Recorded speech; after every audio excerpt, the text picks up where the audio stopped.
welcome to our first Super Sunday of this 2024 PMSL SEA Fall. And I'm your host Windy, and I'm so excited for today. And who's ready to see the thrilling actions of this Super Sunday? Because I'm super ready, and joining me on stage is a team that I'm sure gonna give us a tough competition for this Super Sunday. Please welcome the God from NKT. Sawadee.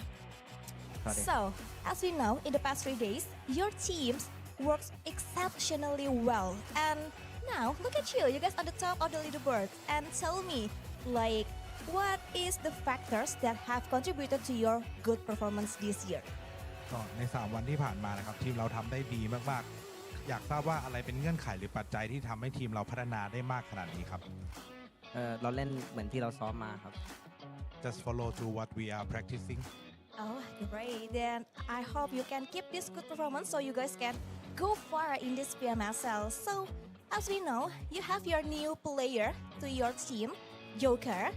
And what has changed since Joker joined your team? And I want to know, what is his contribution to your team?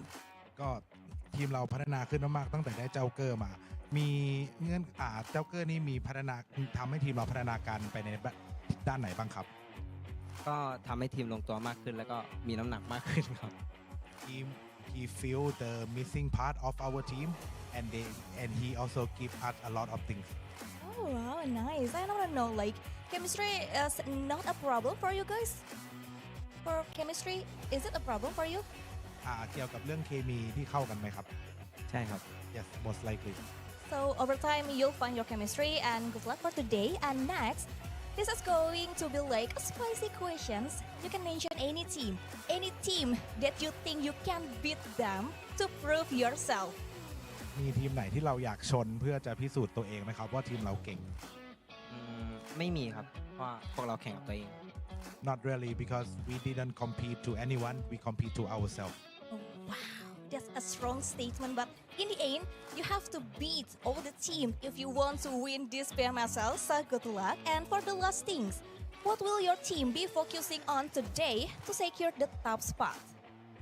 ในวันนี้ทีมเราจะโฟกัสไปที่เรื่องอะไรมากที่สุดเพื่อที่จะการันตีลำดับท็อปครับก็น่าจะโฟกัสไปที่แผนครับแล้วก็ความพยายามจะทำให้เต็มที่ครับผม Mostly is about the plan and the timing so we will try our best Yes, so I hope the plan works well for you. So good luck for today, the God.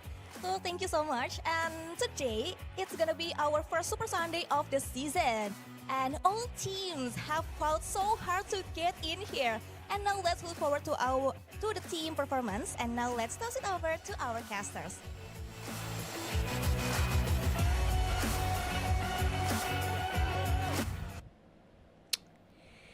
It's Super Tuesday, everyone! We're back for the very first week of our Super Sunday / Tuesday here, the most important day of them all, alongside with me, Choo Choo, and always gonna be the super funny, maybe Cloud. But what is not maybe is the God. He is the God of needs. So he is back together with his team and KT, of course. So we'll be looking forward to seeing the best performances from the God and his other teammates. And also today we will have the best 16 teams from week number 1. Yeah, it's been an explosive week, especially with the introduction of Group B, and we have a lot of Group B teams here. Welcome back, Group B. They finally get to play when it comes to the Super Sunday. They only just go for Super Sundays for these guys, right, Group B? But we might have a reshuffle by end of today. So we'll be in Group B. It's going to be the best group of them all because of how the group stage pretty much in favor for Group B based on where they can control their fate and that get to learn the review of other teams too. But the God just now, we have to keep an eye out for this guy. We are waiting for those crazy nades again. Oh yeah, absolutely. I'll be looking forward to that. So the God now, your bar is set up there, okay? But let's introduce again in case you just joined us. These are the teams that will be playing for Super Sunday. NKT, Alter Ego, GEEK Fam, Boom Esports, VOIN Donkeys, D Xavier, MORPH, Vampire Esports, BTR, RRQ, and FAZE Clan, Alter Ego, Team Secrets, Sem9, and GEEK Fam. gonna be your 16 teams for the week 1 Super Sunday. Now, they are the only ones that will gain all the points when it comes to the points that will contribute towards the grand final. In case you guys just joined us here for our first Super Sunday, we are already done with week 1 group stage, where we had Wednesday, Thursday, Friday, a bit of a shift of timeline when it comes to this week's special case.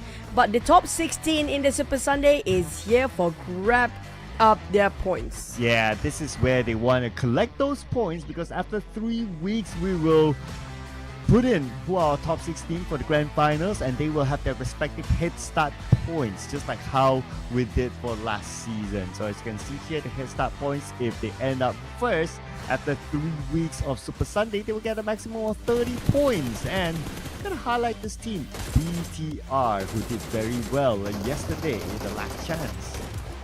Yeah, they almost scored a triple chicken by ending a lot of teams that almost got into the Super Sunday run.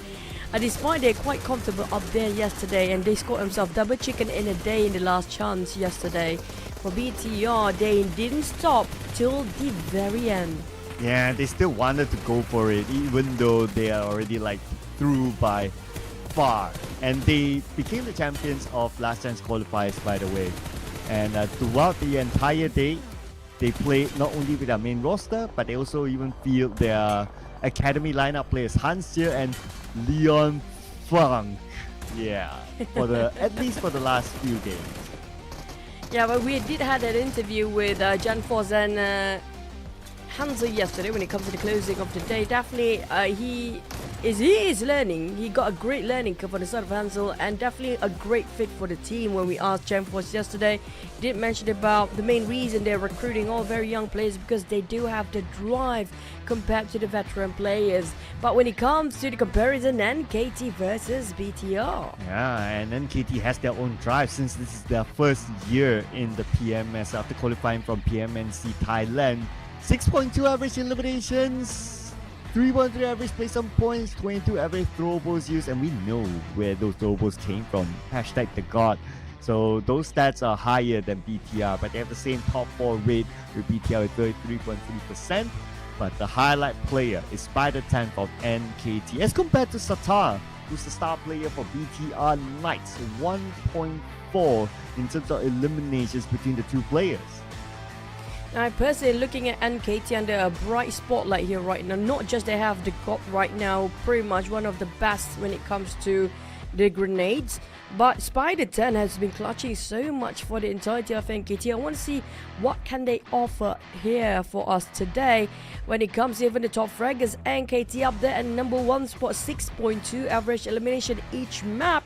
Well, we do have GEEK Fam coming back here for the Super Sunday at 5.9, followed by Alter Ego 5.2, and MORPH, we remember their crazy run, still holding the record at 22 eliminations, the most across the entirety of PMSL here right now at 5.1. Yes, and out of all these teams, you got to keep an eye on GEEK Fam as well. It is their comeback season so far, at least, and they have been doing really, really well, especially with the Damroot starting to absolutely show up and probably back in his prime performance together with his other teammates. So now that they're back in this game together with the top 16 teams across week 1, this will be a good challenge for GEEK Fam.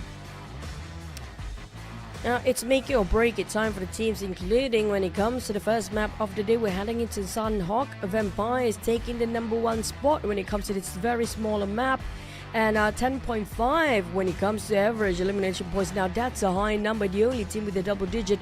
But watch out for GEEK Fam. When it comes to elimination points, they are taking it away as well, despite they have lower average placement points. Yeah, so if we look at these stats, right, GEEK Fam, no chicken, no problem for them inside of Sanhok, and they're still able to make it into the top 4. And so very, very well done by GEEK Fam, and they have been a nomad in this map too, as compared with a Vampire and Alter Ego. They'll be sticking to their regular drop spot inside of Ruins and also Camp Alpha Island, their regular drop spot since even back in the day. So not much of a surprise here that Alter Ego is up here, since there were many Sanhok matches that favored them in terms of the circle. So it will be interesting to see if this time the circle does not start or even end in Camp Alpha Island. And I'd like to see how Alter Ego will be challenged with that kind of circle. Now, we haven't got sort of one certain direction. We haven't have our Heart in Circle. Usually every single season we're gonna have one Sanhok of Heart in Circle. That hasn't popped for us yet. So maybe today will be the case when it comes to the most critical day and the most significant of them all. Might just be on the Super Sunday. Now, speaking of Sanhok, also we don't we cannot undermine the other teams that we have not mentioned just now, other than the top 4 teams on top of Sanhok. Don't forget about how MORPH perform, as well as Boom. They are and they were the champions, the back-to-back champions. Oh, not at all. I mean, MORPH will be remembered for their most eliminations in a single round so far, and that is 22 eliminations. That record will be up there for quite a while, unless, who knows, right? But we'll keep an eye on that record. So 22 is the magical number now to be broken in terms of collecting the most eliminations in a single round. So here are our amazing teams that will be participating again here today. So it is also the debut of Super Sunday for O2, by the way. Yep, first ever touching the Super Sunday. O2 Esports, can they make it when it comes to the opportunity given this time? And hopefully they will use it well and use it wisely. First map of the day, we're dropping ourselves into Sanhok and then triple Erangel as per usual, and ended up our day with a double Miramar. And don't forget about the time zone, it's going to be GMT +7, so adjust accordingly. And we're going to have some break after match number 3, probably around 20 minutes or so, and then we'll be back for more actions of Erangel later. But when it comes to the first Sanhok of the day, Cloud, who do you hope for this one? Well, if I were to put my money on, it would be based on stats. So it is looking good for Vampire Esports, and it's not like they have gotten the circle on top of them inside of ruins. Like, the circle does go away from them, whether it's later, whether it's earlier, and they're still able to manage with a good average point inside the Sanhok. So I will go for based on stats. Vampire Esports will probably do well in Sanhok. I personally want to see the teams that not or never under the spotlight of being the champions before. I mean, like, come on, VOIN, this is the time for you to put yourself up. They definitely had that momentum in week number 1. And when it comes to the other teams, also NKT, why not? I mean, the team coming out from the national championship before, I mean, like a season before earlier this year, they didn't perform so well last season. Now coming back way stronger than the last one. And Alter Ego, I mean, just gonna throw the hat in of Alter Ego. It's been a while, we actually see some actions from them. Yeah, and we can both agree on Roy. I mean, this team is definitely on the rise. Even as compared to like previous seasons, it's a significant improvement now. So it's great looking at what Roy is doing right now, representing the Vietnamese region. And inside of the Super Sunday, for the first Super Sunday, we have 3 Vietnamese region teams. Besides Roy, we also have Team Secret, who managed to make it. And we also do have a D Xavier, who is a common name here in our finals list. So it will be exciting to see these sort of mixes here in this season and how they will perform in this first Sanhok. And also don't forget, of all the Indonesian teams as well, out of the 8 teams, 7 of them made it through for the Super Sunday. The only one that being pushed down in the last minute, they had a great run yesterday. Team Pandem, unfortunately, is just 1 point away from getting into the Super Sunday. Yeah, I know, right? That heartbreaking 1 point. As much hype there was before the break yesterday, the second half didn't really work enough for them. Just by one point. So it just shows that you cannot let your guard down until the final game. But definitely you cannot let your guard down, because it's Super Sunday. You want to collect those points to be able to qualify into the grand finals, and this is where these teams will be looking forward to start their campaign. They'll be only playing 6 games today, and week 1's points from Super Sunday will be locked in, and the keys will be thrown away, and we'll reset everything again for week number 2, and we will also reset the groupings, by the way. Before we head into the new week coming in, right now, all eyes onto the present, which gonna be the lineup of the players. I do want to see, do we have... It feels like all the big guns are down here today. I did notice there's NAPECO gonna play? Redface playing for Talon straight off as the starters line up. So it means that they are going all out for each of the teams. But when it comes to RRQ, I want to see if NAPECO is playing and if there's any swap for Sam9 as well. So we're gonna have to wait and see when it comes into the game who will be playing for each of the team. That's gonna be their main starter lineup when it comes to the Super Sunday. Yeah, that includes Flyboy as well for Boom Esports, who's going to start, and he has been a regular starter inside of Sanhok matches. So no surprise there for Boom Esports. Whether he'll play for Erangel, well, that'll be up to the team later on. And looking over at RRQ, looks like NAPECO is going to be absent for game number 1. And instead, we're going to see the return of a couple of other players that were absent from the last few games, including Mela for FAZE Clan, a player that for me cannot be removed from the main lineup. So glad to see him back here. Yeah, they did swap him just a tiny bit yesterday at the very end of, I think, last 2 Miramar maps. We actually have a swap of Mela coming in and out. Maybe that's going to be the case here, depending on the map rotation. Don't forget, Super Sunday is going to be only 1 day, and this 1 day only for them to garner as much points as possible for them to have a head start during the grand finals. But without further ado, we're gonna head into our very first map, very first week, and the first Super Sunday of this season. Let's fly into Sanhok.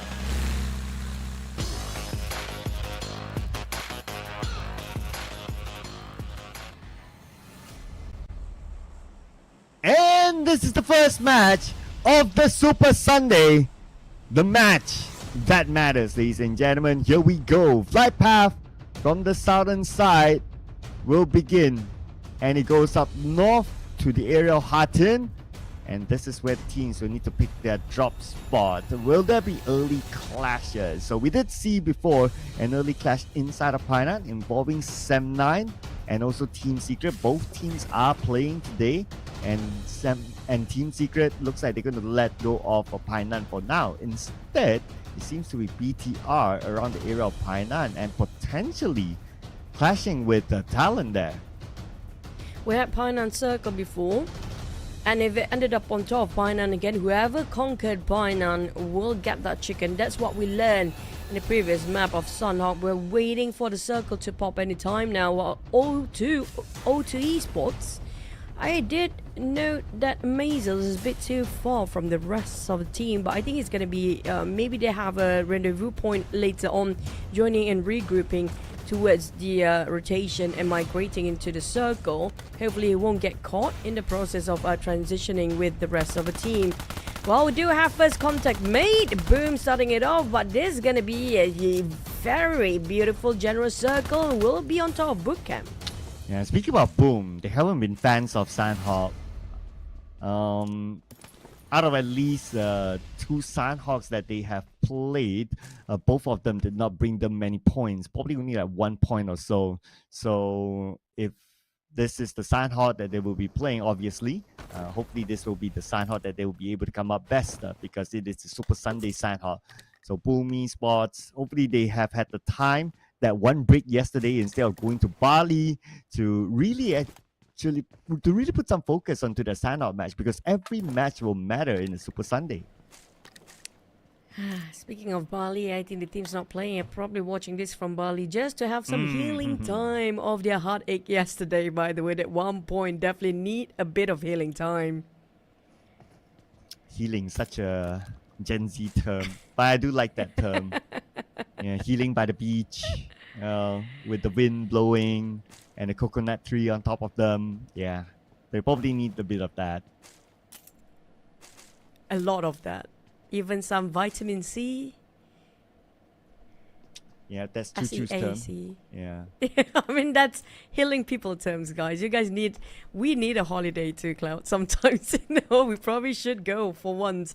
But the one that's not having a holiday are definitely going to be 16 teams. The holiday, they definitely don't want to go here today, because VOIN Donkey, another team that have so much potential, but they are one of the teams that can go crazy too sometimes, A lot of the Indonesian region team like MORPH, VOIN Donkey, these are the team that you cannot predict what do they actually think at the current process of the game itself? Because sometimes they just run havoc, go berserk, and get those crazy amount of eliminations. Well, being the first game, everyone's back to 0, and you have all the best teams in this map just going around running amok and just going berserk.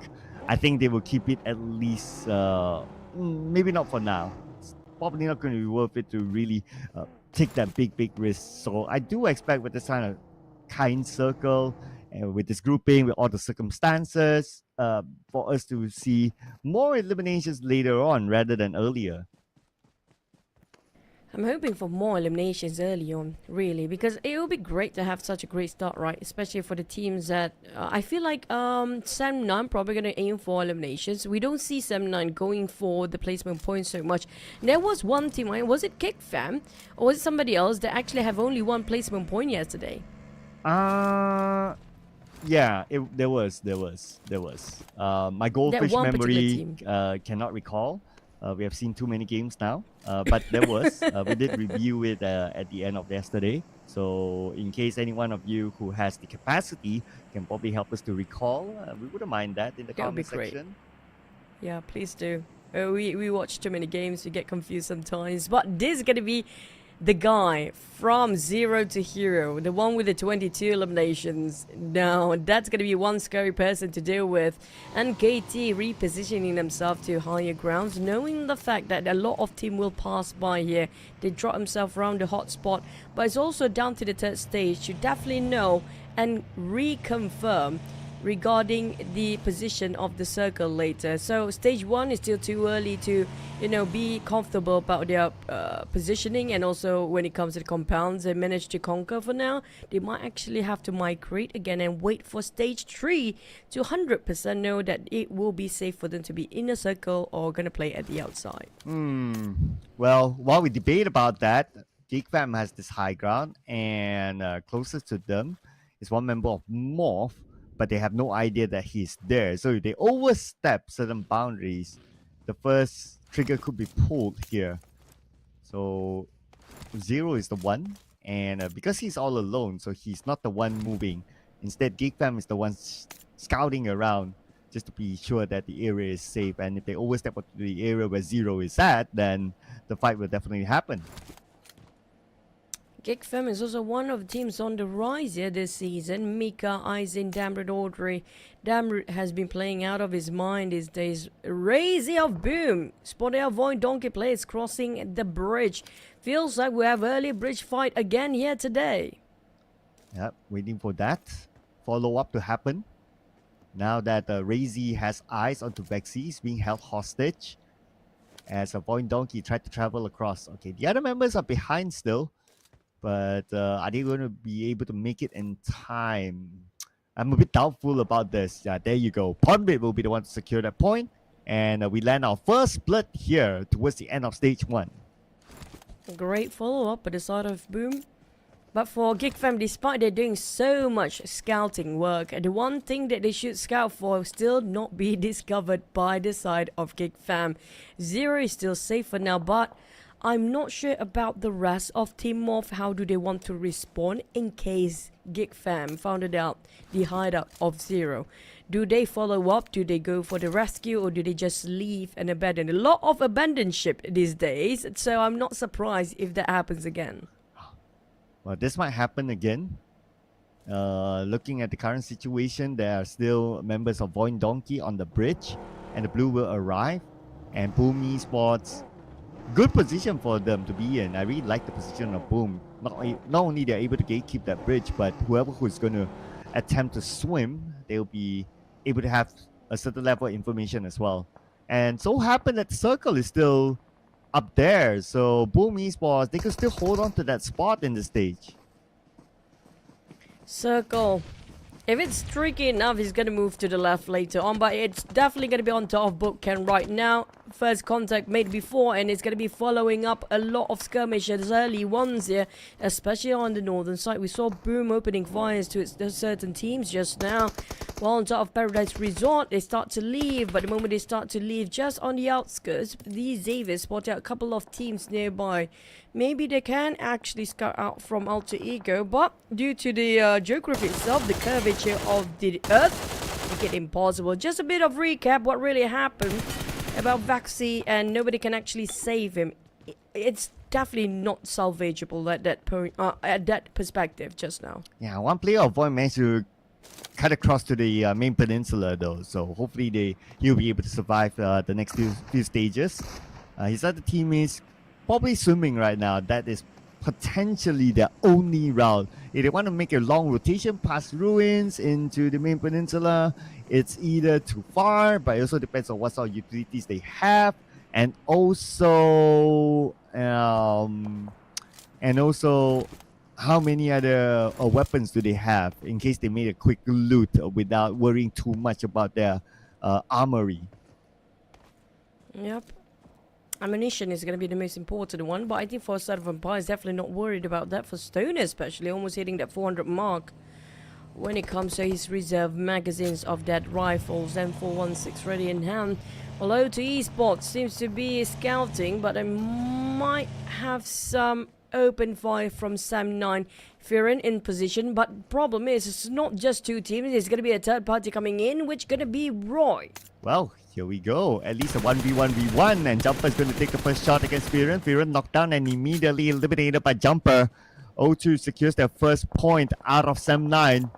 And now with that shot, that also revealed their position towards Roy. So Roy, alerted by that sound, looks like they're going to avoid it for now as Fredo will be knocked down. Sam9 to follow up and to follow through for the rescue of his teammates. Right now the Blues and just arrived. We talk about extended fight. Usually only one team will survive here, and that with heavy casualty, but that drop a big one on Amazel. The rest of O2 Esports, they are in shambles, down to only 2 players left right now to just do the rescue on Fredo. They lost 1 man early on, but it's going to be a blue zone fight between these 3 teams. And Popo is caught in the blue. I wonder if he has enough healing utilities at least. The other members of O2 should try to block out Sam9. Fredo goes out officially, and O2 only has Kid together with Jumper. And looks like they might be falling apart. The old Jumper managed to defend his ground against Shunos from Roy. And Roy, Shunos will need backup now. Now 3 teams still putting a lot of focus on that area, while the circle will shift away from them and move towards the left side just below Paradise Resort. It's going to be around the junction of South Paradise Resort on the outskirts of Bootcamp, but Bootcamp definitely seems to be overcrowding right now. Well, we have a lot of teams staying in the blue zone, including Sam9, Roy, and O2 Esports still going against each other. We're looking at the transition of Boom into the northern side. These Xaviers might actually gatekeep Boom from breaching into Paradise Resort here now. But on the side of Sam9, they trying with 5 eliminations from that fight. And for O2 Esports and Roy, they're down to 1 last person. No team being ousted yet. 16 teams still in the game. Well, let's see. We'll see the first team to be eliminated here now that GEEK fam has arrived in this compound where RRQ is at. So Fnatic is the same building together with Audrey. Audrey has an idea. He blows down the door. And now Fnatic needs backup though. His teammates are either on the other building or on top of the hill. So Asap probably has to come by to come and save him as well. For Damroot, he's a bit busy with us all right now. That's why he's not leaving his post yet. But for RRQ, they start to close in. GEEK fam try to fight back with those nades. And Alter Ego fighting VOIN Donkey still. RRQ trying to finish off. That's going to be our first team out. Despite O2 and Roy have only 1 man survive. Unfortunately, it's going to be VOIN Donkey taken out by Alter Ego early on. And that's it. That was the gatekeeping job by Boom Esports that kind of hurt them down as well. So VOIN Donkeys, unfortunately, no points this time. As for RRQ, they're still trying to fight back. We can see the other members of RRQ getting closer to back up, but they have to do it quick because now they do not have the circle. Fnatic still firing back, trying to hold down GEEK fam into this compound. Audrey fighting for the rest of GEEK fam here. But RRQ, they're losing too many men. Maybe now first one out, knock on his knees. The others is quite far to reach out to Fnatic. They tried to save with No Mercy, but unfortunately No Mercy given to No Mercy as well. Izane spotted out Snape. Snape a bit too far stretched to save the rest of his teammate being knocked down early on. Now Damroot start to leave his post. The moment he does so, Asa shot him down. Snape got shot towards the head just now. Level 1 vest and level 1 helmet couldn't hold the damage output. Here comes Asa pushing in towards the IGL of GEEK fam. Damroot, he can still be saved, but can Audrey make it on time? Never mind, Asa! Oh, but there's a trade back there. And he came for red face to knock down Snape. And now leaving Asa alone with the 2 first aids inside the blue. Izane's on the other end though. Still in the building. And now he's healing up using his second last first aid. I wonder how stocked up Izane is. At the same time, the circle will move away from them. This is bad for RRQ and GEEK fam. Yep, it's right on top of the junction where Team Secret already parked themselves there. Boom, on the other hand, will slowly try to take some compounds to the north, but they have to fight through 7-9. Well, O2E spot that one last player, Kid, still survives. Seeing this for Roy Carr, hoping to cut across MORPH and KT at the same time. Good luck for Roy. There's going to be a hurdle for him to go through, but KT, the gatekeeping seems to be successful. Shooting MORPH, Hazel down. Now seeing this for Zero, MORPH, they're down to only 2 players here. And on the outside of the circle, Spider-Tan secures the elimination point out of 0. And now they need to figure out how to manage the circle. Same goes for MORPH as well. Only Flippy and Tuyo left. And there are a good amount of teams in front of them still. Okay, they still need to make their way through somehow. But look at the elimination feed starting to run again. BTR against TALON with Yoru now down. Linux is behind the vehicle. And he's cooking up his own nade. Satan needs to heal up. And look who's playing here. It is the academy player for BTR. Leon Pang is in the main lineup today. Leon trying to hop onto that rock. But Gen 4 spotting out Red Face first. It's going to be the battle of Blue Zone again. Talon gatekeep by the side of BTR. And try to get a better angle for Linux. You need to do this right now. Misery is a bit too far to give him a cover fire. But Leon, if he can actually clutch this one, Linux by himself, there's going to be no problem to deal with Misery since he's way deep in the blue. Oh, and the nade sent across. Getting that one knock. Thanks to Lapa. And it opens up more space for BTR now to move forward. Yoru will be officially eliminated. And that is it for Talon. Number 13 with 1 elimination point only this time. Not a great start for 4 teams. Even GEEK fam down there, RRQ and Talon and VOIN Donkey. Now for the rest of the regions, we haven't seen the actions coming in from the Vietnam and the Thai teams. But speaking of the Thais, don't be knocked down in an easy execution by Alva just now. Alter Ego, they are on the rush towards the side of Empire's compound, and they will try to flush them out. Yeah, with only Nuzi and Shrubs left, this is going to be quite a difficult task for them. As fortunate now, but Russian and Shrubs will be knocked down, leaving only Nuzi alone. And Nuzi is nowhere in this area, nowhere at the 3 warehouses. So he's up north, circle moved away, so now Nuzi will be on his own. Back to Alter Ego, they score himself 5 eliminations. Now going for more hunts for you, and that's in the 4th phase. But due to the distance between them, they cannot follow up with that elimination. Never mind.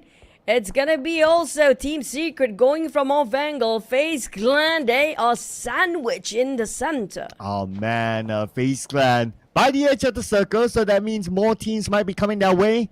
You need to reset quickly. You should have the space now to do so. Okay, 1 up, 1 more to go. That's Mormon. While FaZe Clan, with this high ground advantage, at least they'll be able to see where the teams will be coming. And so far, Alter Ego not taking the frontal approach. They'll focus on to get into the circle instead.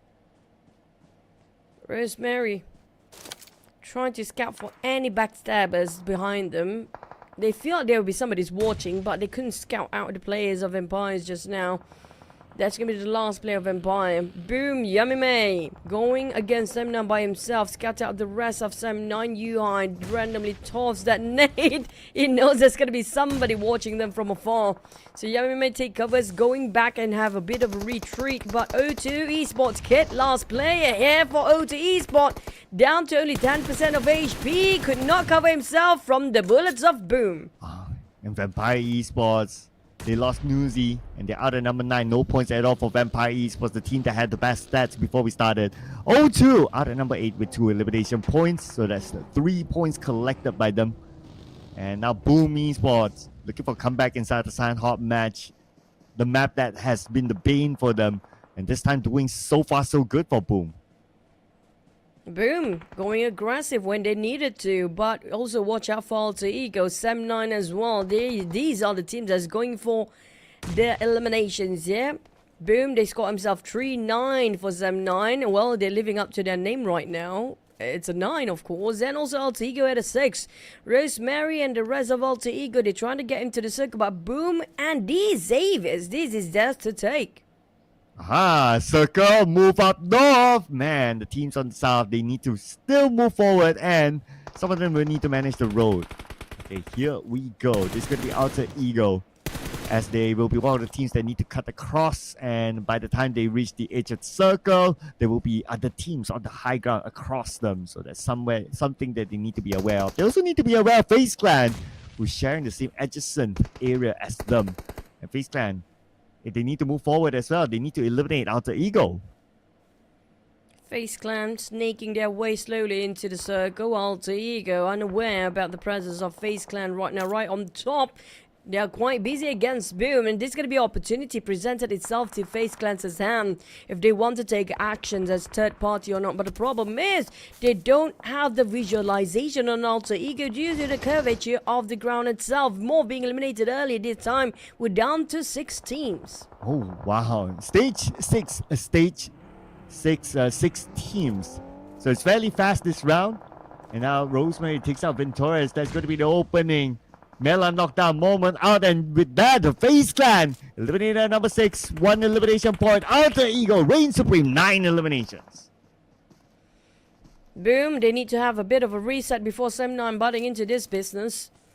Oh, we have Alter Ego across the other side of the mountain or hill. We have the Xavier still in the center. Now the next circle will determine who will be favored by it and who will have to shift. The one that's shifting, good luck crossing over the other side, especially if there's going to be the street crossing in the center too. Boom!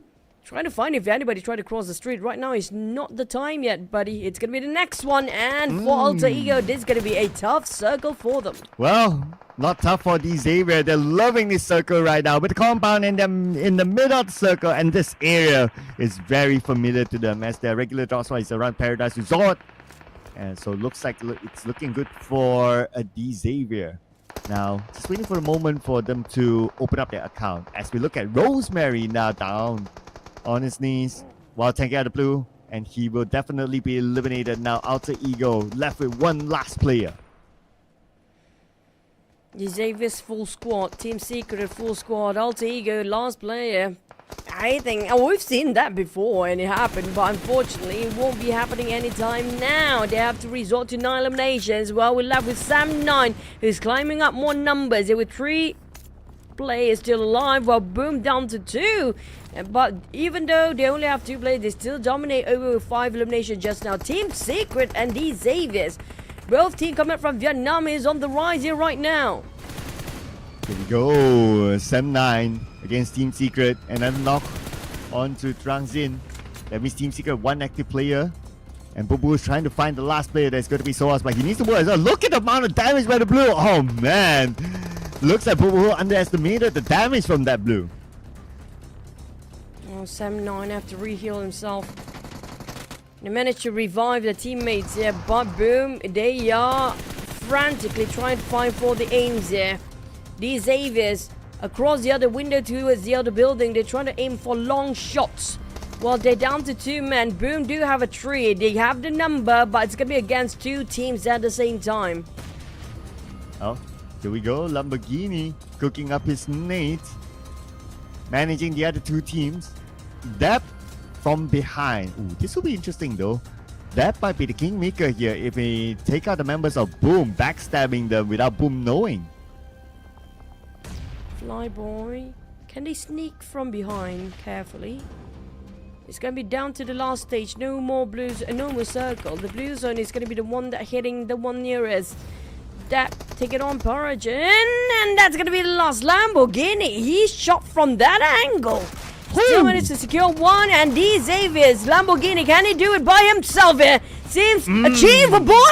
Wait a minute. Wait, it was Lambo, right? Cameo? I think so. Lambo? Yes. It should be Lambo.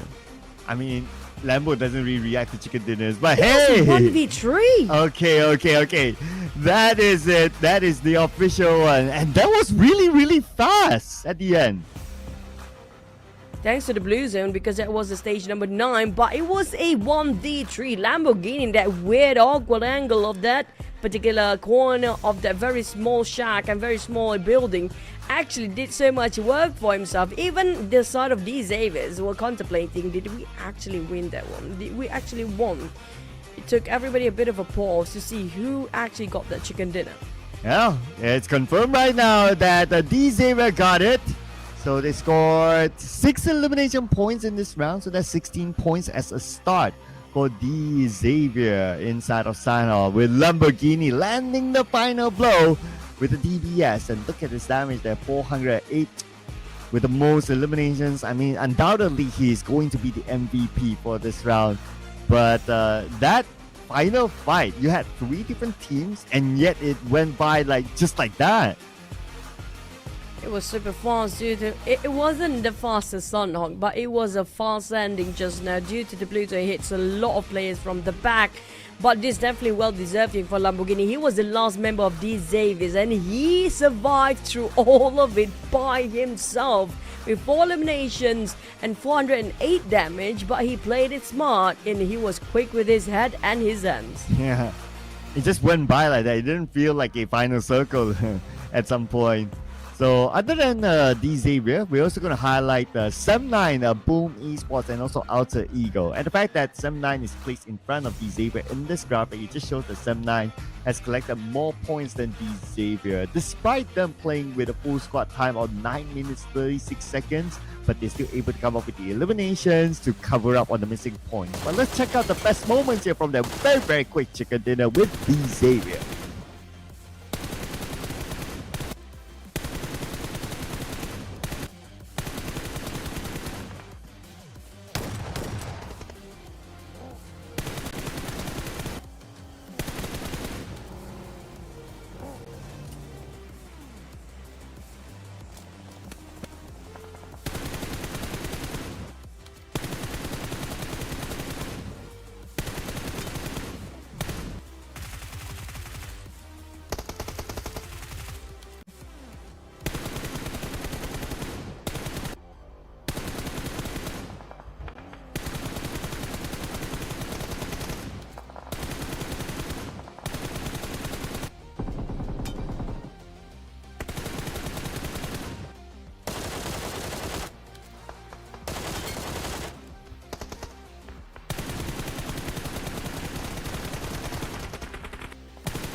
Starting our Super Sunday with a surprise chicken dinner, which leave us questioning who did which team managed to secure that chicken dinner in the very last minute. But it's still gonna be D Xavier. Despite of that, Sam9 is just aiming for those numbers to just go for it. 12 eliminations at the start of the day. Oh, yeah. The only team with a double digit in the eliminations department there, Sam9, that boosted them up against D Xavier, being the top team with the most points. Other than that, Boom Esports and Alter Ego did well too, with 12 points apiece. And BTR and RRQ up here on page 1 without needing any placement points. But on page number 2, Vampire Esports, who had the best stats before we started, it looks like they got a 0 this time together with VOIN.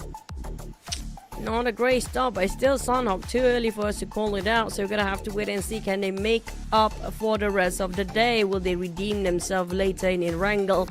And also when it comes to Miramar. But when it comes to the other teams, we haven't seen the best of them yet. We will get to see them later. But so far, you have to give respect for Sam9. What a performance with 12 eliminations. Yeah, undoubtedly the top fragging team at this round. Followed by Alter Ego with 9 eliminations and Boom Esports with 6, with 2 of them out of VOIN Donkeys at their bridge camp.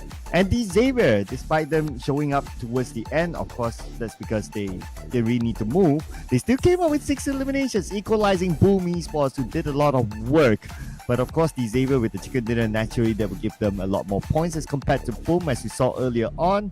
But still, when it comes to fragging, they are on par with a team that has been active from the start.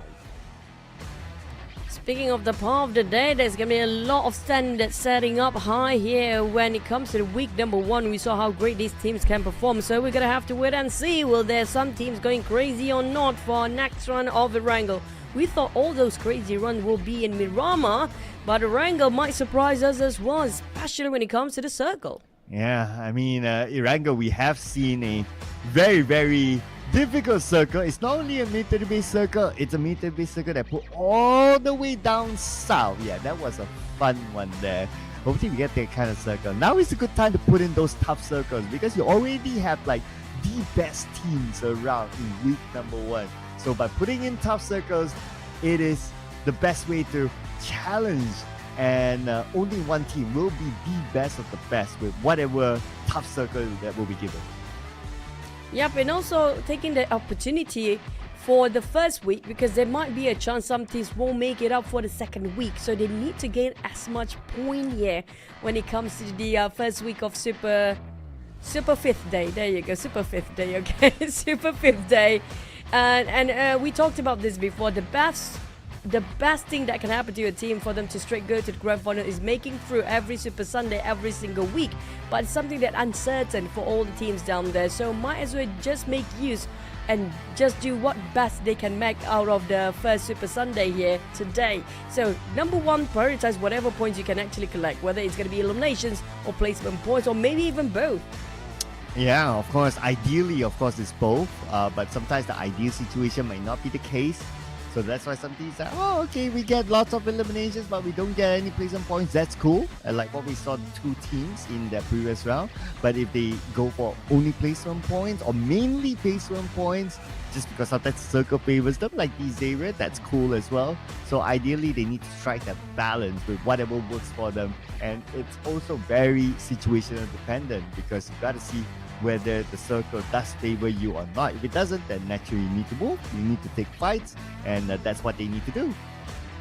Yeah, we haven't get we don't really have that really extreme tough circle, except for I think it was at day number 2. I think it was around day number 2 or 3 of the group stage, the SMB that you mentioned just now, where it was a 50-50 till the end. With the water ratio and 50% of water, a lot when it comes to stage 6, 7 and 8.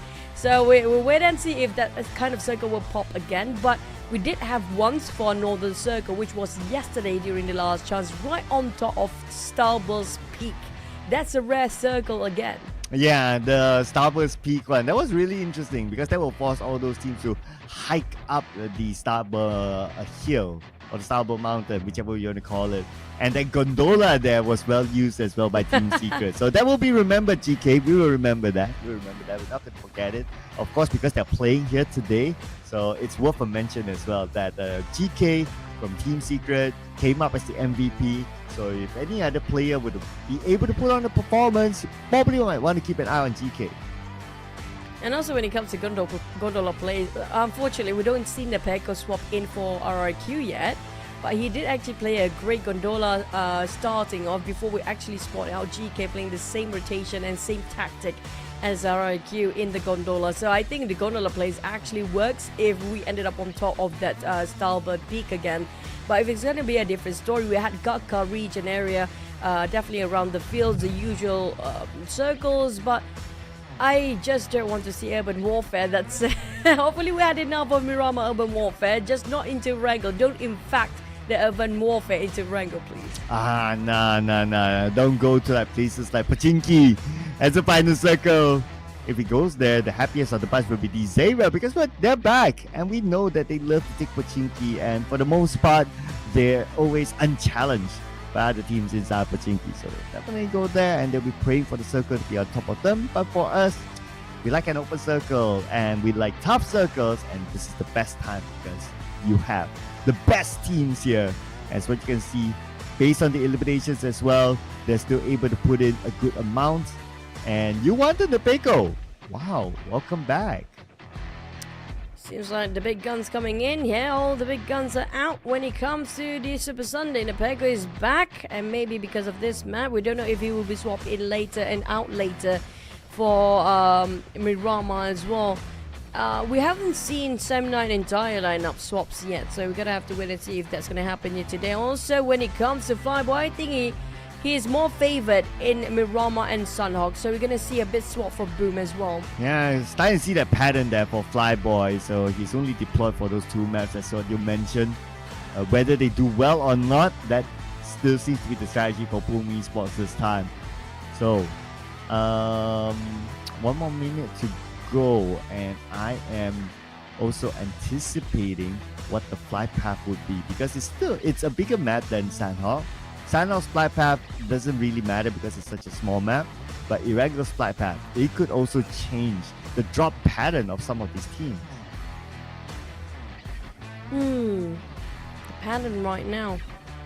Well, it's all about the game and the circle, I guess. We're gonna have to wait and see how they play along with it. And now for the side of NKT, we haven't seen the Bass, and on the side of FaZe Clan. What are they aiming for here today? Yesterday wasn't so great for FaZe Clan, but when it comes to the progress of Last Chance, they didn't actually make so much progress, but I made it true because they already prepared enough points.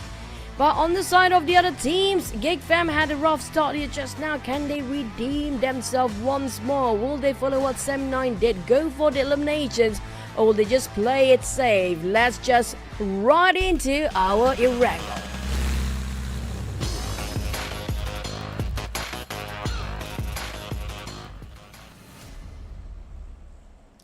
And here we go! Erangel it is! As we'll begin our flight path, I do see a Milta Power, Lipovka, and it seems to be heading down. So it's probably from the left side down to me to the base area. And if it's true, it is a left side circle. Yes, it is. So going to Jogopul, even Severny might take a bit, but even more so for the area of Jogopul. But teams like FaZe Clan, no matter how far the flight path will be, they will still go to Jogopul anyway. Yep, the same goes for Esports. I assume it's still reachable for them to go around Savannah and shooting ranges, so it's no surprise a team trying to go for the left side of the map as much as they can. And they have the time as long as they drop themselves early to get those vehicles running. Now, speaking of a right skewered sort of flight path, definitely we're gonna have something that contradicting towards a flight path, right? Maybe the left side circle will actually pay it will pay them well for the teams that actually drop themselves in the left side later if the circle just pop right on top of them. Interesting. I'm looking at Sam9, absolute change of a drop spot. This is the first time that I see Sam9 drop into military base. So now they have dropped there. Since Team Tandem is not playing, they will need to make their way across the bridge. So it will be also interesting to see if teams like GEEK will drop around the area of Ferry Pier, their home ground, to try to block out SEM9 on the left bridge. Wait a minute. Vampires didn't actually fly over and hover to Primos. They actually put a hole and ended up right on top of SMB left side towards where SEM9 was. So that's going to be another interesting probably scuffle they're going to have early on between these two teams, because they're quite close to each other when they try to migrate into the circle, which pop right on top of Erangel now Poliana, or might ended up have those prison mansion circle again. But for MORPH, it's going to be them not having any problems or contests when it comes to the vehicles.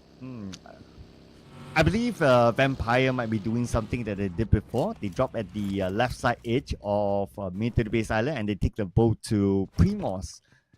Sometimes they do that if they're not really confident of dropping straight into Primos, or they feel that it might be too slow because you need to open your parachute to glide further.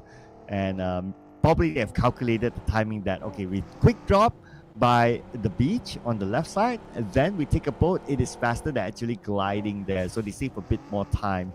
So I believe they might be doing that, and they will want to do that as well because the circle is on the main peninsula, and you don't really need to manage like going through the left or right bridge, those choke points, and you can have a lot more space by playing for Primos anyway. True. It also depends on SEM9 if they have the same idea to go towards a direction where Vampires actually aim for the boat. They're probably going to bump into each other, but seems like probably not going to be the case. SEM9 may be going to opt for the bridge instead. And we do know there's always going to be a bridge campus waiting at the other end, right? So we're going to have to wait and see who will be greeting the teams from MSMB if they just opt for the bridge rotations instead. But speaking of Vampires, well, they are already around. It might... Oh wow, Stone, he got an accident by that motorbike just now. But UI seems to be alone out and about, so I don't know where are the rest of SEM9 right now. Should be inside a military base the last we saw them. Yuhai is on the outside, looting on the smaller compounds and setting up probably a scouting position. Because if he were to engage by himself, then he will put himself at unnecessary risk, I must say. And considering that SEM9 did okay in the first round, so it's more of like, okay, just looking around if anyone's here and maybe trying to get a good glimpse at the bridge area just to see anyone's blocking. So this is also something that we would like to observe of SEM9 since they don't drop into military base that often at least. True.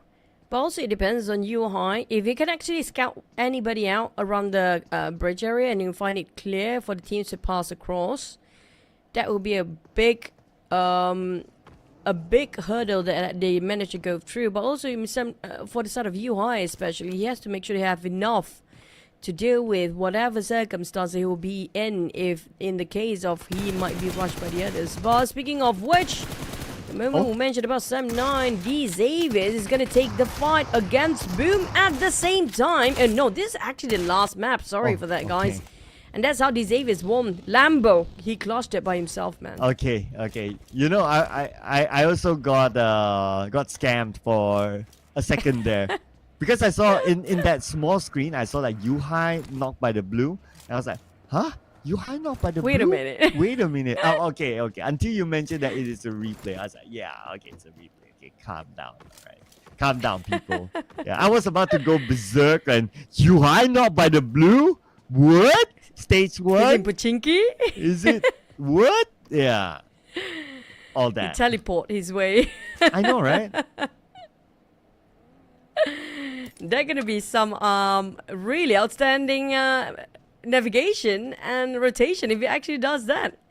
I will have a lot of questions if he does that. Okay, I'm gonna call Tommy now. Tommy, boss Tommy, explain. But okay, no explanation needed. Okay, I won't scam myself, man. I probably need to change my glasses. We probably all do. But Roy is also another team that it's on the rise right now. I love the fact that everybody step up their game for the Vietnam region here. Team Secret definitely way better than last season. Roy definitely 100 times full better than the last one. Everything seems to be unfolding for Roy right now this season. But we do have a quiet start here when it comes to this Erangel. And OT Esports, they having a bit of a roller coaster ride, but still they managed to squeeze through their Super Sunday. We're gonna have to wait and see this. This is actually their first Super Sunday. I'm looking forward. What will they amaze us with? Yeah, so of course this will be a challenge for them. If it's based out of what we saw in Sanhok, it is an okay start. I mean, it's Sanhok. It is a smaller map. So sometimes I'll be like, okay, Sanhok, if you do well, cool. If you don't, it's fine. You still got the other maps. The bigger maps is where they'll be able to show themselves a bit more. And speaking about showing themselves, Team Secret is showing themselves on the right bridge. No surprises here. It's their regular rotation if the circle is not there. I'm just waiting to see when will SEM9 rotate out. So far, we have not had a follow-up yet on whether SEM9 has left mid to the base or not. Yeah, we're gonna have to wait the stage 2 circle to see the entirety of a map later on to see if anybody else actually left in SMB. Since we're looking at Team Secret also start to rotate himself. Now, where would the hotspot be based on that last few circles? Some teams were going for the Potato Hills of Pochinki, hoping they will get a couple of eliminations.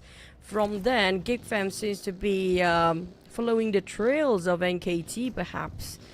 But they do have BTR to deal with if they open fire, so extra careful. Despite being quiet right now for all the other teams, the moment they start to open fire, these other teams just attract towards the noise like zombies. I'm not even kidding. Even zombies getting slower than the players. But the circle popped. SEM9 and Vampire both not going for Primos or whatever, but they're gonna stay in for a bit longer. Okay, that's very interesting. A Vampire also there. Maybe they're also thinking that, oh, Team Tandem is not around, we could potentially loot, but nope, SEM9 is there. They have first-hand loot inside of mid to the base. So Vampire, we can see all four of them traveling. They're probably going to focus onto the right bridge in by now.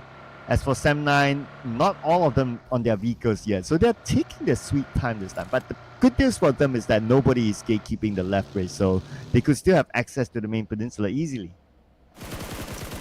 Problem is, the Blizzard will not be their best friend right now. It's going to be way too deep for them to try and transition into the circle later. But BTR, they will try to stop NKT Joker when he's trying to go into the center of the circle to join in with the rest of the team. It's a clear shot.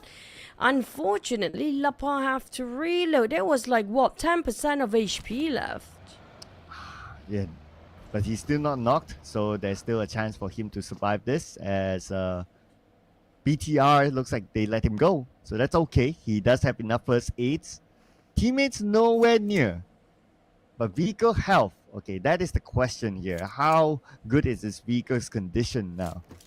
Okay, we should get a glimpse through soon. Oh, that's bad. That is bad. That is not the condition that he wants to use. Maybe he want to let that go and he can still be on foot. And one of the teammates maybe can just fetch him while he's trying to run away from his position here. It's not safe for Joker to overstay himself and just lurk around. Probably needs to move by now because we saw BTRs actually try to chase his trails down. But here comes the rotation from the side of Empires. They're leaving SMB through the bridge. And yep, like you mentioned, nobody gatekeeping this side, so it's a clear entry for Vampires. I don't know about SEM9 though. Are they doing the same thing here?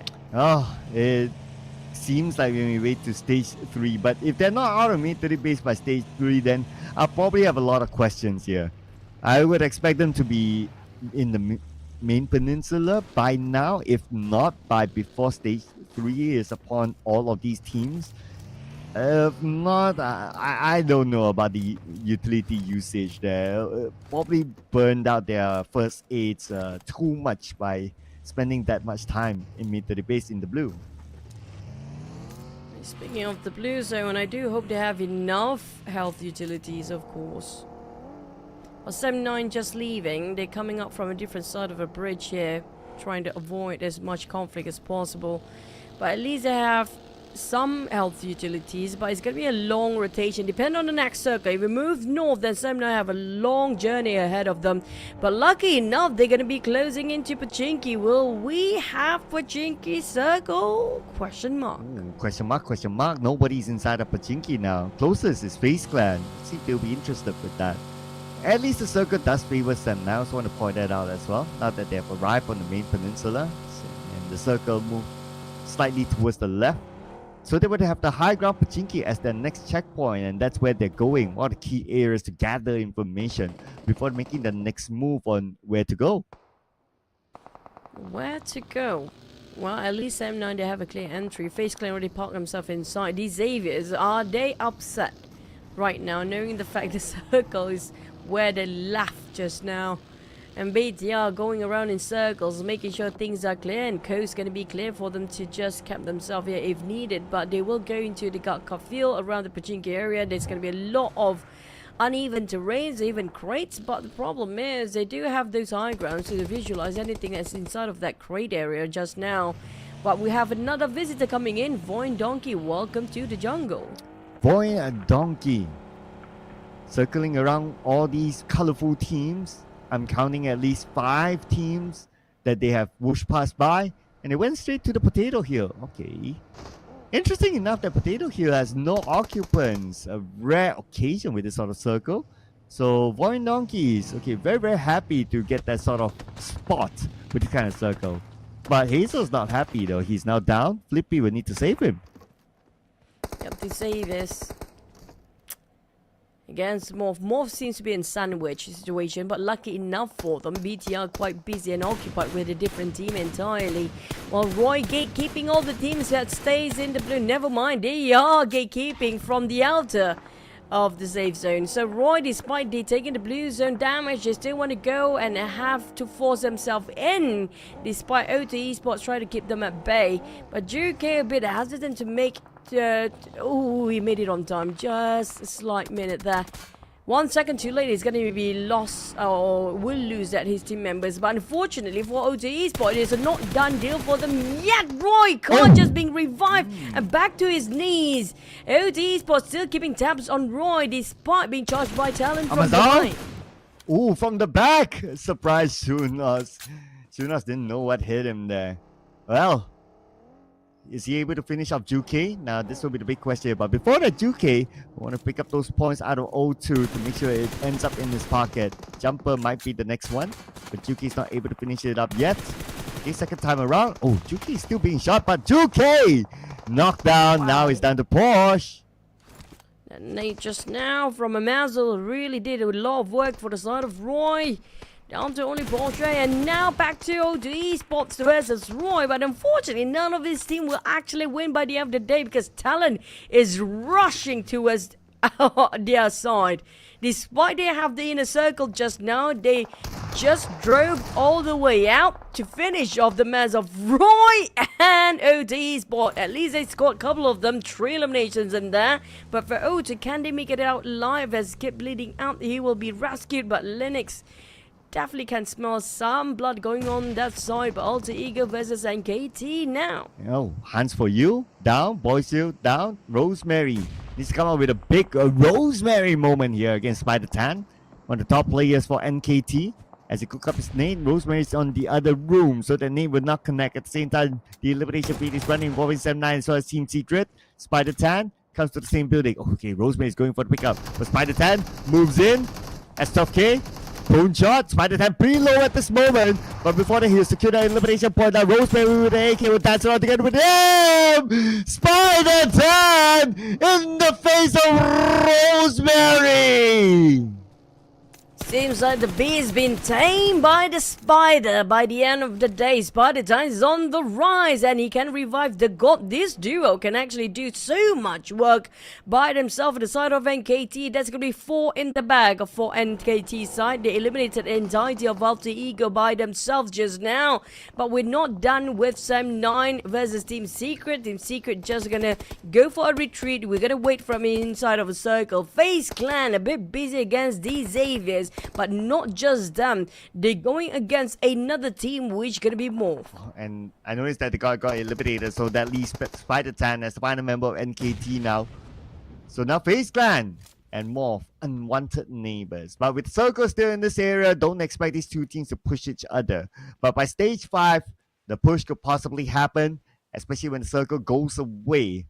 And the advantage just might be given to MORPH since they're on the outer side. Oh, might be given to FaZe Clan since they're on the inner side.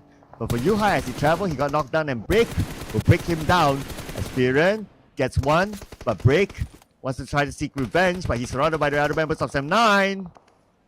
Bubuhu tried to make do and try to control damage of their circumstances here. Ferran tossed the nade to his brace. Seems like a great one, but will it chip down his HP? And it does the work. SEM9 triumph over Team Secret for now, but it's not a done deal yet. The moment they try to leak their wounds, NKT casually, that last member just fired on them and just drove away. What a criminal. Wow. And there's also Mika here for GEEK fam, tapping away from afar, putting pressure back onto Boboho. Boboho not able to revive his teammates just yet. 0-2 out of number 12 with 2 elimination points. Damru now making his move. At the moment he moved, Boboho spot him out. And now Boboho will be trying to secure that elimination point, but he doesn't have a good clear shot onto GEEK fam, Damru just yet. The other members of GEEK fam have arrived, and Audrey now goes in for a 1v1. Boboho is pretty low, and Audrey will win it against captain from SEM9. It's going to be 6 eliminations. SEM9, despite they don't have placement points, but all they aim for today is going to be those elimination numbers. It's going to be on the outskirts of the potato hills of Pochinki, while GEEK fam coming up from the south. Don't forget about MORPH and FaZe Clan as well. They're moving in the same parallel motion for these 3 teams. While RRQ, look at the spread on the north. They're trying to control the circle by themselves as Shrubs stayed in the center and be quiet as much as he can. RRQ on the high grounds of school. Pretty decent spot, I must say. FaZe Clan and MORPH. Okay, we talked about this when Circle moved away. The execution is happening right now with Ventorius eliminated by 0. MORPH, they have the man advantage. Only 2 left for the side of FaZe Clan. MORPH, they know it. They're going in for the hunt. They're finding their next target, navigating around this building. Portal on the ground for Mela. It's now on the ground, and FaZe Clan eliminated by MORPH. MORPH executed it nice and clean. 4 eliminations. They're Flippy with the 2 eliminations. Half of the total coming up from the side of Flippy. The Xavier spotted out Talon. Misery is walking straight into Booms, or if he made a U-turn, it's going to be against the Xavier's next. MORPH, they are on the run and trying to get themselves into the safe zone, but Boom spot out Talon, red face down. Boom, they are rushing into Talons. But the thing is, Razy seems to be alone by himself here if you want to do the push. So he has to wait for the rest of the team to just show him the green light so he can actually do something about it. There's somebody else behind them somewhere. Oh yeah, there's probably a lurker. RQ. Yeah, RQ. Way up north, monitoring everyone else, seeing what's gonna happen next. Don't need to really be involved, but for Talon, they need to be involved with the fight. If they want to get into the circle, they're still stuck on the outside with Boom Esports playing the gatekeeping role. Spray by Razy onto the vehicle, and now looking for more as they got 1 out of Misery and 3 more to go for Talon.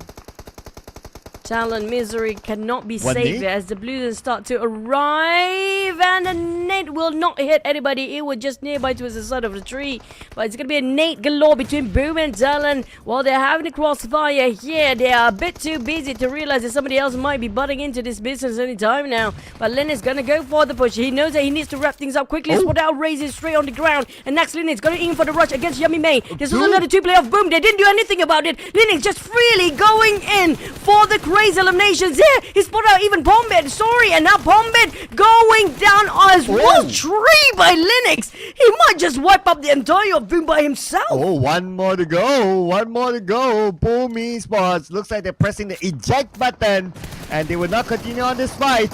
But we move over. Looks like the Xavier came to say hi. Oh, there's going to be a cleanup crew coming in. D-Save is easily taking away all those points from the hands of these two teams is going to be TALON being finished off entirely and be stolen the points. And this definitely not going to be happy for the teams that are putting so much work just now. Unfortunately, and two teams going down back to back, including GEEK fam down there, but the circle will shift, and it's gonna be the potato hills of Pochinki. VOIN Donkey got himself those elevations. Yeah, they rushed into the potato hills and it's now paying dividends for them. And so MORPH on the lower ground against VOIN Donkeys. VOIN Donkeys try to take them out from the potato hill itself. MORPH, how are they going to climb up here? They're being pinned down by the members of VOIN Donkeys. Tuyu tries to fire back, but how much space does he have? So he realized that, okay, space is not much. Might as well grab this vehicle, reposition themselves, but they're still in the position that they're on the outside of the circle. Okay, potato with a backstab. Oh, but if you chip down by this Nate, then there's no backstab gonna happen here. Have to be super careful and super extra safe. Snaking his way up slowly while the rest of VOIN Donkey give him and feeding him all the information that he needs in case he needs to go for the off angle. But Potato might actually be meeting up his rival here, which could be Hazel.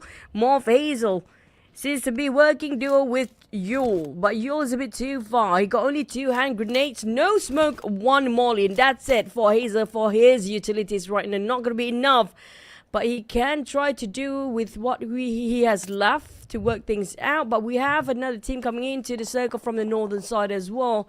Things a bit rowdy on the southern side, but we do have NKT, last player, still stands in the center. And on the other side, RRQ, they're starting to make their move as well against the VOIN Donkeys by sneaking up behind them. They probably got the information that, okay, VOIN, they are busy with MORPH, and this is their opening to try to climb up this hill and be on even grounds with VOIN at least. So they're gathering information right now.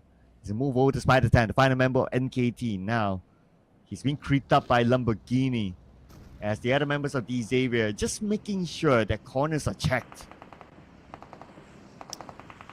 Look at the movement coming out from these Xaviers, how they navigate themselves into the circle into a straight line to have everybody's back. Tuyu being spotted out by Lamborghini.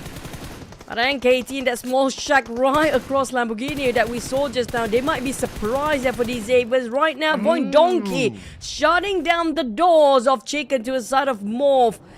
As we speak, we're down to only 5 teams, but NKT and the Xaviers Lamborghini did not even check the shack. He was creeping onto it. I thought he had the information, but looks like the answer is no. Okay, hopefully that doesn't bite him in the back later on. As Vexy will be knocked down. Looks like RRQ is executing their plan now. They're going to put a little bit more focus on the VOIN Donkey in the potato hill. So here we go. 3 of them at least in the potato hill, while 1 player from RRQ still up north.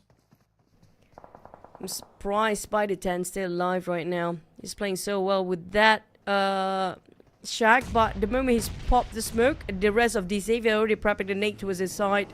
So it's a matter of time for NKT being eliminated. Can he hold on to top 4? That's the question. It's going to be a big difference when it comes to placement points. If NKT can just survive for 1 more round, never mind. They're being eliminated. Now we got our top 4. RQ with a full squad. Same goes for the Xaviers, who just being favored by the circle. Vampire left with only Schwabs. And for the side of VOIN Donkey, they're also having a lot of players, a full squad on their side too. There's going to be a triple full squad versus Schwabs. Schwabs against the entire world. And Schwabs no circle. He's sandwiched between RRQ and also the Xavier. So the moment he shows himself, it's a matter of which team would spot him out first. Most likely the Xavier, since they do have more members on that side. And Schwabs, look at him. He's just dependent on that tree. But the tree might be worthless in about 10 more seconds when the boost starts to shrink. Oh man, for Schwabs. Not just he's playing this solo.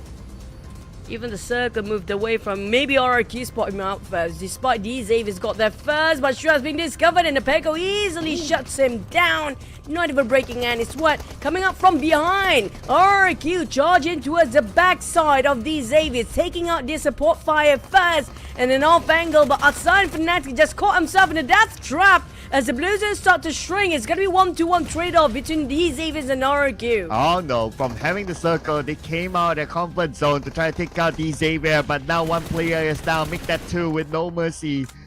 planted down onto the ground as well. Eliminated immediately by Paragin. D Xavier, they have absolute control right now, but wait a second. Lamborghini is down too. So they still need to work out a fight, work out a win here against Nepeko and Fnatic from RRQ. Highest chance to win this chicken dinner, it's gonna be VOIN Donkey, the one that's been staying quiet the longest time, waiting and just letting these two butting heads for RRQ and Xavier. They will come in as a third party from the higher ground. Those elevations will put up to Bass at work. And here comes Zeta. We do know Zeta never miss and he never whiff. He scored another one liver from the back line. Here comes Zeta cooking up the nade. While RRQ is super busy against Xavier being wiped out just now. VOIN Donkey will try to charge and take charge of RRQ, still licking their wounds. And now it's Indonesia versus Indonesia. RRQ and VOIN Donkey. VOIN Donkey still having the elevation against RRQ.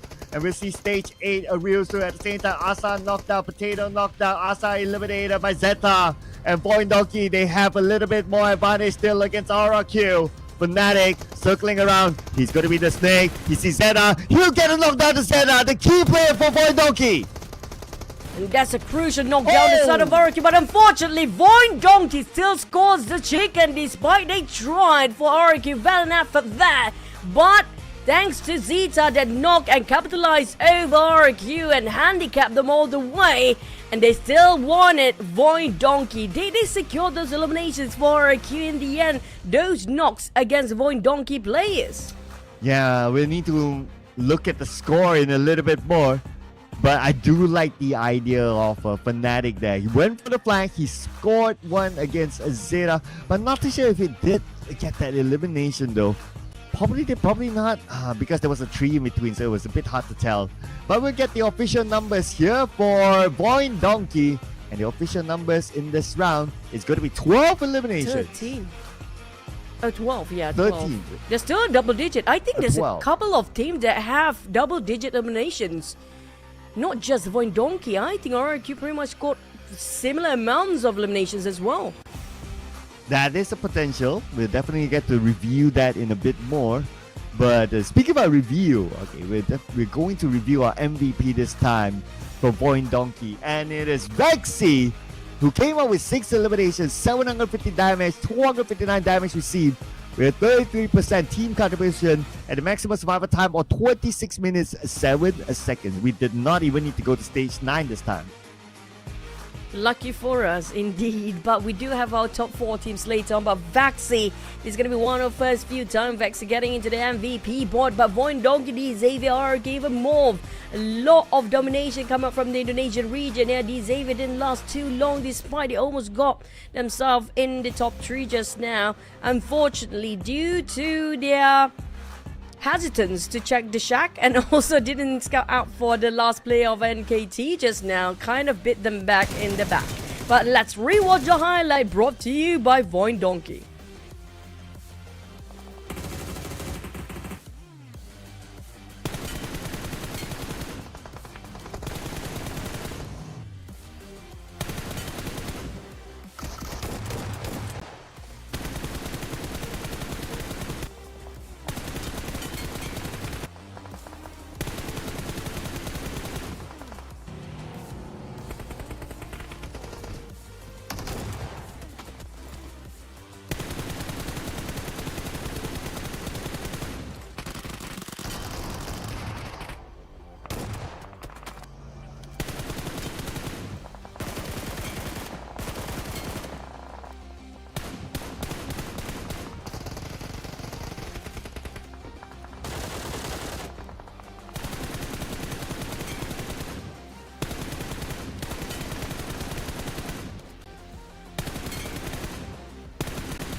Well, who says you need to circle to get the chicken dinner? VOIN Donkey came all the way from Starman Kaminsky to the potato here to score this one. And they bring home 22 points.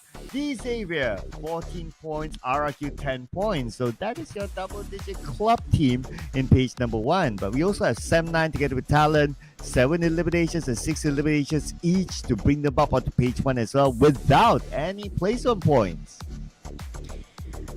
Speaking of without, there's going to be a team without elimination points. This is unusual from Vampire to actually just go for placement points without eliminations. That's very unusual and weird indeed. So we don't know what they have in their mind right now for their strategy this season, but it sounds like they toned down quite a lot of their performance. But the only team without any points here right now is going to be FAZE Clan. 0. When we had a decent amount of screen time for FaZe Clan, but it was because they lost that compound fight versus MORPH that they did not get anything out of that, and with that they went out without any points at all. So too bad for FaZe Clan in round 2, but now we look at the overall scores. D Xavier still the most consistent on the all, number 1 at this moment with 30 points, while Sem9 is behind with 24 points and VOIN Donkey 32 points, and then you have an 8-point gap with Boom Esports with 14 points. Quite a stretch here, 3rd and 4th place. I don't know if it's okay for us to say it's still early. I think it's never early. Every single day of every single map of Super Sunday, we only have ones, and these are the points that will contribute towards the grand finals later on. So the team that actually at the very bottom is not too far off. Roy at only 2 points right now, but it's within reach for them to catch up. Anything can happen for the next one. And when it comes to the second page, at least the gap in between them is still not too far. So I think it's definitely going to be a turntable for the next one. Wow. Whether it will be a turntable for our top fraggers or not, yeah, hopefully not, that is. They still want to remain as the top fraggers. Vexy came in with 6, followed by Spider Tan, who survived the longest for NKT, still able to come up with 4 eliminations, and Linux 4 eliminations for Talon, and Zeta was here with 3 eliminations. So 2 representatives from VOIN Donkeys in the top 4 fragging department here. And they'll be pretty happy with that, especially with the points collected overall. I mean, for VOIN Donkey, you can see how they're playing their gameplay, centralizing over to the side of Zeta, and things have been working out for them, going alongside with Zeta always going for the flank side instead. But so far we have our chicken dinner, very different teams and very different flags. They are flying over for our first match and second match. Who will get this second Erangel of the day before we head ourselves into the break? Can it be the ties? Because we haven't seen the ties waving their flags yet. Yeah, and with 2 different regions getting the chicken dinner, one from Vietnam and one more from Indonesia. So we still have a chance to see multiple regions, or at least all 4 regions getting their own chicken dinner on the board. I mean, we got a total of 6 games, so there's a lot of space for them to bring it up there, to put their flag up there. But we're going into our final Erangel before our break.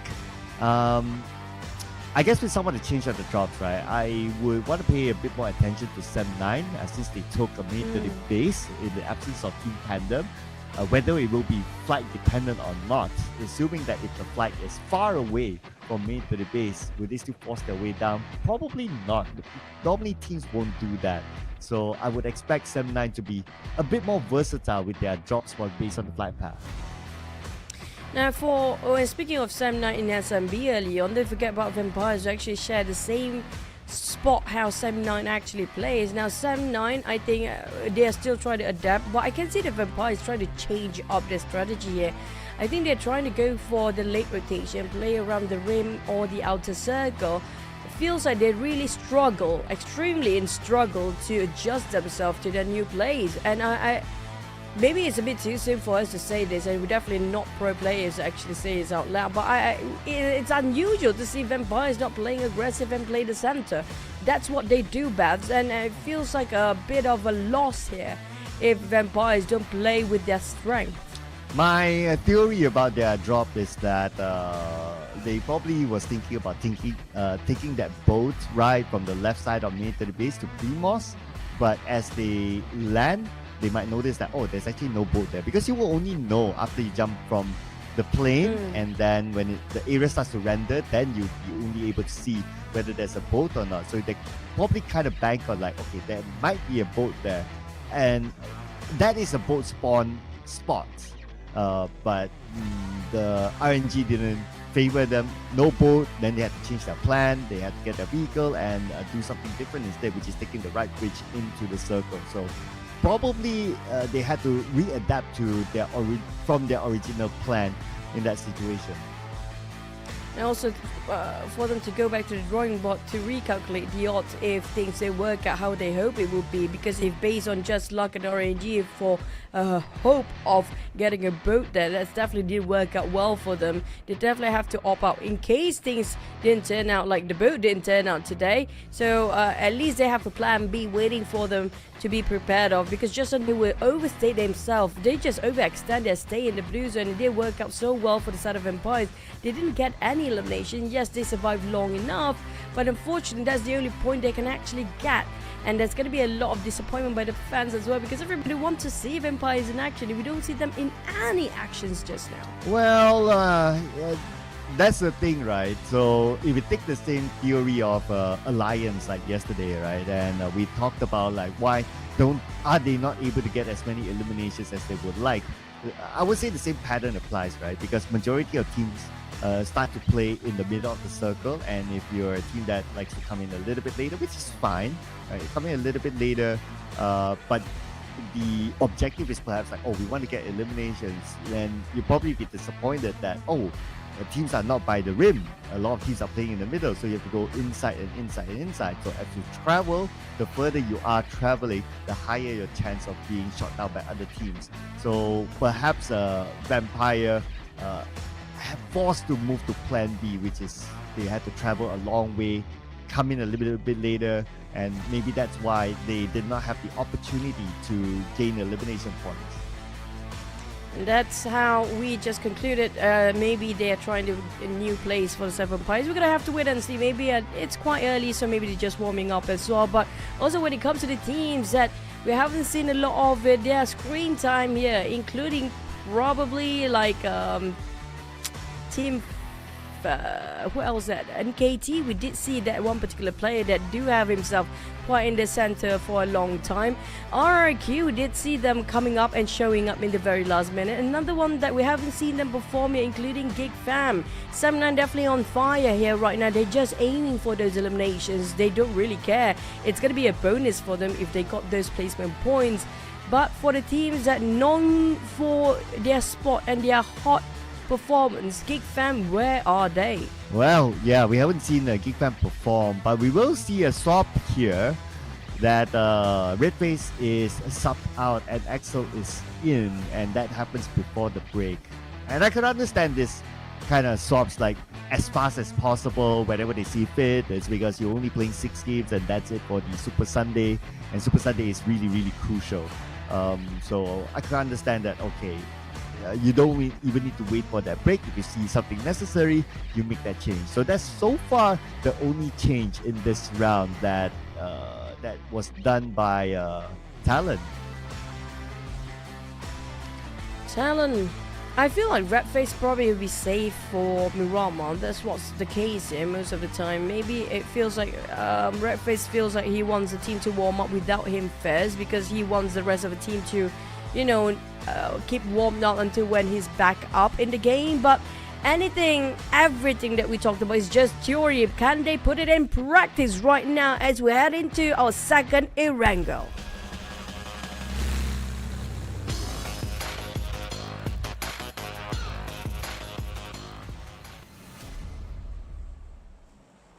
Erangel number 2, and it's the Erangel before the break, and we're gonna get a different sort of fly path than before, and I see hospital there, so this time the fly path is going to be on the left side instead, moving down to military base. So pretty similar diagonal, but a different area this time. But that also means that 7-9 could potentially still go to military base with this sort of fly path. Oh, we're gonna have to wait and see. But a lot of teams dropping themselves quite early on, including Alter Ego and the rest like Boom, Roy, Talon, even Vampires dropping early. So we assume they're gonna go back to their comfort spot, which can be pretty more straight away. But it's all about the circle, really. If the circle just on top of SMB, there's gonna be a lot of early migration coming in, even if it's just stage number 2. Now, for the other hot drops, we're gonna have to see if there's any collision between the teams early on. If anybody want to just make it spicy early. And it might just be it. O2 Esports and Talon, let's go. Wow, okay. Very, very early, even before the circle pops. So we're gonna let the circle wait for now while we check out this action. Okay, looking at their utilities. Okay, Kid with the UMP, pretty decent weapon. First weapon, I must say. And his opponent on the outside. Looks like Axel, no weapons left. Amazal gets the first knockdown to Linux, but the follow-up from Misery with Scar L to take down Kid. Okay, so a bit of a trade here. But Talon, Linux, and Axel both down. The follow-up from O2 Esports is way faster since the rest of the crew is quite nearby. Except for Fredo, of course, is quite far and is across the other side of the street, which Misery tried to take him down. I don't think he got enough weaponries, but he does collected some of the throwables. That pistol will try to have to put up to work here. Fredo do something magical with that pistol against the shotgun and the rifle. I think this got finished off, but Fredo is making it difficult for even Misery. And he finished off the last member of O2 Esports. That's almost a botch, but he made it through anyway. Talon will survive as the entire crew will get revived. Yeah, to a certain extent, this fight was forced because of the flight path that was put on all the way on the left side.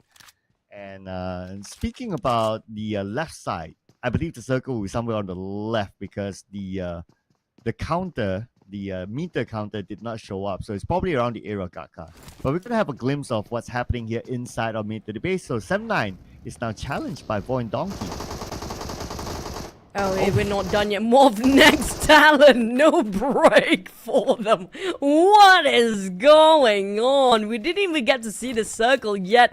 Even our observers couldn't actually pan out the map for us because there's too many fights going on way early.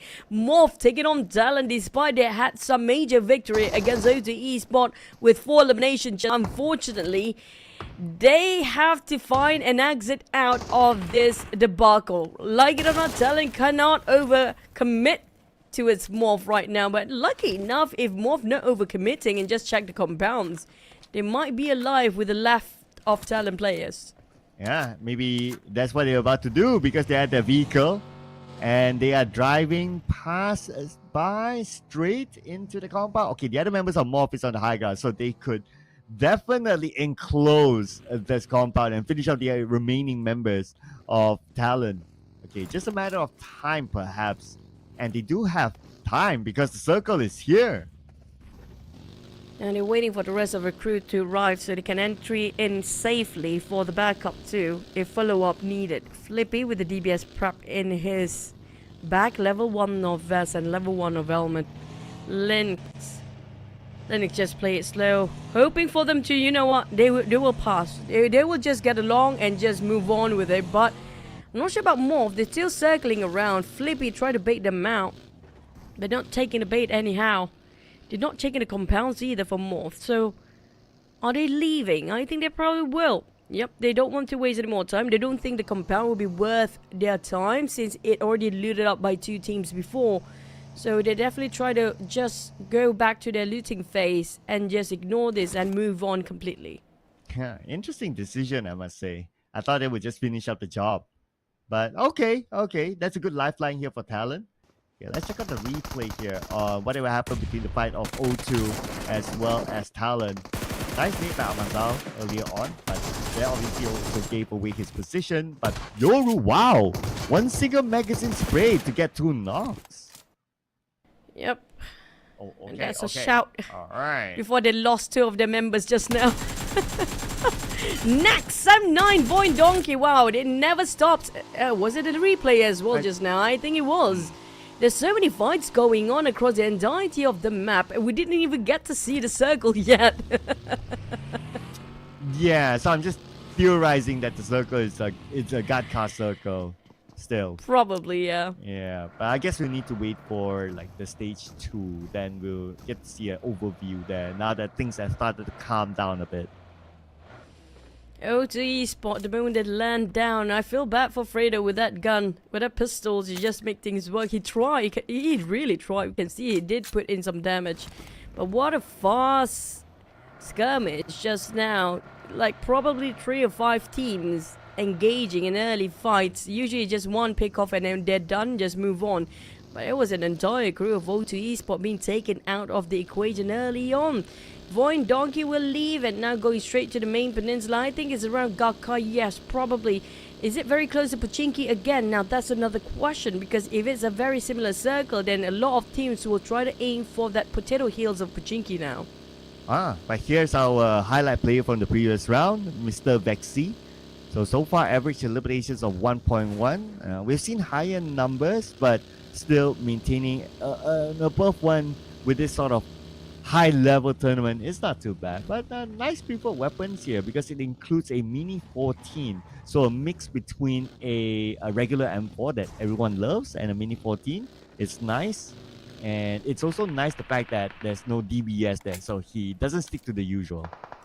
It shows that Vexi do prefer long and mid-range fights overall, but for MORPH, speaking of long range, there's going to be a lot of long-range shots from Alter Ego.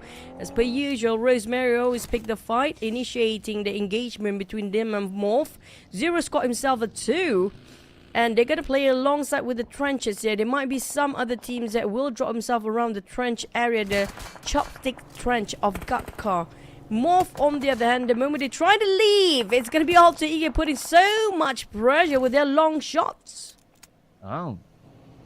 Warning shots to their unwanted neighbors, but looks like they're going to go in for the crash. Okay, here we go. It's Alter Ego. They don't normally shy away from a fight, especially now that they know that they have the advantage. And Tuyol will be eliminated by Alba. Hazel on the other side will try to retreat behind the building, hoping for his teammates to somehow save him. But okay, he's on foot.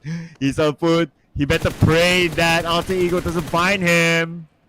He's praying for that, snaking his way into within the bushes. Hoping within the haystack he can get himself covers. Forced to break the formation. Now MORPH. Down to 3 players, but Hazel being surrounded. It's gonna be them baiting it out with a vehicle. He given up his position with the Nemo. Finding the Nemo indeed. And the Nemo name Hazel this time. Alter Ego.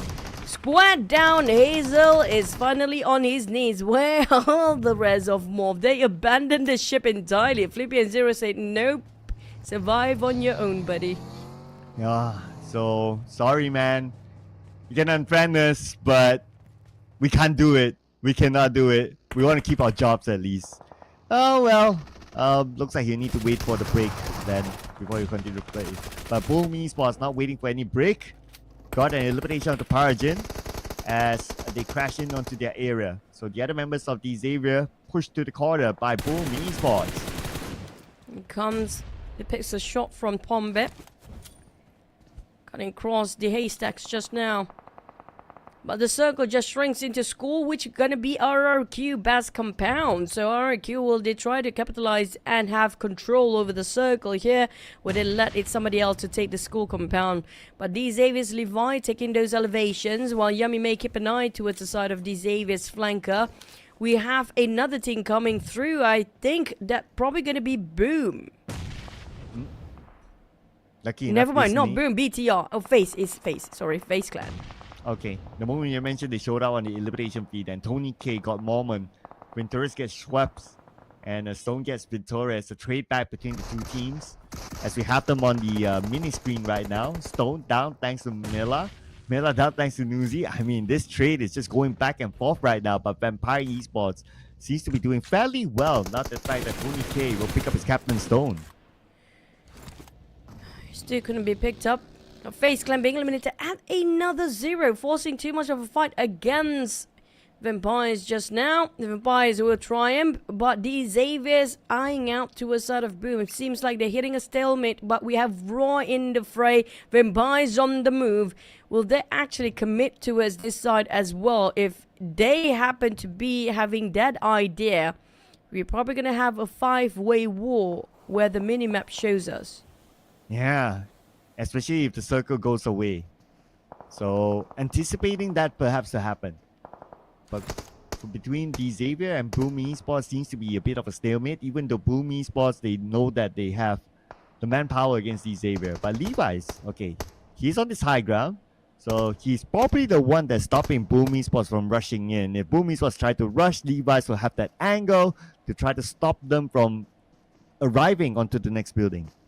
But last we've seen Boom Yummy may know exactly Levi's position. That's why Levi also couldn't make an advancement to the side of Boom due to that reason. They do have an idea there's somebody up there.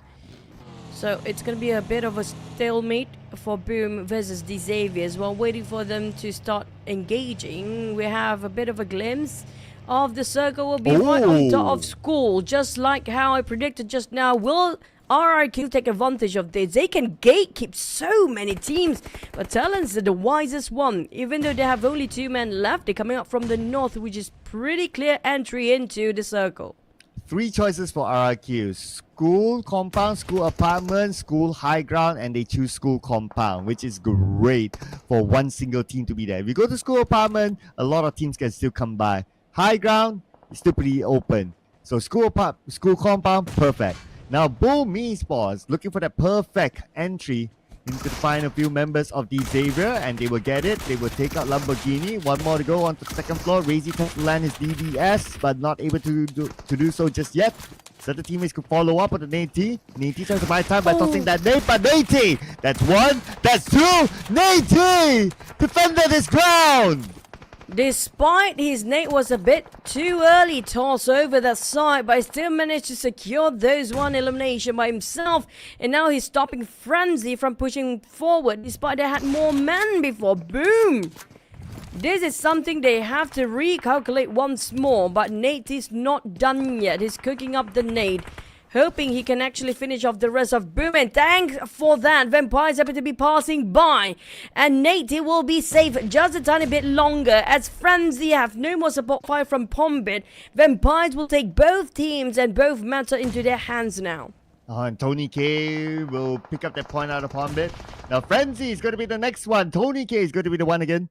And now it's only Nate in this building.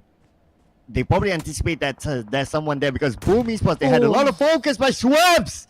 Perfect Nate onto the 3rd floor, and D-Saber is out as well. What an angle just now by Schweppes. Vampires, they're definitely pushing up their numbers despite they didn't get any elimination. This is redemption time for Vampires with 8 eliminations, knowing, you know what, we play late, not really working out well for us. Might as well get into and play at the rim of the circle, not staying too much in the blue zone. Did pretty much make an improvement based on their last performance and compared to this one. Now Vampires with 8 eliminations, who else they're aiming for? Right now they definitely spotted our alter ego players to give them a bit of a long shot. Greetings given. Will they respond to that greetings from alter ego? Vampires, Tony K definitely not happy about that greeting now. Yeah, playing the Primos drop again. Looks like it did help out Vampire Esports' timing, so we can see the comfort of them coming in at the right moment. So great work there so far for Vampire Esports. 8 elimination points as of now. Looking for more as they need to make up to the last 2 rounds. And they will be making their travel real soon because now a lot of focus is onto the area of school. Okay, school apartment. Look at how crowded it is. There's at least like 5 teams there by now. Fires open up. Shot out. And it's going to be the center battlefield between Team Secret and Sam9. BTI in the fray too. Seems like it's going to be a 4-way battle. But RRQ, will they stay quiet or will they start engage as well? Vampires are just bulldozing every single team to get into the circle. They don't have a can in the world right now. We want to get into the safe zone. Let us be or you'll be trampled down alongside with the rest. They've been eliminated early on. But BTR managed to take down the rest of the GEEK fam crew, leaving only 1 player alive, and it's nothing else of GEEK fam. No points at all for GEEK fam this time, so they remain at 5 points before the break. As for BTR, now in the school apartment with 2 other teams, including Team Secret across them. Expect more teams to come though, especially if the circle comes towards here, because you're moving to stage 5 in about 2 minutes 20 seconds. And Sam9 is on the other building, so 3 teams there is. So because this is a school apartment, urban, everyone has their own apartment. So expect that these teams will not really make those big moves yet. It's back to school, boys. And BTR, they have only 2 eliminations, but they definitely have quite a prime spot here. Got themselves this apartment building, quite a multi-level apartment. But Alter Ego, where would they go next? They've been greeted by vampires before. They are parting ways and moving in the same direction as vampires. They're picking a poison here, which can be Roy. Roy do have those elevations.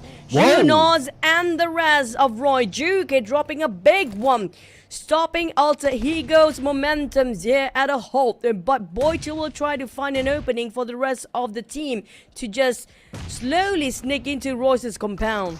Yeah, Boychill now trying to buy enough time because they need to go for the revive. And Junos with the Scar L. Oh, Boychill's pretty low. Now he needs to retreat as well. And Junos has his own angle from the top of the sniper tower. Okay, pops up the smoke. So at this moment, Car gets Boychill finally. The other members of Alter Ego, they're back up. Now Boychill is the one down. He needs to be safe instead. They're building the smoke barricade so they can revive on Boychill, but problem is Roy is not giving them that space. Hunts for you next, Car. Playing attack team alongside with Roy, alternating between them to pick out, but Vampires want a bit of Alter Ego too. Tony Gage has shot away Rosemary. They've been surprised from the back. Alter Ego didn't see this one coming over left. Alpha just within the smoke, hoping and praying and hanging on as long as he can, but Vampires surprises 2 teams at the same time. Roy will have to shift their focus towards the side of Vampires now and have to leave Alpha alone for a bit. And Vampire, they are now dominating with 10 eliminations. And looking for more. Okay, passing by the Porsche. They now have information. Whoa, immediate crashing of the JK. Man, this is Vampire Esports in beast mode. Tony K now down. They need to say Tony K, but taking out Junos is not going to be easy with the sniper tower position. It's the Junos who want to pick up the point out of Tony K. It's a bit tricky to take Junos out, but he got himself a vantage point up here. What a clear view for Junos, and a perfect angle for him to just pin down everybody else. I'm surprised Alva's still alive. We're still trying to snake his way out of this crossfire. And Alva not being spotted by Roy nor Vampire. Give him some time to just hold on. Problem is, he doesn't have too much. He needs to replenish his resources while Vampires crazily in frantic mode try to just bulldoze everybody else that along, and they will try to cross paths with them. Oh, here we go. Just onto the next room. Nuzi going in for a chase with the SLK. And Nuzi now swap places with his teammate Shrubs, and they seem to be wanting to go for a wraparound. Not a direct confrontation just yet because it's not really clear as Junos is on the left side. Nuzi sees his target, but because of this building, it's not going to be that easy for them to land those shots. And finally they did, and now Junos is going to be putting focus onto them too. And those 2 players from Vampire Esports can be all in on the Junos. Junos playing smart, trying to confuse the players with the buildings right now, and he exiting out and going into a different building entirely. The building being played by Maze here, as Junos being the mastermind of them all, tricking Vampires to go into one direction and just flee towards the other entry and the other exit out. He's slowly sneaking his way out of the crossfire and waiting for Vampires to just show themselves again. And Alpha on the other end got himself those elevation, but the next circle will still favors these three teams with very small amount of play left on their side. It's gonna be 2v1v1. So Vampires only have 2 players, and the rest of Alter Ego and Roy also stands as solo, but the others in the center seems to be having some great time too. Yeah, I mean, it's pretty much by the side, so unlikely that the circle will still be here, so they need to figure out a plan if they still locked in with each other. Seven, interesting enough, he has that high ground, so he wants to steal away, maybe exit frags later on, as Shrubs tries to find the target on the Junos. Man, this Junos guy, he circled around the building. He was pretty obvious of where his position was at, but Vampire Esports, I guess because of this urban area, it's not easy to land the direction on the Junos. Yep, but I have to give respect to side of Junos. He's playing it so smart with the buildings. Despite it's an urban warfare for these 3 teams, he played well. But it's going to be judgment time for those three teams as Circle will hit and shift again in 35 seconds left. Axel, that's going to be the last, not really last, he got another play going on. His AUG already prep up in case somebody trying to just push him away from his small shack. But we do have, I think, VOIN Donkey nearby. Need to stay quiet, but Axel, it's a bit too early for him to just toss that molly. He just going to pop the smoke. Will give away his position though. Well, it could definitely give a clue to the other teams, and then it will be a matter of whether they want to try to go in for it or not. It also depends the circle, I guess. So let's see stage 6 circle. Oh, school compound where RRQ is at, and they're sharing it with another team. So that's going to be a very popular spot. But all the teams in school apartment, 3 teams there to be exact, will all need to leave. RQ, despite they are the master of the school compound, but they still have no actions made. 0 eliminations, and Vampire is actually still hunting for more. 13 eliminations. Look at that number.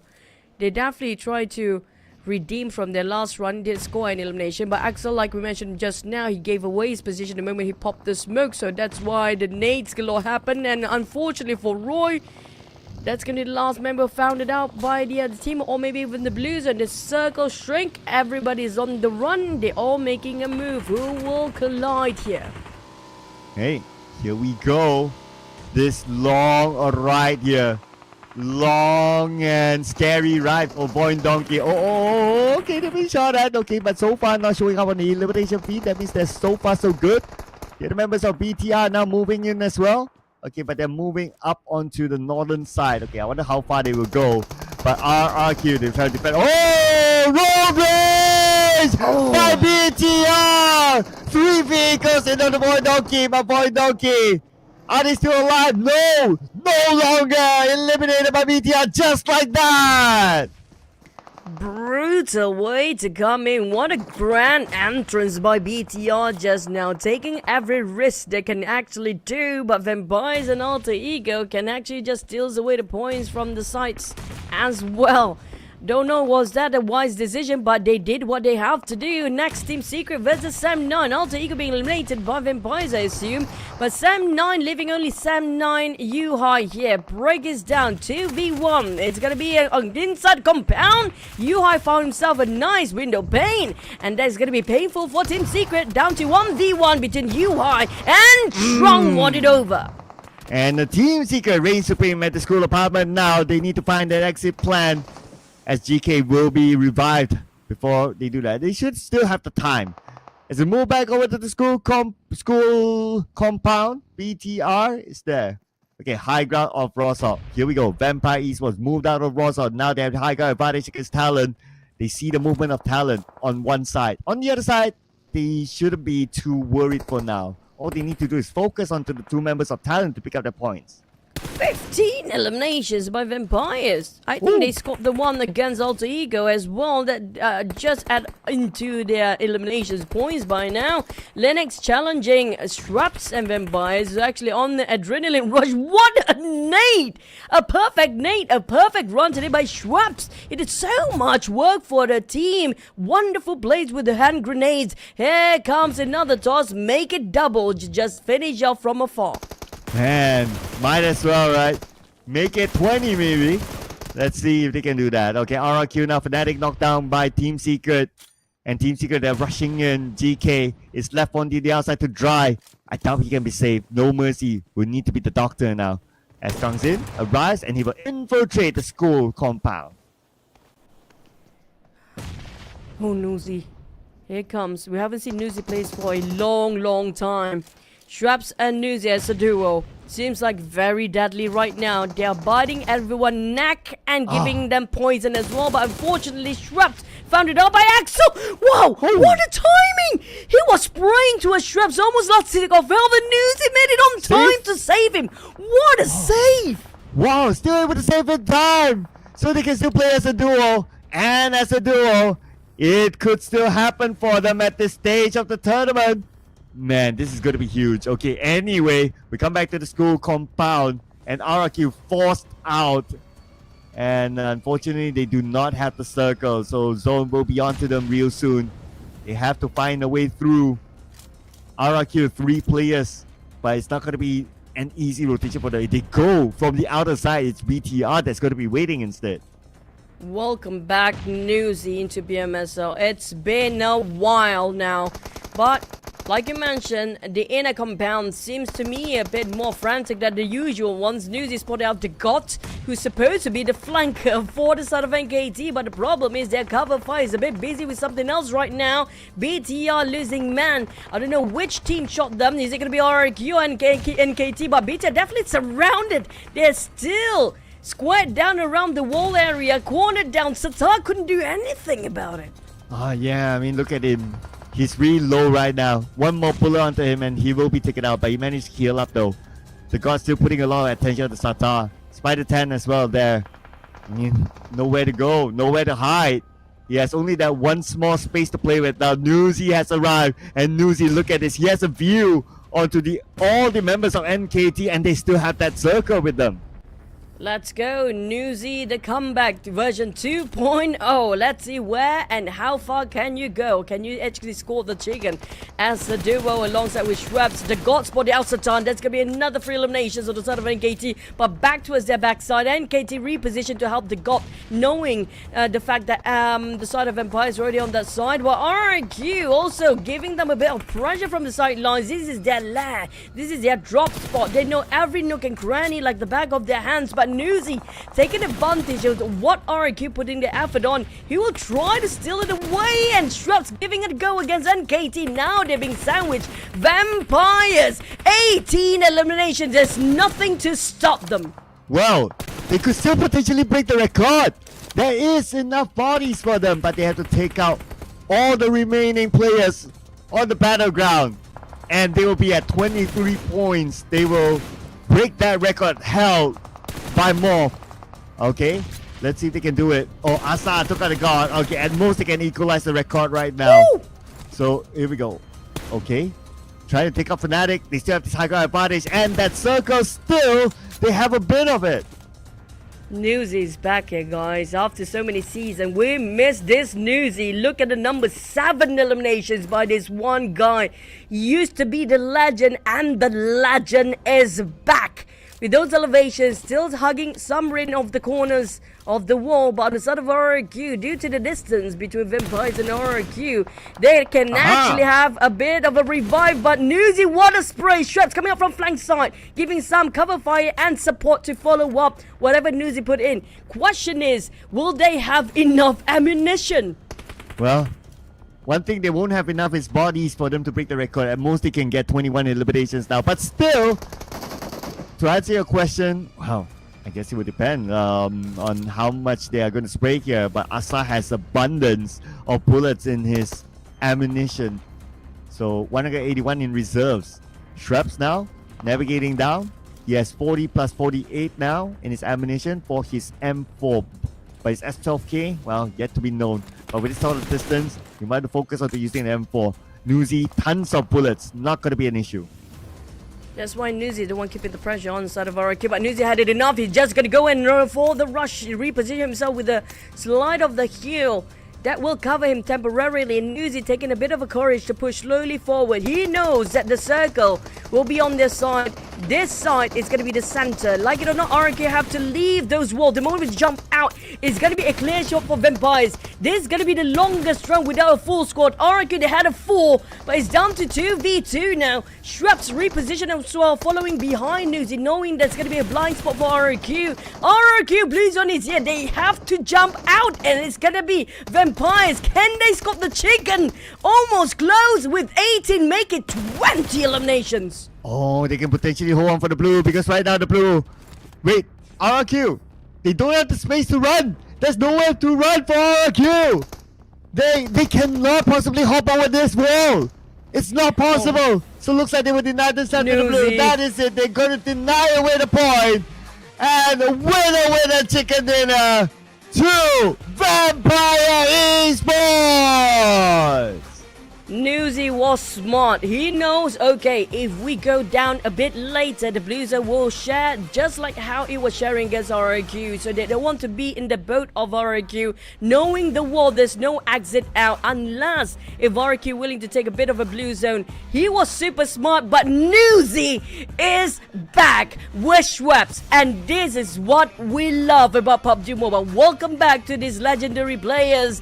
And they're definitely active, as they got themselves almost 20, maybe even hitting 20 eliminations, 19 of overall. What a run! And they got 21 eliminations last I counted. And looking at this, okay, there's a lot of numbers here. Yep, it's 21 eliminations, so great work here, Vampire Esports. It almost felt that with this sort of performance, the previous rounds were all forgotten now. And Newsy's damage, man, this is crazy. 1,434, and he must be the MVP. That comes in together with 8 eliminations, 392 damage received, 37% team contribution, and 28 minutes 53 seconds survival time. What a spray just now. His aim was impeccable. It was sublime. Newsy, this is blowing our mind. He used to be, you know, everybody said Newsy seems to be snoozing all this while a couple of seasons now, but he is back. And look at the damage, 1,004. And not just that, when it comes to the troubles, this duo had been doing so much work by themselves against NKT, against BTR, against RQ. All of them didn't stand a chance. RQ, unfortunately, it was a bit too late for them to leave those walls. Yeah, and they didn't have the space to come out at all, so their only option is to deny themselves to the zone. Other than that, NKT made it to one of the top teams here, as well as BTR, who had a very, very eventful crash. But here we go, Vampire Esports and their 21 elimination winner chicken dinner highlight.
So many clutch plays by Newsy, safe straps in the nick of time, and that's 19 plus another 10 points of Chicken in a 29. Vampires, they didn't have any elimination in the last round, but this time they redeemed themselves with a whooping amount of total points, 29. But we do have a couple of other double-digit club, which could be RRQ and NKT. I mean, RRQ, that's their compound, definitely they know every nook and cranny about it, and NKT, that one particular player lasts so long. And also for the record, this time everyone on page 1 scored some form of placement points, so that's one thing. So elimination points probably next, or maybe some of the teams without any points. Okay, there you go.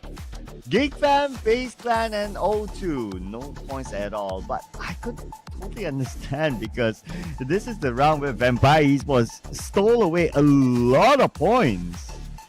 They are going frantic, this one, being a bulldoze vampire, a buffed up version of it. What a crazy run. This definitely pushed themselves way up the numbers too, straight to number 1 spot. With DX 1 point shy, pushed down to 2nd place, 29 points, Sam9 at 3rd place, VOIN Donkey at 4th with 25 points, actually have a tie with RRQ at 5th place down there, and KT is also going to have 1 point difference at 6th place, and Alter Ego at 7th place. Boom, 16. These are the team without the chicken, and Sam9 the only on the top 4 without chicken yet. Yeah. They just needed that one huge big round, and all of a sudden they're at number 1 right now, Vampire Esports, and everyone will forget whatever happened in the first Erangel now. But on page number 2, ooh, surprise, surprise, actually FaZe Clan is at number 16 now. Can you believe it? Well, 2 maps, they went 0 back to back. They'll be taken out. Well, their first contender was Vampires, and that's how they went frantic all the way. Berserk taken all out. FaZe Clan, unfortunately, will be the first victim into the Vampires' crazy run just now. So, FaZe Clan, they have to rediscover another strategy to make sure they will avoid the conflict against the Vampires is high on their momentum, with Newsy taking the top 4 gunslinger 1,434, and the second one is also coming up from Vampires, and even the 4th place. I know, right, man? Too bad Stone is not here, but hey, somebody has to play the support role at the other day, so they happen to be Stone. But we gotta give credit to Fnatic by sliding in between these Vampire players as well, with 825 damage dished out. So if only Stone is part of this, right, probably that would also mean that they would break the MORPH record. So MORPH is still the holder with 22 eliminations in the single round. Vampire now at 2nd place with 21. So the record is still being held by MORPH. Second highest, don't forget about Pandem, despite them not playing it today. Oh, still cannot get over that they've been pushed down with that 1 point. But it's gonna be number 3 for Vampires, number 2. Sorry for that, because 18-19 was a Vampires record just now, with the highest by a single person. I think it was Newsy with almost 8 by himself. So that's gonna be the record holder for now. Will they have more crazy runs in the next Erangel? Who would have thought Erangel will be the map? These teams coming up on the rise. Usually it's Miramar. Starting yesterday, a lot of things has changed in Erangel. Yeah, so how much would change after the break? Probably some lineups, but we'll find that out later on, because right now we'll be heading on to a break. So we'll see you guys after this one.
ค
welcome back after the break and back again with me, Windy. Besides me, on my left side, there are two amazing players from SEM9. We have Yuhai and also Boboho. Hi guys. Hello. Hello. So, first thing, I want to ask Yuhai. So, Yuhai, how have the members adapted to Boboho as an IGL in SEM9? Because we heard that you guys have like 3 scrims in a day, and are there any issues with the team chemistry or language barrier for the team members? Okay, Yuhai, pertanyaannya adalah macam mana teammate SEM9 yang lain mengadjustkan diri, menyesuaikan diri dengan Boboho sebagai IGL lah, sebab kita dengar SEM9 ada 3 kali scrim dalam satu hari. So ada apa-apa isu yang korang hadapi? Adakah korang dibenarkan main secara bebas ataupun kena main ikut direction Boboho?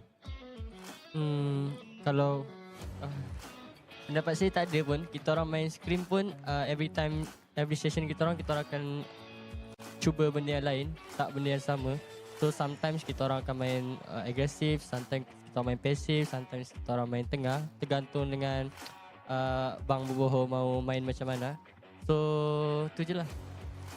Yeah, as for now, yeah, we still adapting with Boboho as well. But then in terms of that scrim, we have 3 scrim in a day. It's just like sometimes we play it as how Boboho wanted us to play. So yeah.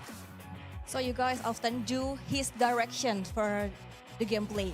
And next, I want to know what changes that you noticed in SEM9 after the addition of Fyron and Boboho to the team. Okay, menurut pandangan Yuhai sendiri, apakah perbezaan lah dengan keadaan tim setelah masuknya Boboho dan juga Firen?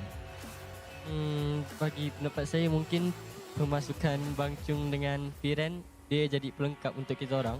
Sebab kalau yang kita orang tahu sebelum ni, timeline up sebelum ni, time saya IGL kurang, sebab sosok yang kita orang perlukan tu macam kurang aja. Tapi pas memasukkan Firen nama Bang Chung ni, kayak semuanya tu jadi lengkap lah. Jadi rapi, kita yang juga pede, chemistry juga ada, tinggal kita execute aja. Okay, so basically, I would say Boboho is our missing puzzle, and our latest addition, which is Firen, is also like complete the puzzle, because as we can see from last season, when back then I was the IGL, I think I still like something, but then when Boboho came in, it's everything went well for us. Yeah. Oh, I don't know, like Yuhai, do you feel like a little bit deja vu because you're playing with Indonesian players and now you're in Indonesia? Ada rasa deja vu tak sebab main dengan player Indonesia dan sekarang ada dekat Indonesia? Saya rasa mungkin sikit lah, sebab kadang-kadang tu usually sebelum ni kan saya biasa comms bahasa Melayu, tapi lepas pemasukan mereka ni kayak automatically slang Indonya keluar. Jadi kayak kita tu komunikasi kita tu rata-rata pakai Indo semua. Anjay. Okay, so basically, yes, of course, I feel a little bit in deja vu because like before this previous season, I was communicating in bahasa Melayu, but then when Boboho and Firen came into the team, yeah, most of the time our team communication would be in bahasa Indonesia. And I think it's all working out for today. And now let's move on to Boboho. So, Boboho, many say that Indonesian teams are always stronger than Malaysian teams. What do you think about the statement, and why do you decide to join in Malaysian team? Okay, buat Boboho pertanyaannya adalah ramai yang bilang itu tim Indonesia itu bisa dibilang lebih jago ataupun lebih kuat lah dari ketimbang tim Malaysia kan. Menurut Bang Boboho sendiri, apakah apa tanggapan dari Boboho sendiri, dan kenapa kamu memilih untuk ikut campur di tim Malaysia? Sebenarnya kalau dibilang lebih jago tim Indo dengan Malaysia itu, mungkin aku ngelihatnya lebih ke regenerasi playernya ya. Di Indo itu lebih banyak daripada di Malaysia. Itu yang menyebabkan mungkin player-player di Malaysia itu kayak nggak mencoba untuk grind, karena posisi mereka tuh 90% masih secure. Sedangkan kalau di Indo, kalau kita nggak grind, posisi kita akan tergantikan dengan cepat. Okay, so basically I think the difference between Malaysia and Indonesia, I think the most important thing is the regeneration part, where in Indonesia there's a lot of players that wanted to come into PMSL. But then in Malaysia, I think most of the player would think 90% that I would still in PMSL and I would not grinding as much as I need to. So yeah, in Indonesia they are easily replaceable, but then in Malaysia they are not easily replaceable. Yep. Yeah, and you know, Boboho, wherever you are, I'm always rooting for you, Boboho. So for the last questions, Potato was in Alter Ego before, the 2 times champions, and now he is in VOIN. I want to know, because VOIN doing well for today, do you have any words for Potato or any VOIN's player, Potato? Okay, so Potato sekarang ada di VOIN dan Potato itu bisa dibilang ya 2 kali timnya itu pas di AE 2 kali juara dan sekarang di VOIN juga mainnya bagus. Apa yang mau disampaikan kepada Potato ataupun anak-anak VOIN? Good luck. Ya, good luck to Potato and VOIN. Good luck and good luck for you as well because we have like 3 more matches for today. So thank you so much Yuhai for this amazing interview as well. Boboho, thank you so much. And today let's get into highlights.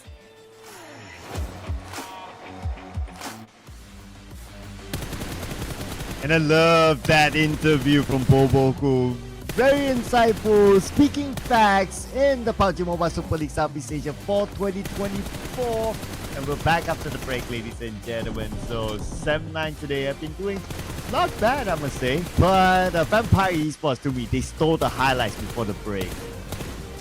I have to agree. When it comes to the interview, there's so many facts actually being spilled there. I think there's also a wake-up call for the Malaysian team, knowing the fact, you know what? If you actually trying to grind the Indonesian region, they will have a lot of challenges if you compare with the Malaysian region here right now. I think that's a wake-up call for them to bring their A game up.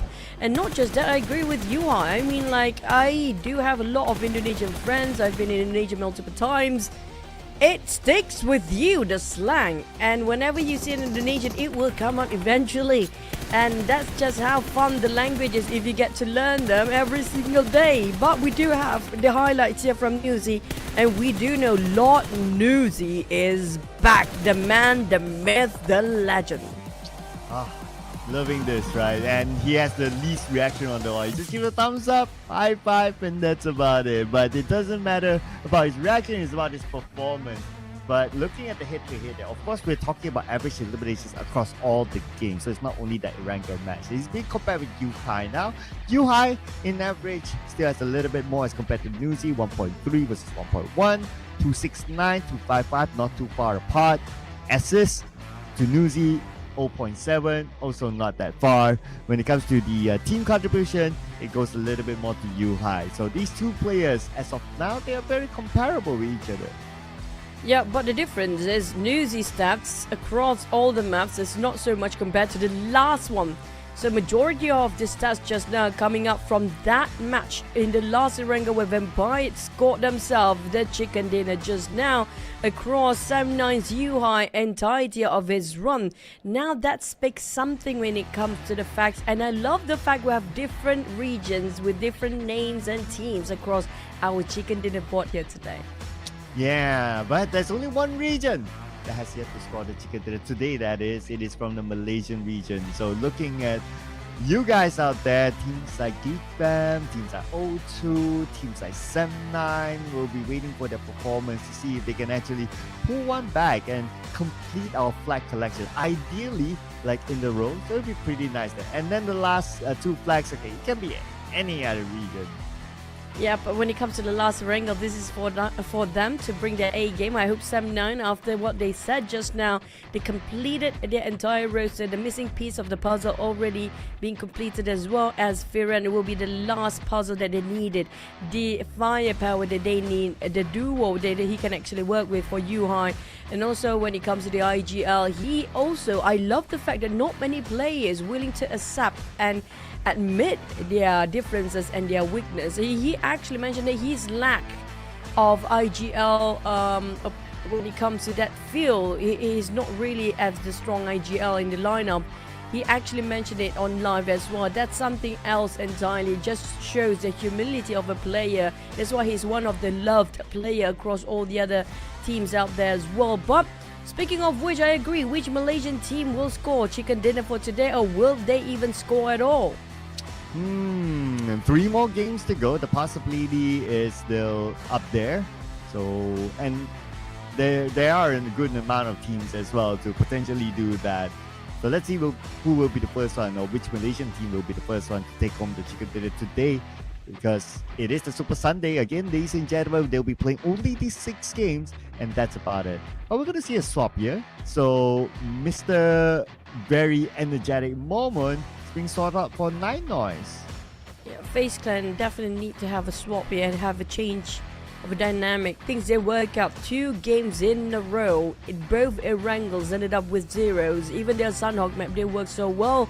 But Alter Ego decided to put in Octa. This is not unusual. This is going to be the norm here. Every single time we're going to hit back from the break, there'll be major swaps coming up from each of the team. I'm not surprised they swapped back Flyboy in. Even for the side of Boom here, Frenzy is out, Flyboy in. Who else are we going to have the swaps? Interesting. I thought Flyboy would come back for the Miramar match instead, but okay, he will have a run out at Erangel this time. So as we also did discuss that the potential swaps will come in after the break, and we're seeing all these teams swapping up. So far, based on our graphic, no further swaps. So I guess that could be it. Everyone else is sticking to their regular lineup from before. GEEK fam, sticking to the regular lineup, not making any substitutions, but today has to be the GEEK fam that we have seen in the group stage. Definitely a different firepower coming out when it comes to the best of Group B coming into this back in the Super Sunday, /Tuesday, guys. But it's going to be go time. I don't see the pick on TALON as well. We're going to have to wait and see. Will they swap for different maps later? And RQ, is Nepeko back in or not? Let's jump straight into our last Erangel map of our /Super Sunday Tuesday week number 1.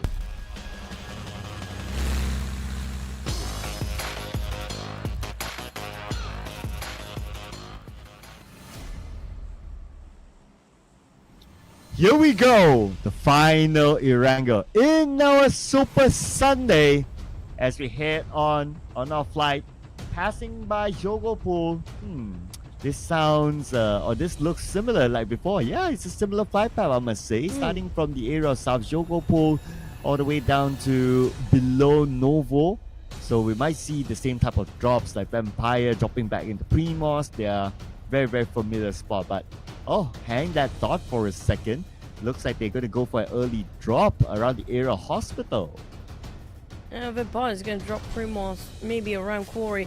I assume, I don't know why today's flat path favors more on the southern side these days, but perhaps we're going to have very similar circle as well then, because the earlier flight today, also starting off our first Erangel, we have very similar sort of circle around Pochinki, and then we drop into school. Will be Rosok or Ruins for the next one. That's going to be something to watch out for. And we had early skirmishes just now. Can we assume also early skirmishes even without the circle pop, just how we saw and witnessed in the last Erangel map? Wow, let's see if we will get the if it's going to be a similar circle. So the previous circle ended our area of a school, but we're going to have a very different circle, a northern circle, and this is the first time this season we're going to get a shooting range centered circle, at least for stage 1. So this will be a different shift of dynamics for the teams and for us to watch how they will navigate around us. I feel like it might be Ruins later. Wait and see, because yesterday it was unexpected north as well for our last circle of Erangel too, so it seems like that's going to be the surprise for us, reserved for later. It's going to be the best for the last Erangel here today as well. Alter Ego spotted out FaZe Clan on top of Hospital, slightly on the north end. Jogopol, FaZe Clan Mela got chipped down a bit, down to 10% of HP. I think it's safe for him to loot up, just as long as he doesn't overpick around the window area, it's gonna be fine. So we've seen the best of Nuzi for quite some time. Can we see Mela back as well for FaZe Clan? So far no indication yet of a change for FaZe Clan, except that one change earlier on with Nine Noise.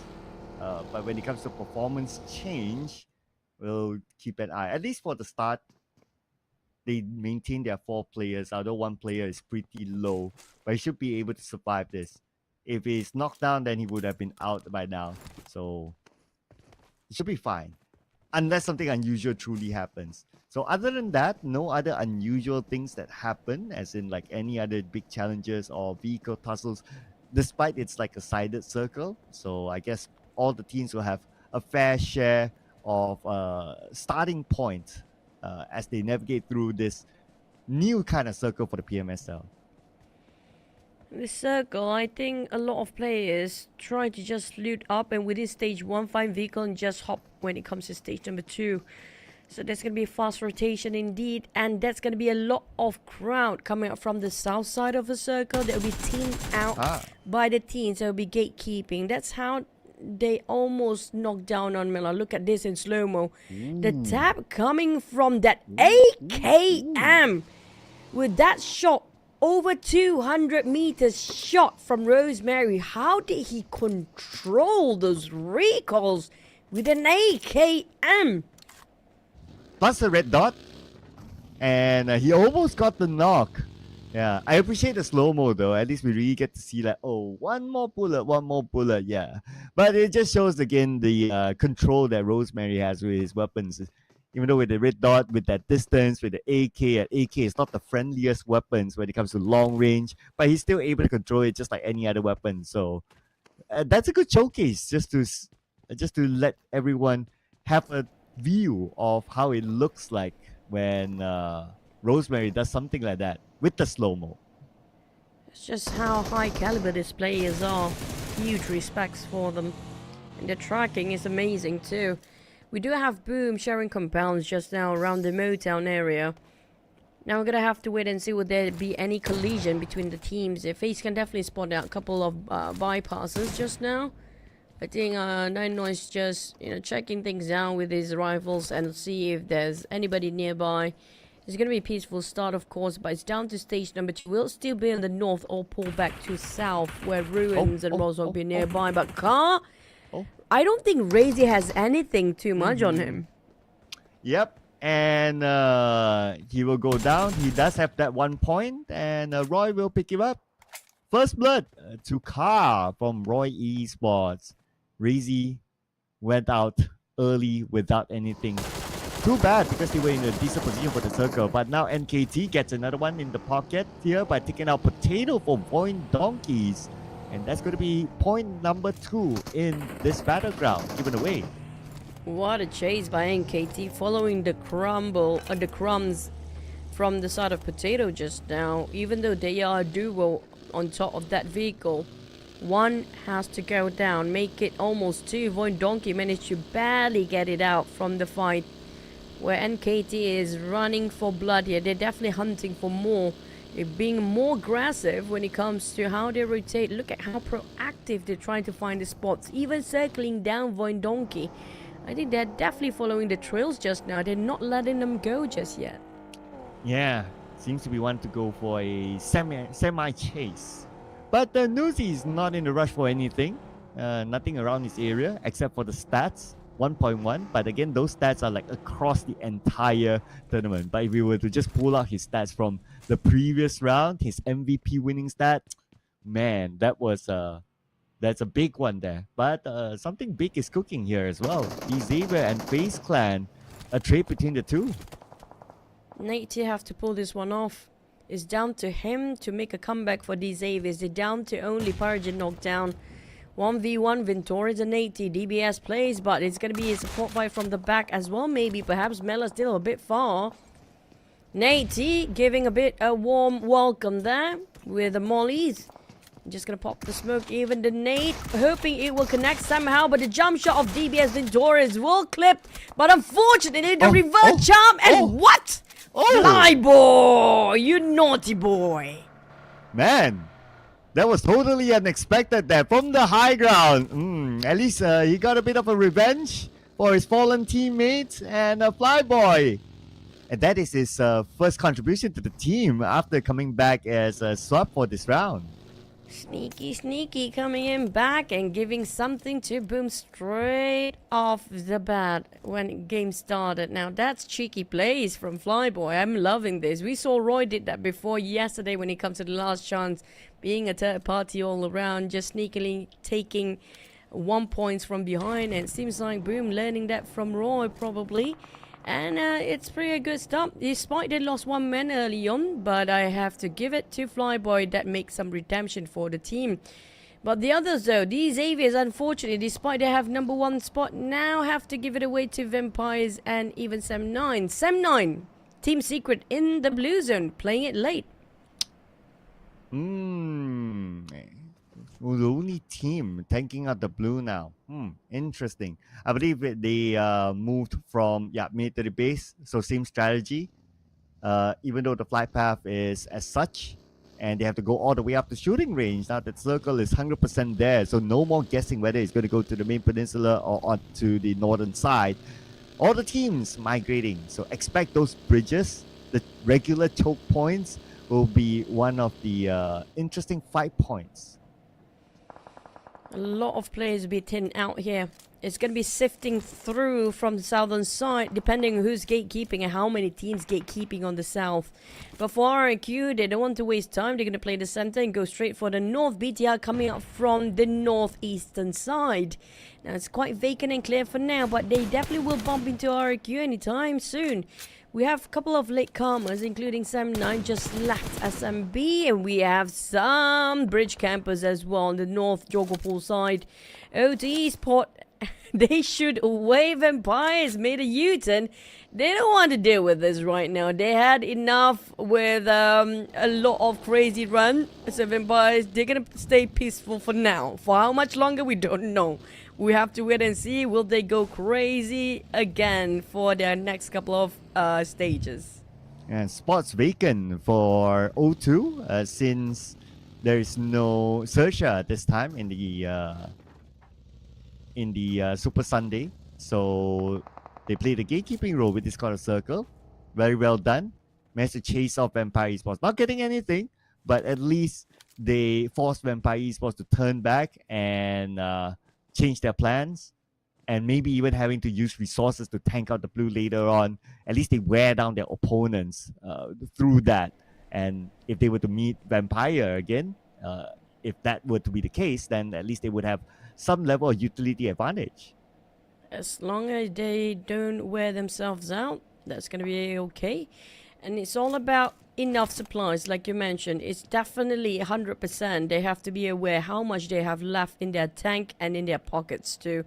GEEK fam, we don't see the best of them yet. We have bunker players here, NKT. This is quite a risky place, honestly. If somebody try to block them out and they try to pick out, it's very difficult for NKT to just go out from shooting range. If the circle happen to be just squeezing on the north till the maybe stage 4, 5 and 6 later on, it's going to be difficult for them to come out. So it's best for them to fan out, spread out a bit, just to make sure they have some infos regarding their environment. But Sem9 tanking still the blue. Same goes for Roy. Roy is coming in very late as well. And O2 took their time as well, even though, but they're not too far away from the circle, so it should be fine for them. Looking over at Sem9's utilities, Bobo 4 first aids, it should be fine. But we're going to see the next circle anyway. Okay, circle, left side of shooting range. But okay, I was going to keep an eye on Sem9 and Roy on the south side. That could be a potential clash. They're heading towards the same direction. They have to, and unfortunately, the moment they get into the safe zone, there will be GEEK fam and TALON waiting at the other end. So whoever stays latest, there's going to be some trouble brewing up for them. Vampire is coming from true south, which is going to be a clear path then. And Alter Ego seems to be bumping into O2 Esports and Boom at the same time. I think Boom definitely gave them some pressure when they're coming in. But O2 Esports have to squeeze into where they have so many gatekeepers waiting at the other end. Good luck, have fun, Team Secret. North is not anti either. Oh, here we go. Fight starting to happen all the way up north. Team Secret looking for their next target. And they want to secure points. Drangzin will be safe. Not going to be an issue, but break. Okay. He still has a way up, so no worries there. He just wants to make sure that point is not being denied away by any other cause. put a lot of effort for that. Might as well finish the job. But O2 Esports down to 2 players. Alter Ego tried to wrap them around, but Vampires is yet to play. Tony Gaze around the corners. Be careful, guys. He's pretty good at getting off angle. O2 Esports a bit occupied against Alter Ego. Rosemary knocked down by the side of Fredo. Mano to mano fight, and Alta popped the smoke to revive on Rosemary, but Amazer cannot be saved as O2 Jump also knocked down. I think that's the last of O2 Esports. Vampires Tony K toss a nade and run. That's sneaky. Okay. He tried that. He tried, but what's not sneaky is going to be BTR. They're making their attempt very, very open here. So here we go. They want to take advantage of the current situation. 7-9 just arrived and they came on to the northern side. Yuhai and Firen. It's going to be the duo on that area.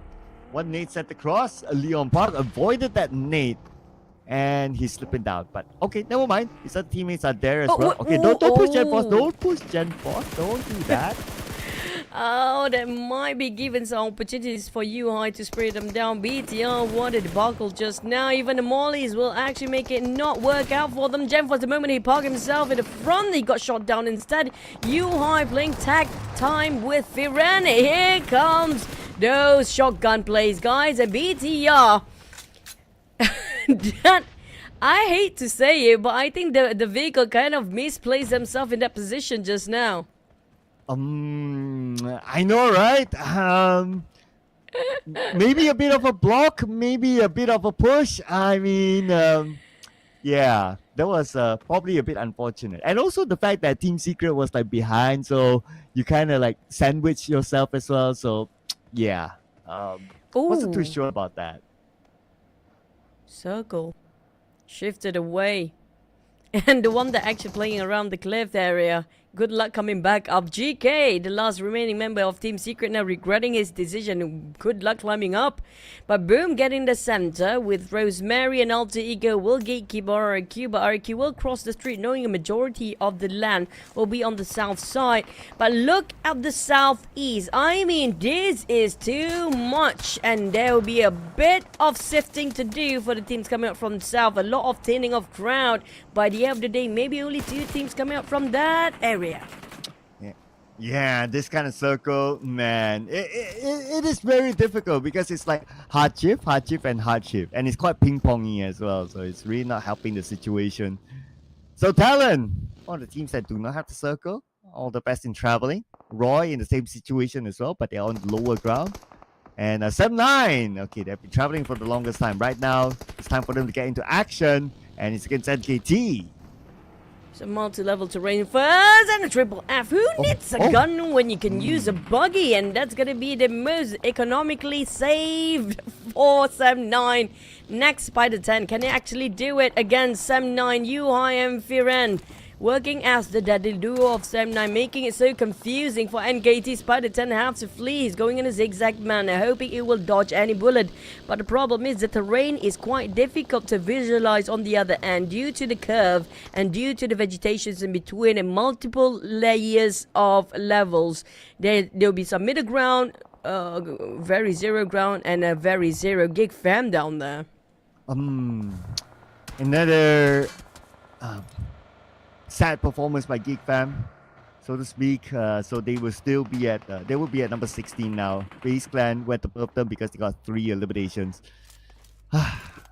Not the Geek Fam from the group stages, but anyway, we have to move on with the 2 more rounds to go for Geek Fam. Hopefully they'll be able to bounce back. Firen knocked down by Asaf from RRQ. The last we saw them, they were on the outside of the circle and they had to take lots of fights because of circling teams. And Fnatic will get Popoku too. Roy, you need to leave that vehicle. Roy, you need to jump out that vehicle now. Vampire's also shooting the other way, and it's going to be boom and done. And Newsy scored it once more. Newsy is on fire. Newsy still bringing on the mojo from the previous round. All right, that's going to be an opening for himself. 3rd elimination for Vampire Esports, still with the full team. And let's check out how the other teams will fare right now. Okay, Axel on the high ground, still on the outside the circle, but they have cleared off their front, and now they can come in. SM9 has to cut short for their run with 6 eliminations there. They're aiming for eliminations. I'm not surprised they've been eliminated early. They're playing so aggressively, but still a couple of scores down there. Back to as a team. 9 teams to go at stage number 4. This is quite fast due to the circle tucked into one corner. Everybody moving into the northern side. One direction only. And everybody coming up from south right now. And south is still quite crowded when it comes to the north. Only GK. GK, hopefully the circle favors you. If it moves away, good luck, have fun going against this team. And it moves away. Boom, getting the center. RQ, look at the spread. They are trying to control over this circle, but Talon in trouble. Oh, my goodness. Okay, this nade. Okay, he's going to do it. Oh, Spider Tan did not do it yet. Oh, wait. Oh, man. 2 nades on the Spider Tan instead. Then Spider Tan was the one eliminated. He was not able to toss a nade first. It's all about timing here. Back to the side of Talon. How to get out from this small shack. MORPH definitely have so much information about this shack right now. And Talon kind of clustered up the 2 players there is. At least they barricade themselves inside. With a lot of vehicles on the outside too. MORPH, they still want to deal with Talon. They're definitely committed to it. But the problem is there's going to be shots coming up from the side of across the other side of the hill entirely. I think that's going to be BTR. Not really. BTR being eliminated. Who was it again? Another team? Alright, but we'll follow up because a lot of teams now dropping quickly. If we kind of look at it, right, we have stage 5, but we have 8 teams here. So Vampire Esports is now one of the teams besides RRQ that still is very well and healthy, and they are looking for eliminations. This is their time to come in. They managed to get a knockdown to Flippy, and with this wide spread here, they're looking for more opportunities. Okay, nade onto 0. This is execution time here for Vampire Esports. Vampire is still angry. Also, they will be denied from the North Jokopol bridge just now. Definitely, they are angry to get all those eliminations. Stone getting on Flippy, and RIQ chip in the damage too. MORPH plays themselves at 8th with 2 eliminations. Now, Tony K, can he surprise us with his angles here? Nice striking, unfortunately not connecting. For Shraps, he saw the entire crew of Boom. This is definitely going to be crucial information for Vampires, whether to commit or not. Probably they are looking at the situation if any other team is close by. Okay, now it's Vampire's turn on to Talon. Okay, earlier on, Spider Tan is not able to finish up the job. Now, Tony K will be interested in this. If he can land that 1 nade into the shack, which is pretty hard, but if he's able to, then he's going to get like 2 eliminations in return. Now, Stone is going to come in for the other side. So, 2 different angles of the Talon. The moment Talon steps up, Vampires will be there. MORPH tried to finish off Talon in a small shack too. They failed to do so. But Boom will be the main target for the rest of the other Vampires. Tony K just commit to this 2 players of Talon. Misery and Yoru, they have a bit of a reset, but Tony K, there's also RIQ watching over his side too. So he has to be extra careful, but lucky for him, Straps gonna give him some cover fires at the back. Newsy just gonna do Newsy stuff. He's trying to find his target. Alter Ego Rosemary might be the next one. Oh, okay. Yeah, Alter Ego at this moment, 2 players left. But Vampire, I'm interested to see when they will make the big execution. But for GK, oh, the Lone Ranger for Team Secret. Last hit, GK, last hit. Oh, he survived it. Oh my goodness. Okay, no mercy was to find the angle. Very, very tight spot. But the tree is still protecting GK. Problem for GK. Blues in start to hit soon.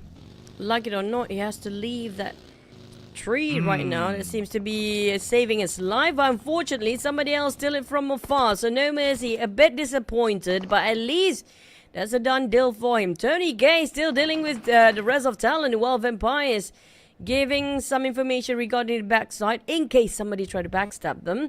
So Tony K trying to scout if there's any extra teams except for Talon right now. Straps probably will follow with Stone. They try to get the shack just now. Alter Ego Rosemary still lurking around the corners. And that's going to be the last of Alter Ego. Rosemary, the last man standing. Yeah, Rosemary. Let's see how much you can get out of this. But VOIN Donkeys in the middle circle with the shack. Definitely will attract a lot of teams, especially RRQ. You can see them moving around. They're actively looking for their next opportunity For Boom Esports on the left side, just got to be careful of the potential backstep by Vampire Esports. But so far, so good for them. They do have a small cover here. So no direct shot by Vampire Esports unless they choose to rush in. But Vampire Esports, they are still playing this fairly cautiously, I must say. And they are really calculating the next move on which route they want to take. For Boom, they've been covered by the bunkers, so Vampires definitely cannot see them through.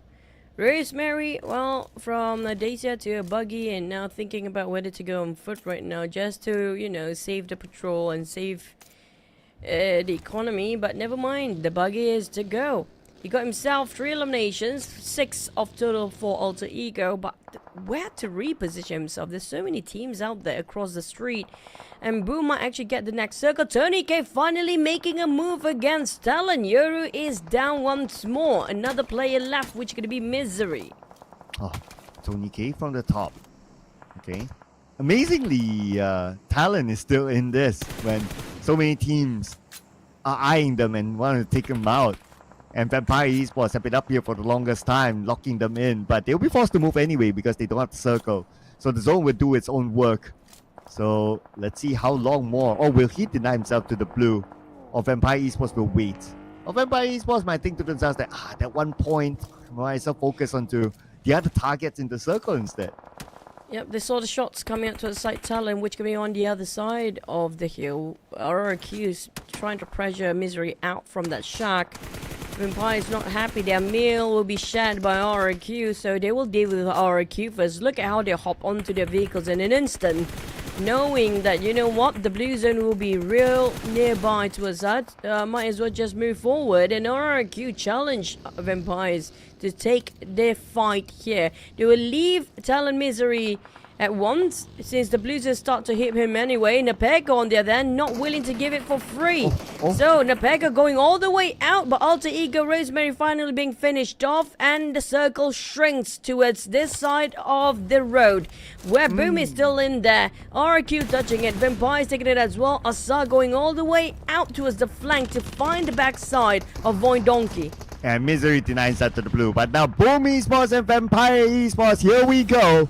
Boom Esports 3+. Okay, the Molly will stop Boom Esports from advancing while RQ is looking over their shoulders.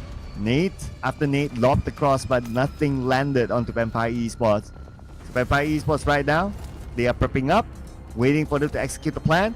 Shrubs looking for an opening, tossing another Molly. Trying to flush out the members of Boom Esports, but this angle is going to be pretty tough. It's quite a risk taken by Vampires, knowing that RQ also will be shooting from that direction. And RQ keeping the pressure on and keeping their distance with Vampires. But Vampires dealt with enough patience there. The Shrubs getting on Flyboy. Stone next to the DBS to his Pombit. But Pombit fighting back with that more the hand grenade. Newsy coming in. Shrubs pretty low himself, taking a bit of bunker covers for a bit to reset. Pretty low on the Vampires, but they are pretty having a good run. 10 eliminations across the board. Well, now they need to deal with RRQ because they're coming towards the Vampires into the Batcave. As VOIN Donkey, looks like RRQ, they're split between the two teams. Now they're managing VOIN Donkey as well. Vexy is pretty low. Napego naded out by Shrubs at the bunker. Vexy knocked down. And looks like a Vampire Esports, they bought themselves some time to revive Newsy. Shrubs tossing the nade in case they try to rush into the bunkers area. Asa will have to deal with VOIN Donkey by himself. Vax is on the ground bleeding out. There's going to be one player left, which is going to be Mineral.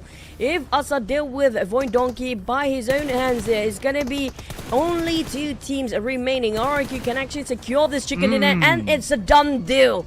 Asa and Napeko just finished off the last member of VOIN Donkey. Next is just going to be the Bat Cave fight between these two teams. RQ, will they rush in against Vampire? Let's see. Because we still have stage 8 circle, but it's unlikely this area will be within the circle. Okay, nade after nade tossed by RQ, hoping to land something, but it's not going to be that easy. So if they were to rush in, actually they do have the man advantage, but they don't have the information of the position of Vampire, the last 2 members of Vampire. So even if they rush in, they might be rushing in blind and they could be taken out. So they're not willing to take that risk yet. But now they are not really in a hurry because this bunker is not in the circle. Yep, all they need to do is just wait it out. Whilst for the side of Empires, oh, Newsy, this is quite a risk to take. I think that's also Shrubs on the other side. I don't know if they have any more first aids to deal with this current situation. For RIQ, oh, it's all about patience game. They don't need to overcommit themselves in there. Blue Zone will do its work, and it's going to be stage 9, hitting in 3 seconds now. RIQ almost 100% at Chicken Dinner right now. They don't want to watch this one, jeopardizing too much if they just walk down to that bunker cave. Shrubs taking the chances. Will they try and willing to take a bit of a risk here? Yeah, they just need to play the lock-in game here for Vampire. As we can see, the blue is moving. And they're already emoting. Yeah, they know it. They know it. As long as they can keep them in, that's it. Okay, Nuzi gets knocked. Now it's a matter of them not allowing Shrubs to deny away the point. But Shrubs, he's probably thinking about that. Okay, whoa! Okay, he fires back. And he's able to secure that point. Okay, that's a bonus point there for Shrubs. So not going down without a fight. He's not going to deny away his point. He will still go for it. But at the end of the day, it is still RRQ not dropping the ball against Vampire Esports. Despite having some casualties, a fair trade for both the team. 11 eliminations on the side of Vampires and make it 10 for RRQ after the finish off Shrubs just now. What a run by the Vampires, and of course Chicken Dinner for RRQ. Their patience seems to be fruitful. Yeah, patience is virtue, and patience bring you chicken dinner here. So RRQ gets it. And we're still waiting for all the regions to get their own chicken dinner. 2 more maps to go, by the way. But great work here by RRQ. And it's not like they had a quiet one. It was a fairly busy one for them. What a day here, especially for Napeko. He's actually playing back for RRQ and actually pays off as well with 5 eliminations. 1,000 over damage alongside with Fnatic / Aldogi brother. 926 damage being dished out, with the damage received the least amount of it, which is going to be Asar at 78. And he's taking himself some eliminations too. He's playing it smart. Yeah. With the Scar L, not one of those long ranges weapon like Mini 14 or something like that. But of course, our MVP is Mr. PMPR Southeast Asia Terminator Napeko with 5 eliminations, 1,140 damage. That's a lot for 5 eliminations. 382 damage received, 29% team contribution, and also a survival time of 26 minutes 57 seconds. Napeko, the MVP this time, and he has been very, very busy. I feel like RRQ cannot swap Napeko when it comes to Super Sunday / Tuesday here because of how valuable the player is and how much he managed to serve up for the table of RRQ. But when it comes to the match recap of the top 4 teams, VOIN, Donkey, Alter Ego, Vampires and RRQ, with the least amount of players starting for our last Erangel just now, VOIN Donkey just survived as a full squad at 5 minutes 28 seconds. Let's check out the best moments here by RRQ with their Super Sunday Chicken Dinner.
double 11 here for our top two teams. 11 eliminations by RRQ and Vampires respectively, with 21 points of total by RRQ, 17 for Vampires.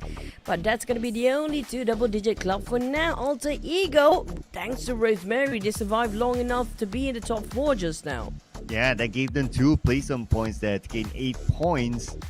If not, it will be 6 points. And 7-9.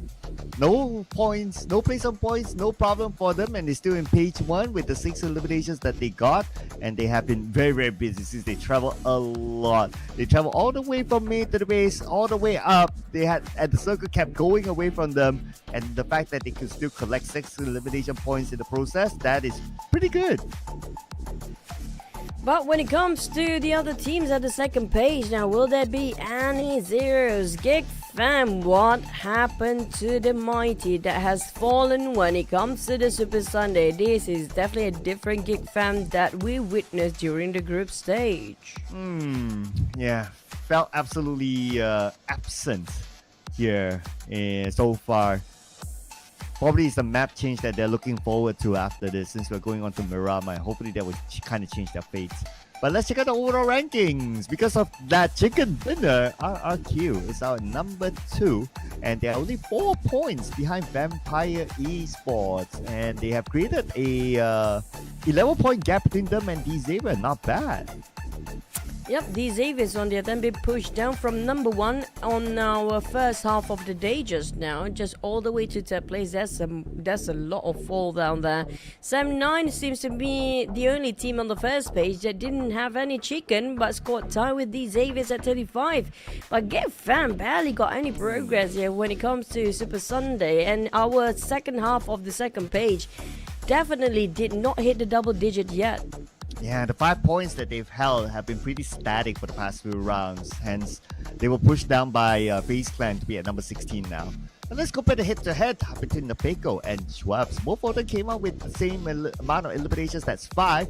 But when it comes to damage, it favors towards the POCO with slightly more, 1,140 in total. But when it comes to assists, it's Schwabs with 2 assists and extra team contribution as compared to the POCO, since he does have that assist together with him. So that is comparing the number 1 and number 2 team, 1 player each. Yep, for RRQ, just POCO, I think it's not just him that pulling the trigger off for the team, because the rest of RRQ definitely dish in a lot of eliminations in there too. But Vampires have a big chunk of the contribution from the eliminations of Shrub just now, but it equalized when it comes to the scores. 11 elimination each, with a double 6 later for Alter Ego and Sam9. These are the teams that are aiming for those eliminations, but yet to see Malaysian flag or Malaysian team taking the chicken dinner. And so far, a lot of Malaysian teams are not doing so great, except for Sam9 that's aiming more towards eliminations. Yeah, so they are the best performing Malaysian team so far. So maybe, just maybe, they will be the one to take home a chicken dinner in the first Super Sunday this season. But 2 more games to go, and we're going to swap in onto a different map. We're going to end the day with 2 Miramars as usual. And maybe this map swap is what these teams are waiting for. They want a change. They're done with Erangel.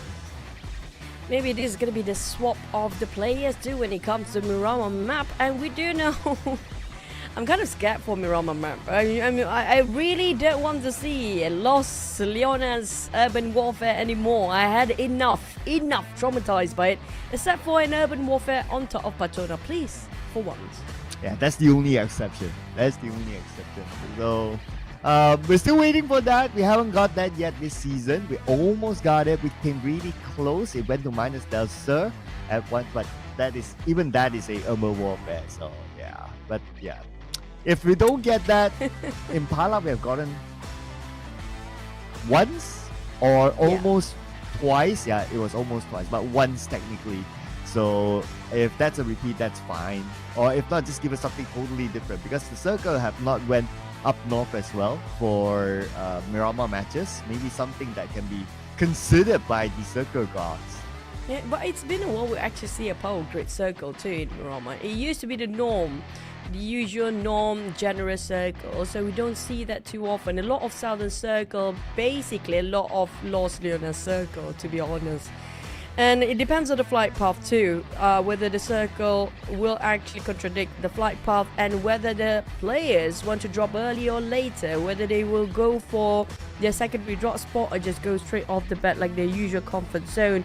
But do we see any swap of players when it comes to Miramar? Is Zaxi and Luxy gonna have a go? The legendary twins at it again. And Zaxi is swapped in for Sata. So Sata is taking a break this time. Okay, interesting. He's going to play with Luxy these not playing. Luxy is not in the lineup. Oh, sorry. Leon Pang. Okay. So academy player swap with academy player. Hans Jill will be in this time for the Miramar matches. Okay. It's interesting to see that even though at a high stakes match, that they still make this swap with the academy players. That's how much trust they put in the side for them. And we also have Alva swapped in for Boychill coming back again in the lineup. Yeah, but Alpha usually always being deployed in Erangel so far, so I do see that Boy should probably be the Miramar player on the lineup this time. But we're gonna have to wait and see, because just now they don't feel anything's broken. So far their performance is way better than their group stage. So we're gonna have to wait and see if the dynamic actually will work in Miramar. We do have Jaws coming in for MORPH too. Ah, okay. So we don't get to see Jaws that much. We probably got to see him like once, and that's about it. So it's interesting to see that MORPH is making this big swap here in this map. Again, this is still all high stakes matches because it is a Super Sunday. So every game counts. Even though if you're at last place, it will still count because you want to climb up as much as possible. And my boy, Mr. Joe, who I've been missing today. This time he is back. He always plays the Miramar map as well because Triple F love Erangel more. So Mr. Joe, we can expect him playing sometimes Sanhok, depending on the team and the coaching staff. But he always plays, most of the time he actually plays in Miramar. The other teams, boom, will they have any swap as well? Okay. Nothing, I guess. Nope, Flyboy's still there. Yeah, Fonbit's still there, Razy's there, yeah, Yummy's there. So same lineup for them.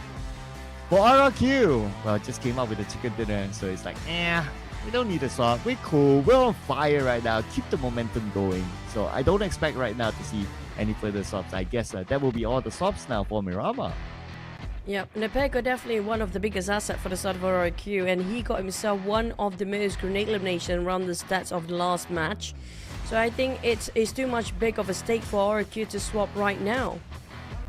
Yeah, I mean, he did come out as MVP, and they did score a chicken dinner. So keep it up, keep it rolling there, as we will be keeping our game rolling here in our next match, Miramar.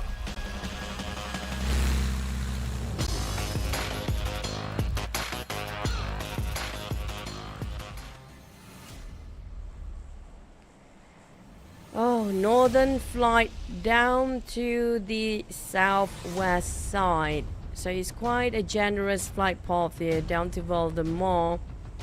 Evenly, just not too even, slightly on the northern side, but it's within reach for all the teams to drop wherever they fancy. It's definitely doable, even if they want to drop Puerto Paraíso, but they're probably gonna need vehicles here and there. Speaking of which, it's down to the circle. I'm really praying it won't be lost during a circle for our first start of Miramar, but the more we don't want it to happen, the more it will be. Yeah, it's just like relationships, right? The more you don't want that kind of person, the more you will get it. You know, I think a lot of people can relate. So I can't relate to that. Oh wait, you can't? Wow. I can. I have really great relationships though. Wow. Very lucky, Mr. Manager. Oh, Mr. Manager, is it? Oh, okay. Yeah, Yeah, Mr. Manager is one of them. My past Oh, relationship one was of great them. too. Oh, I mean, he's definitely the final destination. oh wow. Okay. That can sound very scary, so I will not in a elaborate good further. way. In Okay. a good way. Okay. I'll take the positive one, but we're not gonna get at least a centered Lost Learner circle. We're gonna get something different this time. Power grid Power in grid. the middle. Welcome back, Power Grid. I love Power Grid because of how open the space is. It's not just that, the terrain itself is quite challenging. Uneven terrain is always going to be a bit of a problem for the players. We do have first contact made just now. I think Boom just lost one of their players. Who? We have no clue. We're going to have to wait and see, but it's definitely one of the teams who actually scored one just now. And it's 0-2. Kid that actually got it. And during that mini screen, I noticed that it was doing a vehicle tussle.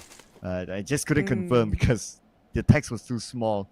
But hopefully we'll be able to pan over to Boom just to be sure that which player is the unfortunate one to not even able to have at least a minute of game time. I think he literally just landed from his parachute when he's been run over by the players of O2 Esports just now. We saw a couple of shots early on when players still hovering with their parachute across the map as well.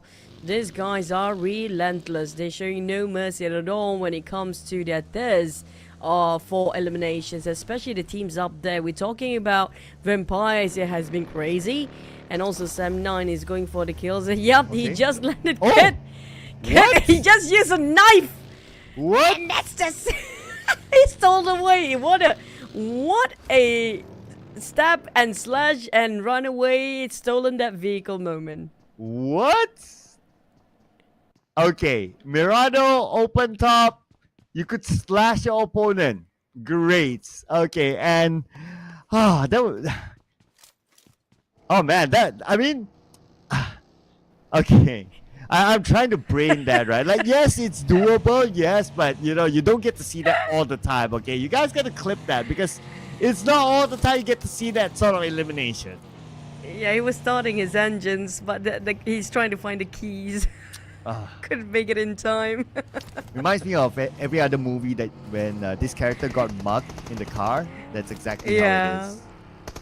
And also like a horror movie too, you know, when you're running away from something that's chasing you. Yeah, like exactly a Final that Destination. scenario. Now BTR seems to be having a bit of early skirmishes against RRQ, and they are in trouble. A bit of late rescue and a bit later backup from the side of BTR just now, leaving Zuxi, who just swapped in. Unfortunately, didn't make into actions yet. Oh, okay, but the other members of BTR is there. Hans still gets a knockdown to the POCO. Okay, Gen Force is on his way. Alright yet, but Lapar is down. So now it's down to one senior player and one academy player to try to win this against 3 players of RRQ. The thing about BTR, I noticed that if they just drop themselves being challenged by a team, usually they have their guard down, and RRQ take advantage of that when BTR is still looting up. But fortunate enough for BTR, Gen Force can pick up on Lapa, and Hansel, the academy player, show what he is made of, giving so much opportunity for the rest of the team to bounce back. Okay. And Gen Force has arrived, saying hello to the other members of RRQ, but they managed to heal up, and this is bad news for Gen Force. Fnatic knocks him down. BTR, too active. Oh, the moment he arrived, the POCO is there to knock down Lapar. Now only Hansil, the youngest player, and Fnatic went in for the flag. BTR went out without any points. Oh, Napako did so much work as well. Alongside with Fnatic just now, I thought they can bounce back. BTR Hansa actually did so much work, giving so much room for the team to have a reset the moment they managed to being rescued back by the rest of the teams. But unfortunately, BTR, they didn't have enough to deal with the damage. And RQ, this is a big win. And this is more reason why every single Super Sunday today, of course, /Tuesday, Napako has to play. Yeah, and his stats, yep, it might not reflect like the strongest stats, but you know that he's able to come up with something when you have been in the lineup. And when it comes to preferred weapons, it's an M4 together with an UMP. I mean, everyone loves an M4, but a UMP combined with it, UMP seems to be coming back into as one of the popular weapons. And when we talk about DBS, if you kind of know this, right? DBS is around, but not as around as before. Yeah, I mean, a lot of players seems to be counter-attack DBS with UMP, hence UMP back into the favorite weapons lineup here. But just put DBS back in the airdrop and it's gonna be fine. That's all we requested for. But I did notice something about our chat section here, Cloud. Some of us still quite new to PUBG Mobile, and welcome to newcomers this season. And I hope you guys enjoy it so far. In case you guys don't know about the format, every single week there will be only one day for them to play the Super Sunday. Only the points from Super Sunday can make them through the grand final. So group stage just to make it to the Super Sunday, and also give a second chance for last chance stage before the Super Sunday. Then another 16 teams going into the Super Sunday, and only the points from Super Sunday will be taken into account every single week. This one day is super important. Exactly, right? So even though if like number 16 right now, for example, GEEK fam, you still need to put it in because every step that you go up is one extra point. So no reason for GEEK fam to like, oh, okay, we have nothing to play for and all that. There's still a lot to play for. Every point will count because you will never know by the end of week number 3, will there be enough points or not? Yep, we have this sort of point system, I think, around starting off 2024. So it's already 3 seasons now. I think maybe some changes starting from last year's season as well. But I don't know what's going to happen for 2025. We have no clue. Maybe there's going to be a new different format entirely too. Who knows? Surprise us, PUBG Mobile, as always. There's going to be something refreshing every single year. But these Xaviers, Sam9, these going to be the 2 teams that love to fight, that we actually see throughout the entire day. I want to see the outcome of this. Will DX actually commit to this fight, or they just part ways? Now let's see. Speaking of part ways, right? We're going to part ways with the first stage circle, second stage circle. Here we go. And we're going to see a lot of teams. They have already parked themselves somewhere in the middle of the circle. So naturally, when it comes to second stage, a lot of teams are already in it. But there are still some teams on the outside. So I would love to pay more attention to the left side circle. SEM9, DX, NKT, they will find their way in. It's starting to get crowded. Yep, and Alter Ego on top of Minas Generalis. Right side is quite vacant. If anybody want to go for a long rotation, I think this is the best time right now. If they force their way in from the left side through power grid, I mean, that's going to be a lot of trouble and hurdles to go through. And that's going to be a lot of hoops to jump for these teams. No, not even joking there, because it's going to be a rowdy run, of course, unless if they want to play a bit slow, because we do know the blue zone is quite far, and still stage number 2 is okay for them to take their own sweet time. Yeah, they can, and if you think about it, right, with such a crowded circle, you might want to consider that as well. It's like, okay, let them cancel each other, then when there's some space, you come in a bit later, so that's not too bad of an idea, right? But would it be too bad of an idea for SEM9 to pass by where RRQ is at? Oh, okay. But RRQ have this very, very high peak, and SEM9 is like really, really down there. Okay, it depends on whether Nabeko can find an angle. So far, he saw Yuhai, but it's not a good clear shot yet. It's doable for SEM9 really, because of how steep the slopes are, so it's quite difficult for them to see at the very foot of the mountain. And also, DAP is actually giving cover fire from quite an awkward angle, a bit far from the rest of the team, but he can visualize what's on top of those hills. But I don't know, is it going to be worth fighting for the next stage though, because this is not quite in the center still. If it just shifts away towards the right later on, now, everything will go down in vain for SEM9 and RRQ. Oh, Yuhai got knocked by Asa. Eliminated immediately. And RRQ, they're already dominating, of course, because they won the fight against BTR, so that was the 4 earlier points. But for SEM9, now that they know that RRQ is on top of this hill, for them to advance, to a certain extent, they need to take out RRQ. If not, they need to hope for the circle to move away and force RRQ to go. If not, players like Bubuhu, if he step out, then that's it. This is smart from Asar. Knowing how open the space is right now for SEM9, the only way for them to actually leave is going to be taking those buggies to work. But Asar spotted out all their buggies, and now he just making sure they don't have any mobility anymore. And like it or not, for SEM9, they have to go on foot. And if they go on foot, RRQ pretty much have a great view from up above. But unfortunately for Sem9 and RRQ, like how I mentioned before, the circle shifted over towards the right. It's going to be bias in the center, but Asa is still willing to just wait it out for the IGL of Sem9 to pop his head. Yeah, and they have the circle advantage. The blue will be on to Boboho first, and might force him to go out. That's where RQ will say, we're ready to pick up our points. So they can still play it patiently by the edge. And in fact, they have 2 players in the circle as a marker. Once they're done, they can immediately fall back to the other teammates. That's kind of true. But Firen, will they willing to save their teammate, or just, you know what, we're just going to go abandon this area right now, it's not worth fighting for, and go north or south right now? But they are moving towards the south. There's going to be more teams coming out from that way, including Roy. But RRQ, not just one team, they're taking multiple more teams out there. Easy farming up here for RRQ, and now they scored at 7. This is their specialty, going for high grounds. Yep. That is the advantage here inside of Miramar.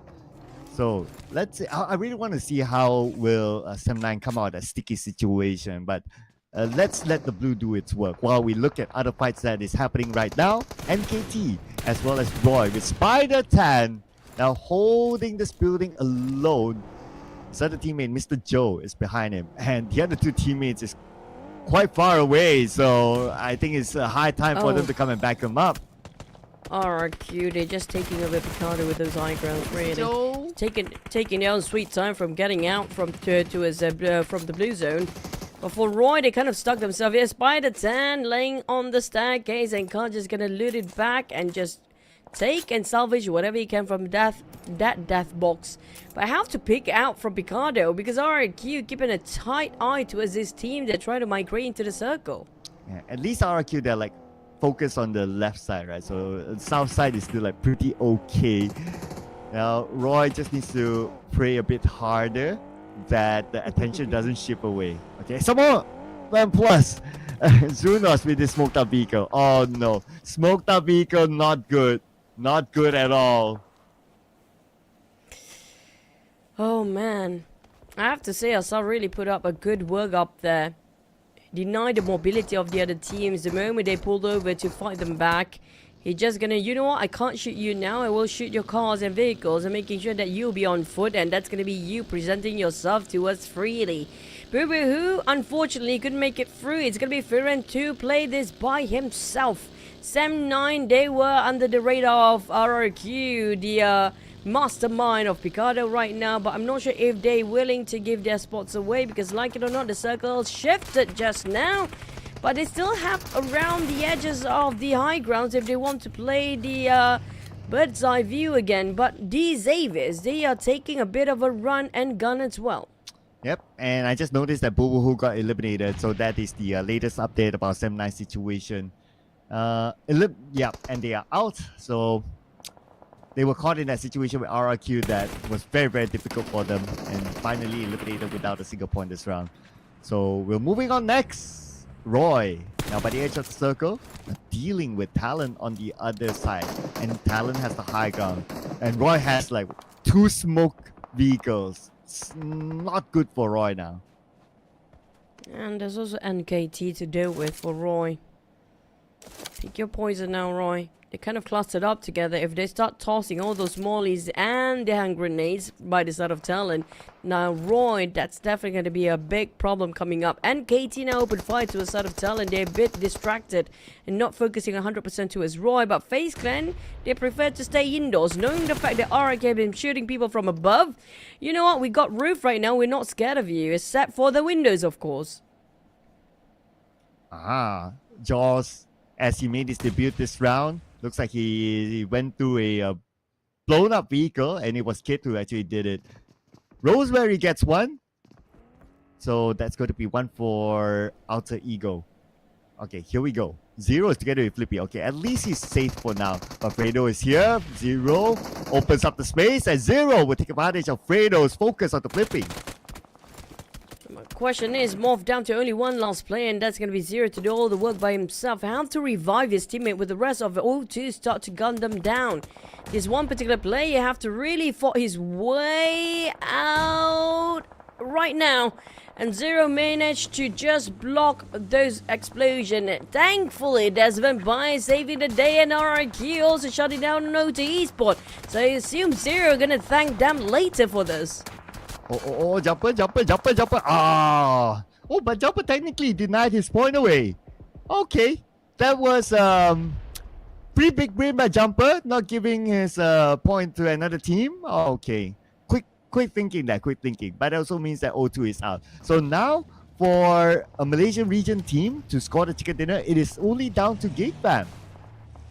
Which is the team that's not performing at all and not waking up yet when it comes to the Super Sunday. We have only one more Miramar map to go after we're done with this. But on the other side, RRQ is on the rise after we had a great run from Vampires before, back-to-back at that. And RRQ after their chicken dinner run just now, definitely they are boosted up for this performance too. Look at how they place themselves across all the mountains here. The POCO spot out one of the players from a fight. It's going to be NKT. They are picking the fights all over the place here for RRQ. Oh, Nepeko got headshot there. His helmet immediately got shredded off his body. And his level 3 vest is even fully red now. So RRQ, by the edge, they still have FAZE plan that they need to manage. Up north and also down south is the easier one, which is Roy, since they have the upper hand in terms of elevation against the FAZE plan now. Might want to take advantage of the commotion. Loving the circle. These Xaviers do have those slight high grounds. Team Secret playing at the foot of the mountain. Whoever get the highest ground there is up there. It's going to be taking a lot of advantage, but it's going to be also road in the center of the circle too. But RRQ is Karma start to hit them back here because RRQ, they've been pressured by the blue, and FaZe Clan surprise them from the flank, and Assad take the shot anyhow. He's trying to actually do it well, and Mela finally making it, but unfortunately the blue hits as well with the help of Roy from behind Porch. And now it's going to be the God victorious. FaZe Clan have to deal with two teams at the same time, NKT and Roy too. Oh my goodness, the God. He evaded Victorious and Onzens, but he finally went down. Oh man. It would have been epic if he survived that. But Yoru actually got the God. So the point was stolen away by TALON. One after the other. Seems like there's going to be a bigger fish by the end of the day. Alter Ego next against Vampires. Vampires had a great run here today. Will Alter Ego stop the momentum? Despite of that, these Xaviers taking out on Boom. Yummy May on trying to snake himself on top of these Xaviers. But I think they know and they knew. It's almost a perfect nade, but unfortunately just a bit off. And Yummy May have to just stand up, but even though he stands for the team, but unfortunately it's going to be Team Secret stolen the points away. What is going on with the stealing here? Man, this is daylight robbery everywhere happening here. Somebody called the police. Oh, the mission. Nino. Oh, wow. How does it sound again? Nino. Okay, that sounds like my little violin.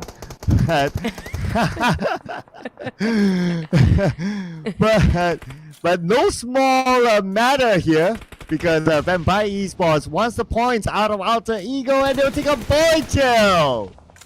Here comes Tony K doing his work again. Tony K doing the abnormal, but he just crashed right into Alter Ego's play. We thought Alter Ego would put a stop to Vampires, but we were wrong. Rosemary, can he do something about this? Alpha 7 kind of stuck himself between all the Vampires, biting him. Oh, he'll be sucked out alive, and Nova is going to be the victim for the Vampires, and he's dried out. Down to only Rosemary again once more, but Shrub's playing alongside the hill. He managed to get one. Rosemary get a 2. And now Rosemary, can he get a 3? Oh, okay. Before that, he will secure his elimination point. He will get 1 out of Tony K. The Uzi is pretty low. Okay, now he's dealing with Stone on the right. GK versus Rosemary. Here we go. He's going in for the rush, but oh! Lost it to Stone. GK is everywhere, man. Team Secret GK butting into everyone's business. Here comes GK again from the sides and break as well. Oh man, Team Secret, this is comical and this is fun to watch. Every single time we're looking at a heated up war, it is going to be Team Secret GK stealing the side, poking them and making sure he's making everything hard for the teams. Oh man, this is really the robbery round here. Like the objectives are different now. Nine Noise, his life has been robbed away, so he has been eliminated. FaZe Clan down to 2 players. Team Secret, okay. Outside circle, Xavier inside. So this could be the next fight. So we're gonna see more GK action. What a foxy team here, Team Secret. Misery spotted out the problem, which is going to be Joker. Joker, oh, and KT, that's going to be it. Yoru finish him off, and AKT unfortunately have to finish their run in the first Miramar map here at a 2 elimination point. And on the side, I'm waiting for Team Secret, really. Team Secret making so much fun to watch, but unfortunately, Trong being shot down just now. They being caught red-handed for once here. Team Secret, how do they respond to this? Yeah, so Team Secret, let's see here. Left side 1 team, in front 1 team, on the right 1 team. Okay, this is where they need to make the right decisions. I would say they are evaluating right now, right? But if you look at like how rough the terrain is around this area, they're probably the best bet is against Xavier, but it's a good gap between them two, and Xavier will have the first shoot advantage if they advance. But Team Secret is a shy team. They don't take confrontations. They just slowly poke them from side. So I think they're going to wait it out for Xavier to be distracted first. That might be the best case scenario on the side of Team Secret. But Vampires, they are a different team entirely. Definitely not shy for those eliminations. Despite they have duo only to work with, this time we're going to have Shrubs and Stone. Shrubs always stays alive no matter what the situation is. But the problem with their position here, Vampires have no clue the whereabouts of VOIN Donkey players.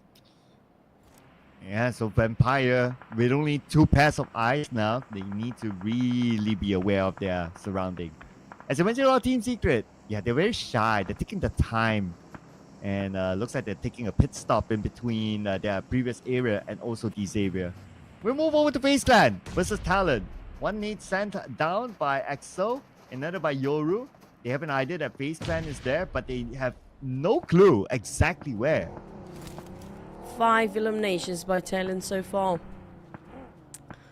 And you have some idea FaZe Clans is there. They definitely don't know it's FaZe Clan, but they definitely know there's somebody there due to the vehicle itself. But they don't have a clue about Vintorius. Look how Vintorius prepared himself with the shotgun. If Yoru just want to go for the flank, he will be prepared to just open fire. But Onzen's down to only 40% of HP now. Another nade. He couldn't hold much more longer. Here comes Yoru. Can he get surprised by Vintorius? And here we go. He's still not moving forward enough for Vintorius to surprise him. But Onzen's definitely not surprised by that. Yep. You see that one coming? And that's it. They couldn't actually pick out because they're waiting for them to take the bait. But the bait is no more right now. What else can you bait with? Vintorius is playing it safe. It's playing it quiet. Next target for TALON, on the other hand, is going to be VOIN Donkey. Because right now, he can see what's happening here. You can see Misery on top of the map too. And Vampire is a bit busy to bridge into VOIN Donkey's compound. Yeah. Looking for that one knock before they start to rush in. Okay, Stone now has an idea that Bex is on the right side as he's being shot at.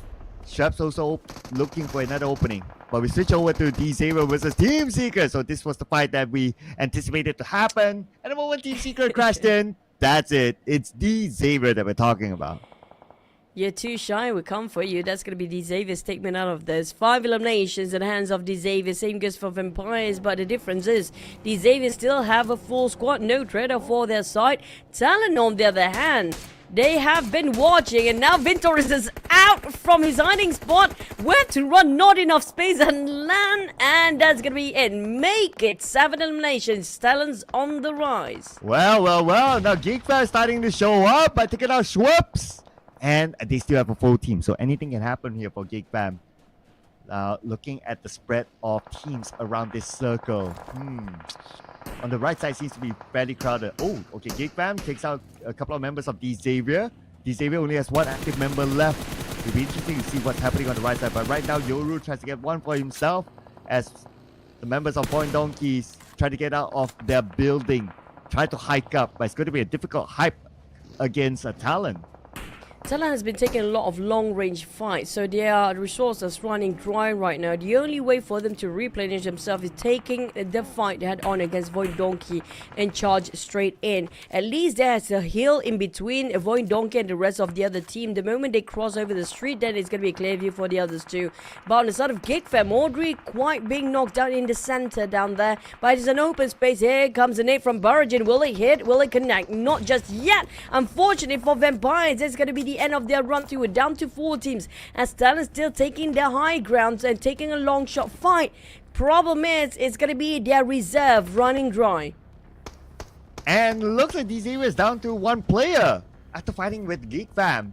And GEEK Fam is in the building, ladies and gentlemen, now in the top 4. Let's see if they'll be able to secure this chicken dinner and become the first Malaysian team in the Super Sunday to get the chicken dinner. All teams now have their own spread, have their own corner. Still has that UMP, but his magazines. It's not going to work out for Yoru unless he's take the fight head on. I'm not sure about the rest of the teammate for TALON though. I think they're probably still going to have enough. But throwable wise, is it something that they want to use now? Random toss of nade by Axel. Didn't clip or connect to anybody but Parjin. The moment he stopped the engine, oh, all eyes on to the side of Parjin. Here comes GEEK Fam and the bullets flying over from TALON side too. Ooh-wee. But no elimination yet. Okay, Parjin's still alright, but Aizen is going to make sure that he will not be alright for long. Now comes in with his M4 and Aizen being shot back. Okay, closer nade this time, but it will not land on the Parjin at all. And Damroot is also here. Okay, here we go. Oh, Damroot, that wall lasting about so close. That's not even 1 HP. There's 0.5 HP. But back to the side of Vaxi. Minute 14 when 8 times go. You can ask even better weapon at this. But shredded almost his vest. Audrey fired back. One bullet for what? And 18 bullet left. Audrey, you have nothing. 1 bullet on minute 14, 60 bullets and no reserve. What to do? Man needs a reload there. Hopefully his other teammates are able to spare him a couple of bullets. Definitely needs it. Okay, Damroot will pick up. That is the first mission for Mika. Damroot will be able to heal up. There will be enough time. And Yoru spots Mika. But the terrain is not easy for Yoru. But he's very low as well. Is it going to be a brawl for our last round here? Do anybody have their machete and their pens to toss later today?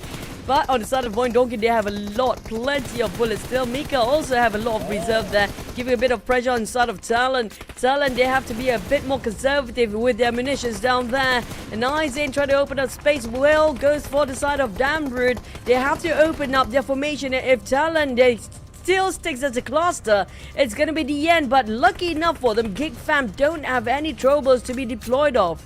Okay, here we go. GEEK Fam in the top 2 right now, up against TALON. And now GEEK Fam only has Misery to deal with because Yoru is knocked down. Yoru will not be able to be safe in time.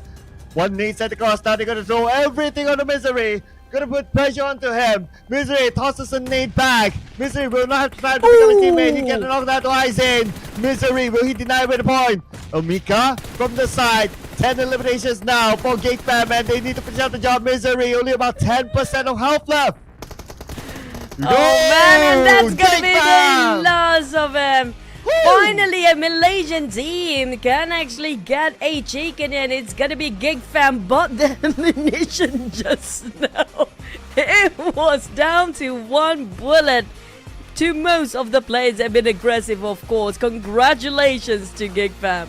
Well, this is GEEK Fam showing that do not doubt them. 7-9 out, 0-2 out. Yes, they are above us. Yes, we are below. We know that. We admit that. We are number 16, but do not write us off. This is GEEK Fam, ladies and gentlemen, the first team from the Malaysian region to score the chicken dinner. From the very bottom now, slowly rising up, but we have only 1 more map to go for Super Sunday / Tuesday here.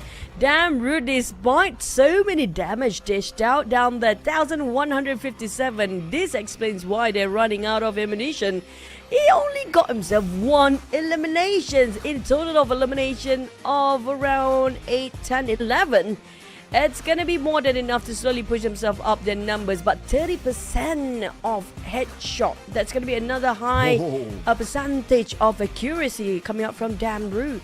But despite one elimination, 1,157 damage. That is so much. That is a lot there. 217 damage received. Yeah, I mean, if you look at the ratio, right, it's 1 to 1,157. So I think the math is quite easy to calculate. 16% team contribution, 27 minutes, 47 seconds, survival time. Yeah, I think when it comes to the knockdown stats, probably he's going to be one of the highest. But it's going to be the sad award, of course. He didn't get too much eliminations out of that. But maybe because of his teammate follow through what he has worked for. But when it comes to the top 4 teams, GEEK, TALON, Xaviers and RRQ. And RRQ have the least amount of full squad time down there. But they played it well. Quite a consistency here today. But let's rewatch the highlight of Winner Winner Chicken Dinner coming up from GEEK.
I like the fact that when GEEK rotate, they avoid the power grid area, so they didn't lock themselves in with the high ground, gatekeeping. So great work there. 21 points for GEEK.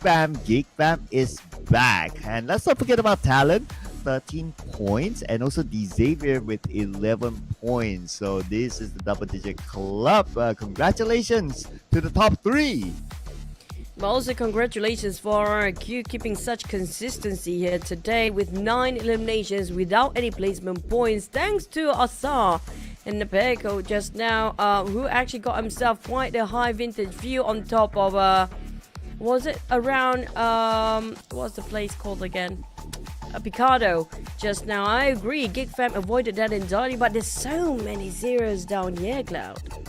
Boom Esports, 7-9, BTR. I mean, these are huge teams here who are not able to get the points out of this round. BTR, we saw that fight against RRQ, and 7-9, they were blocked out by also RRQ. It's all RRQ's fault, guys. 22, 23, 55. I love the numbers on RRQ. They managed to get everything double the number. That's a beautiful way to do it today. Yeah. 2-2, 3-3. Okay, that's 55. So they're still trailing behind Vampire Esports by 3 points. So being the champions of the Super Sunday, it still means that they gain more points. So RQ definitely would want to take that away. They still maintain a this time let's see here, 9. Okay, they have a 9-point gap between them and the Xavier. But moving on to page 2. Okay, because of GEEK fam, they are now in page 1, by the way, so we don't see them in page 2. Instead, it's now O2, number 16, the only team with a single digit. At least FaZe Clan do have some progress based on their entire day performance. They have been eliminated way early so many times. They're unusual to see, but it's quite a gap, it's quite a stretch here when it comes to catching up the numbers. When it comes to the last Miramar map, can they still do it now? It definitely doesn't look too much important when it comes to it's still week 1 of Super Sunday. There are chances this team might not have their next Super Sunday here, so they have to put that in their mind and try to push as much points as possible to accumulate for every single Super Sunday. Yeah, and that goes to any team. Nobody is safe. But we're safe to say that Damroot and Misery is being compared here in the head-to-head chart. So Misery came up with 2 eliminations while Damroot won. But when it comes to damage, the ratio here, Damroot has a lot more damage. If you compare ratio, that is 1,157. Assists definitely goes to Damroot with the amount of damage that he came out with. 3 assists as compared to Misery 2. But when it comes to overall team contribution, it's still Misery 32%. But Damroot, at the end of the day, he had the last laugh with the chicken dinner. True, but also it's quite sad to see this head-to-head. These two players had putting up so much work, which didn't tally up with the eliminations out there. I think thanks to Team Secret GK, that's been stealing from afar multiple times, have been knocking these players down every time they try to finish off their job. But we're down to the last chicken of the day. I'm happy that we have very different teams from various different regions that scored their chicken here today, who will get the last laugh of today when it comes to the last Miramar. Yeah, so now that we've completed all the regions, so the last one will be anything. Yeah, I guess by now it's like, may the best team win it, right? So great work. But will be interesting to see, now that I think about it, a team from like the end of page 2 come up with the final chicken dinner just to make it dramatic, right? Like last minute they're able to maybe get the chicken dinner and somewhere in the middle and score decent super weekend points. I mean, I would love to see that, of course, but based on the momentum, I don't know if that's doable. But I think even at the very bottom teams, example here, O2 Esports, they definitely are aggressive. It's just they caught themselves in a various amount of teams crossfire. That's it. It's all about the circle, of course, but when it comes to the circle of Miramar, it's quite unpredictable. It has not been the same circle. We barely got same circles here, especially in Miramar, but I don't want to jinx it too early. Well, that was one sit to GEEK fam, and they scored the chicken dinner. So just saying, right? Just saying. So you have the golden mouth here today, so I think it's best for us to follow your call. Just saying. So my call is that okay, someone from page 2, second half of page 2, that one last chapter. Okay, I think that will be the best. That will be the most interesting. Just for dramatic purpose, just for us to have like, okay, cool. Because if it's like the top team that gets it, it's like, yeah, cool. But that is it. It's no fun in that. Yeah, that's the whole point, right? So if it's like that final chapter team that gets it, then that's where the whole fun is. That's kind of true. I'm hoping, I'm actually looking forward for Roy here. I haven't seen the best of Roy yet. We definitely see some NKT highlights here and there, but man, Roy, come on. I missed the Roy that we just saw yesterday, and then the day before and the week before, entire week here. Roy, it feels like they're back to their old momentum, which wasn't that great. Yeah, we did see a glimpse of like Roy here and there, but we haven't seen like that Roy that has been like, okay, able to come up with chicken dinners and just like how they perform like during the group stages. So yeah, been a bit missing.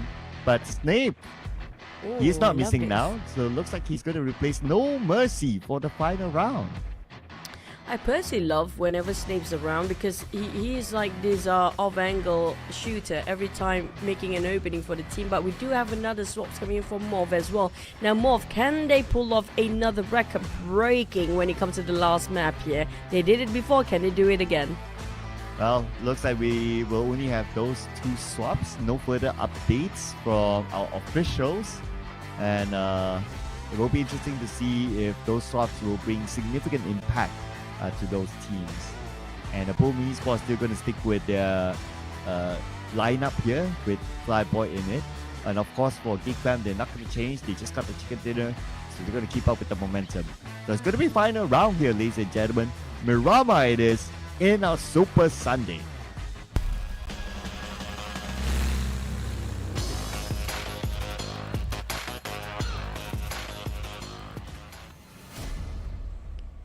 Last run for week number 1, Super Sunday / Tuesday. But next week is going to be the same old rotation. Next week starts tomorrow, guys, so don't miss it out. And also don't forget about the Metro Royale we have during the weekends, because there's going to be the old players, like the legendary old players, the veteran players like G9 is there, Godard is there, Martin is there. So if you guys want to see them in action, it's going to be versus the zombies during the Metro Royale on the weekends. But right now, heading over to the last Miramar map, more south flight path again here. I don't know, like the aircraft just don't seem to fancy the northern side at all. Well, if only the circle fancies the south. And when we say south is Patona, that will make our day. Oh, just fly back, cool. Yeah. No. Yeah, No. okay. Yeah, maybe we just shouldn't say it, right? Maybe if we don't say Patona, maybe it will show up. I don't know. We should try something opposite. We should try reverse psychology now. We try to reverse psychology the circle. Yeah. How is the circle even human to start with? We love lost learners. Give us No, lost learners. I'm so scared right now. Whenever you mention it, it's a nightmare. Oh, but it's gonna be I rest my Chubasera case. circle. Chubasera probably. I'm Yeah, done. we love lost learners. Thank you, circle. I'm done. The circle is human now. Yeah. I didn't know that we can reverse psychology the circle this way. Yeah, well, I'll show myself to the door. Okay, good night, people. Bye. Thank you, Clap, for reverse psychologying the circle in a very odd way, but you made it, man. I mean, like, definitely your mouth today has been the golden mouth. Wow. And yeah, definitely we want to see that. But please say that you hate Patona now. Just say it, so it will happen. Yeah, Patona. What place is that? Sounds like Okay. sounds like potato for me. Patona, Okay. potato. We wait stage 2 then afterwards, okay? We see if that actually works. But and speaking of which, I wish right now for at least all the teams that competing in this Super Tuesday / Sunday can end up with a double digit by the end of the day. That would be one of the best Super Sunday ever.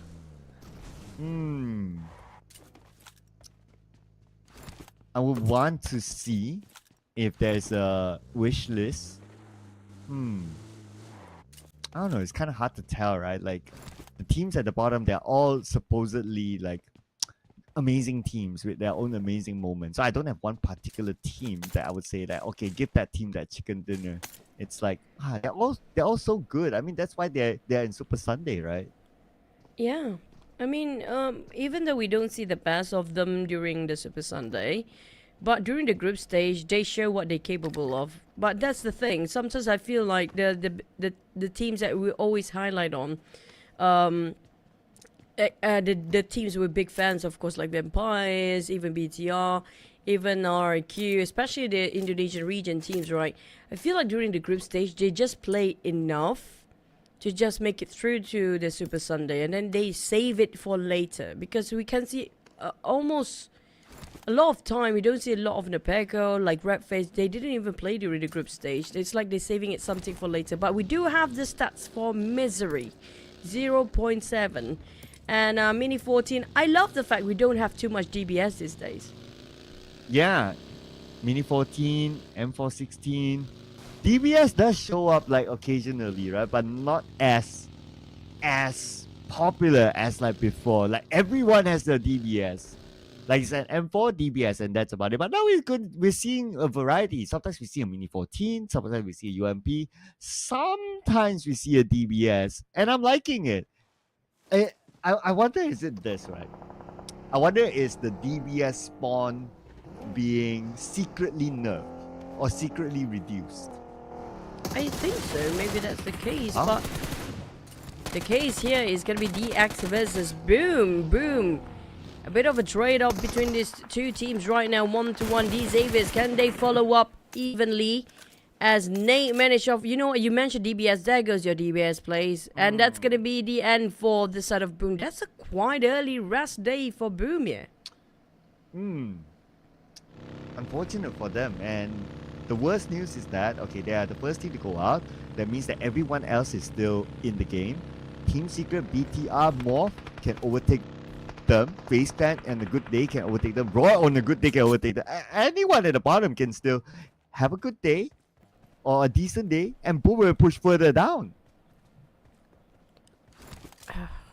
Lucky this is actually not the last chance stage here. It's just the Super Sunday. The just is actually unjust as well. This is super important. We don't know if Boom can make it for the next Super Sunday. I mean, yeah, they are the back-to-back champions, but seemingly right now they are not in their best form yet. Always collide with another team during their rotations for their second checkpoint. They definitely have to go back to the drawing board to re-study and revise the rotations for the next few days, especially starting tomorrow. They don't have any downtime at all for these teams. Tomorrow is starting off week number 2 group stage as well. Yeah, this is where they'll be hoping for them to be in a group that at least give them a day's break tomorrow, which is Group B. Yeah, the best group. You don't play the first day, and then you play 2 days straight, and you get to see what happens in day number 1. So you get to like have an idea of how everyone's playing so far. So yeah, that is the draw that every other team will be hoping for, to be in Group B. Except if you have all the heavy hitters in Group B, then, well, that could be a different story. Speaking of Group B, I do want to see the reshuffles for next week, which gonna be tomorrow as well. If we have very similar amount of teams, like the name of the teams that's gonna be in the Group B, because so far when it comes to week number 1, definitely I agree. Group B have too much heavy hitters that half of Group B already go straight to the Super Sunday early on. We're gonna have to wait and see with the distribution of the teams will equalize the playing field here. Well, we're probably gonna be almost the same. But on the side of TALON, well, they definitely want to finish off strong. So I can see that they try to aggressively find a position to compete with the other teams nearby. But Vampires, and this is a different story entirely. They have their sudden rise when Newsy just happened to be performing so much on the second last Erangel, and it seems like it boosted the morale of Vampires entirely. Oh yeah, and it's not like they had like a perfect day, right? They like had, they even had like a their second game that they had 0 points. Sanhok wasn't memorable, and they had that one super game before the break, and they're still able to maintain the pace. Now it's a matter of the final game, because 3 points is easily overtaken by RRQ. But we're looking at O2 now. They got that first knock against a member of the Xavier. Now the rest of them will need to rush in. Okay, Lamborghini is still bleeding out, so there's still opportunity for O2 to try to secure that point. Twice in a row now, these Xaviers, after one to the other, they dealt with Boom before and got themselves quite a major victory at 4 points. Now they have to deal with OT Esports. Seems like it was a deliberate rotation on the side of these Xaviers to keep on colliding with the teams here. But O2 Jumper managed to take down on Nate T, but the circle will shift. We're gonna have to wait and see, and you did it, Cloud. We actually will get the one that we don't like. Of course we don't like Paterna. What we can actually see here for the first time, teams getting inside Paterna, and the first one will be GEEK fam. Yeah, still don't like Paterna. Keep it away from me. I'm allergic to Paterna. Nope, no Paterna for me. Yeah. But GEEK fam is definitely not allergic to it. I mean, they still have a few players down there, so they can still migrate in case they go Paterna, or the circle goes Paterna, in which we are so allergic of it. Yes, I had to repeat that multiple times just to be sure that it's heard. Okay, I despise Patona. Circle, did you hear that? We've reversed psychology. You now. We can actually get a fight with the circle for once, right? Even though we don't know who's controlling the circle. But these Avis is what really happened. They actually by accident bumped into Boom. And Boom trying to make some comeback. Boom did not expect this kind of collision as well. It's a surprise for both team. And oh, the frustration on Yami. Oh my god, Flyboy. Calm down. It's okay. At least we still have week number 2 upcoming tomorrow. Yeah, I can understand the frustration since teams below them can overtake them still and quite easily, especially Team Secret and now just below them by a tiebreaker. So they just need that 1 point. And BTR already collected 1, so they're getting closer to pushing Boom down further. So, man, you can definitely feel that frustration with Flyboy. But Alter Ego, not feeling frustrated. In fact, they're feeling motivated to try to get this point. Yep. The collision happens when you least expect them to be, but for Alter Ego, this is planned. Okay. O2 jumper. That's a 4-time scope by Octa, and the spray ball and Brazen is trying to go for more. He tried to secure those eliminations, but I think O2, they lost 1 man early on and down to only 1 more player left. What a long shots coming up from Alter Ego. These guys, they can actually see every single pixel in their devices. I know, right? Even as on a bigger screen, it's like, what is that? And they're still able to do it with a phone. As big of a screen as from a phone, so gotta give them a lot of respect for being able to do that. But Alter Ego, let's see if they'll be able to do it against Vampire Esports. If they can, then RRQ will give Alter Ego a lot of respect. Alter Ego, a bit more than they can chew. These vampires we're talking about, they are on the rise. They are going for another hunt. Yeah. Here comes the rest of the team. Tony K, as per usual, going for off angle. He can actually see every single player of Alter Ego moving there, and he got chipped down quite a bit. After reset himself, the circle just moves away. Unfortunately, you don't get to see Patona here today, but this is quite a tricky circle. We've seen this before. Multiple level of terrains, a lot of valleys in between. Whoever got the highest ground, which usually RRQ gonna take it away. Can they utilize the high grounds again? And with the road split in the middle of the circle, reminds me of a traditional marble. And the teams will need to manage that as well later on. But for Alter Ego, they need to manage the fact that Octa is now down and Vampire Esports have the terrain advantage against them. And Alva cooking up this nade. Tony K in front doing the same as well. Alva will toss his first nade. The nade will not connect. Oh, will not connect completely at least. But Alva! That's the nade from Tony K.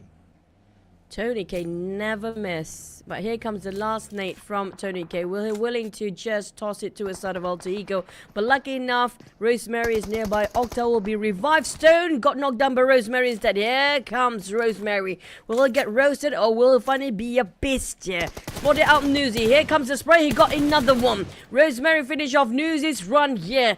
Down to only 2 more players left on the Vampire side. And Rosemary just secured those eliminations in case the other 2 of Vampires happen to be popping out. And after that long standoff and a couple of knocks onto Alter Ego, Vampire Esports actually got nothing out of it. So RRQ, they are rejoicing. Oh, but okay, at least Tony K got 1. Okay, and now he's leaving. Okay, 59 points now. But oh no.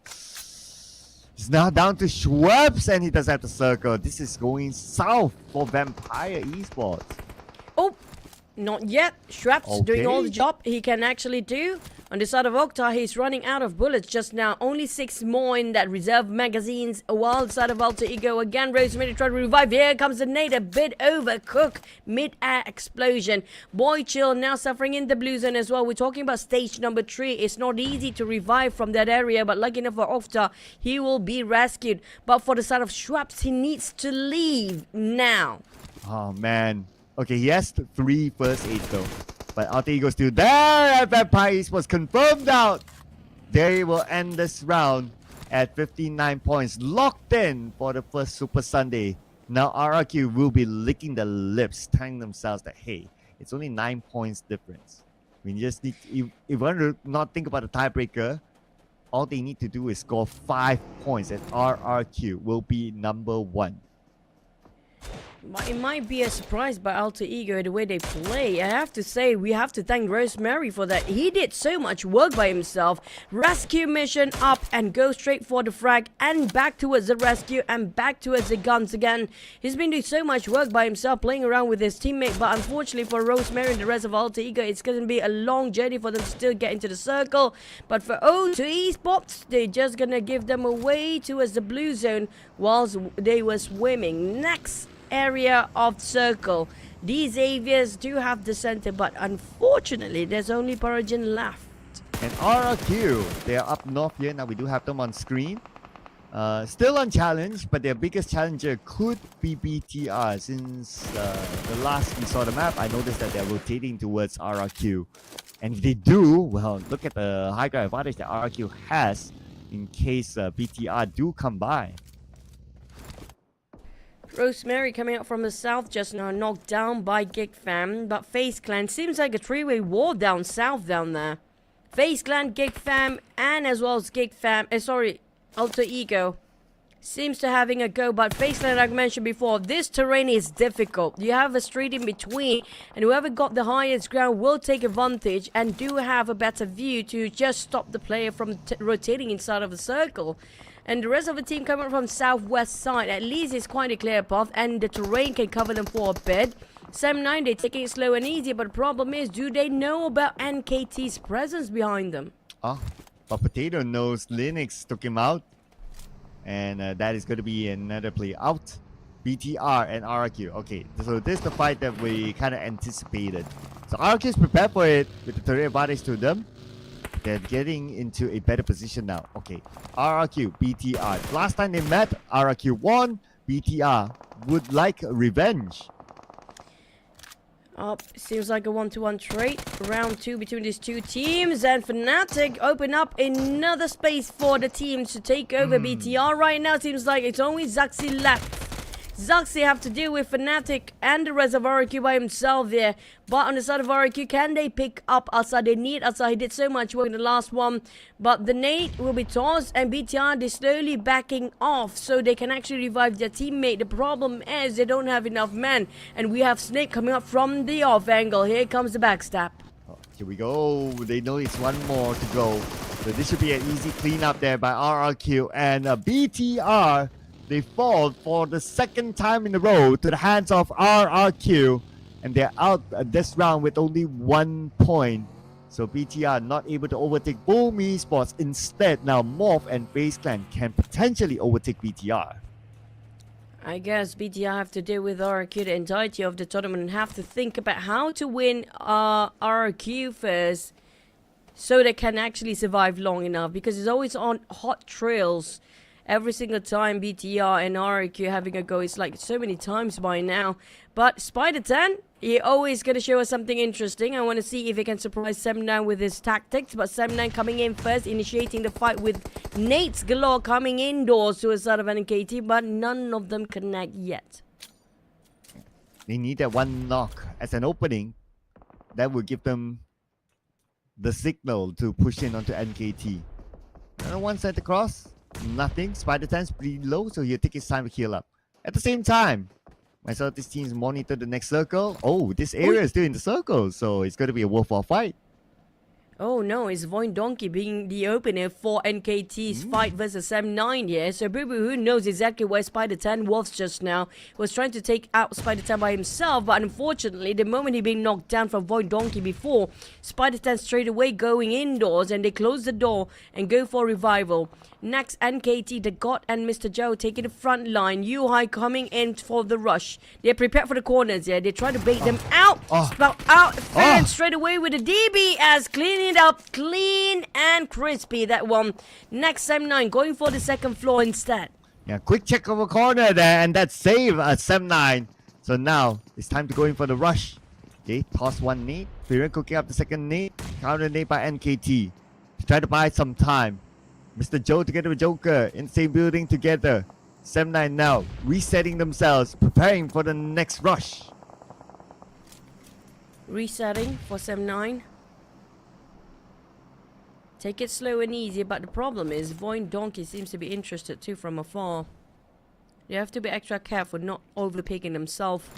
RIQ having problems to deal with, which is going to be MORPH next for the contenders. Sam9, but we're playing on the outskirts. Mr. Joe next. It's go time. Sam9 going in for the rush. They try to flush the entire crew of NKT out, but they are changing their positions here. Into the next building they go, but Yuhai spot him actually going up upstairs.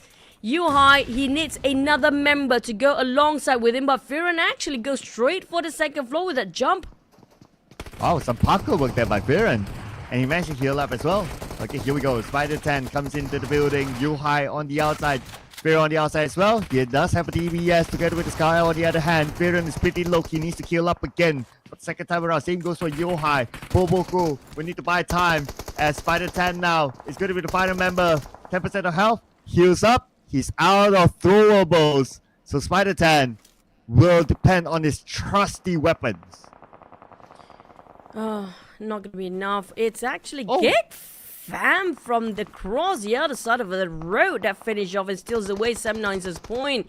But RIQ is on domination despite it being charged by MORPH before, and now Team Secret as well, maybe even FAZE. But RIQ is not backing down from any fight today, even though there's only going to be one player left, which is going to be Asa. But Asa trying to deal with one team at a time, so he's trying to figure out which team he will pick here. Whoever try to approach him first, who will take up the fight. Flippy coming about on the backside of Asa with his vehicle just now. So Asa is back in the shack waiting for Flippy to show himself first, but the problem is blue zone is closing in and RQ didn't get the circle. Yeah, and RQ scored 5 eliminations, so now they have overtaken Vampire Esports.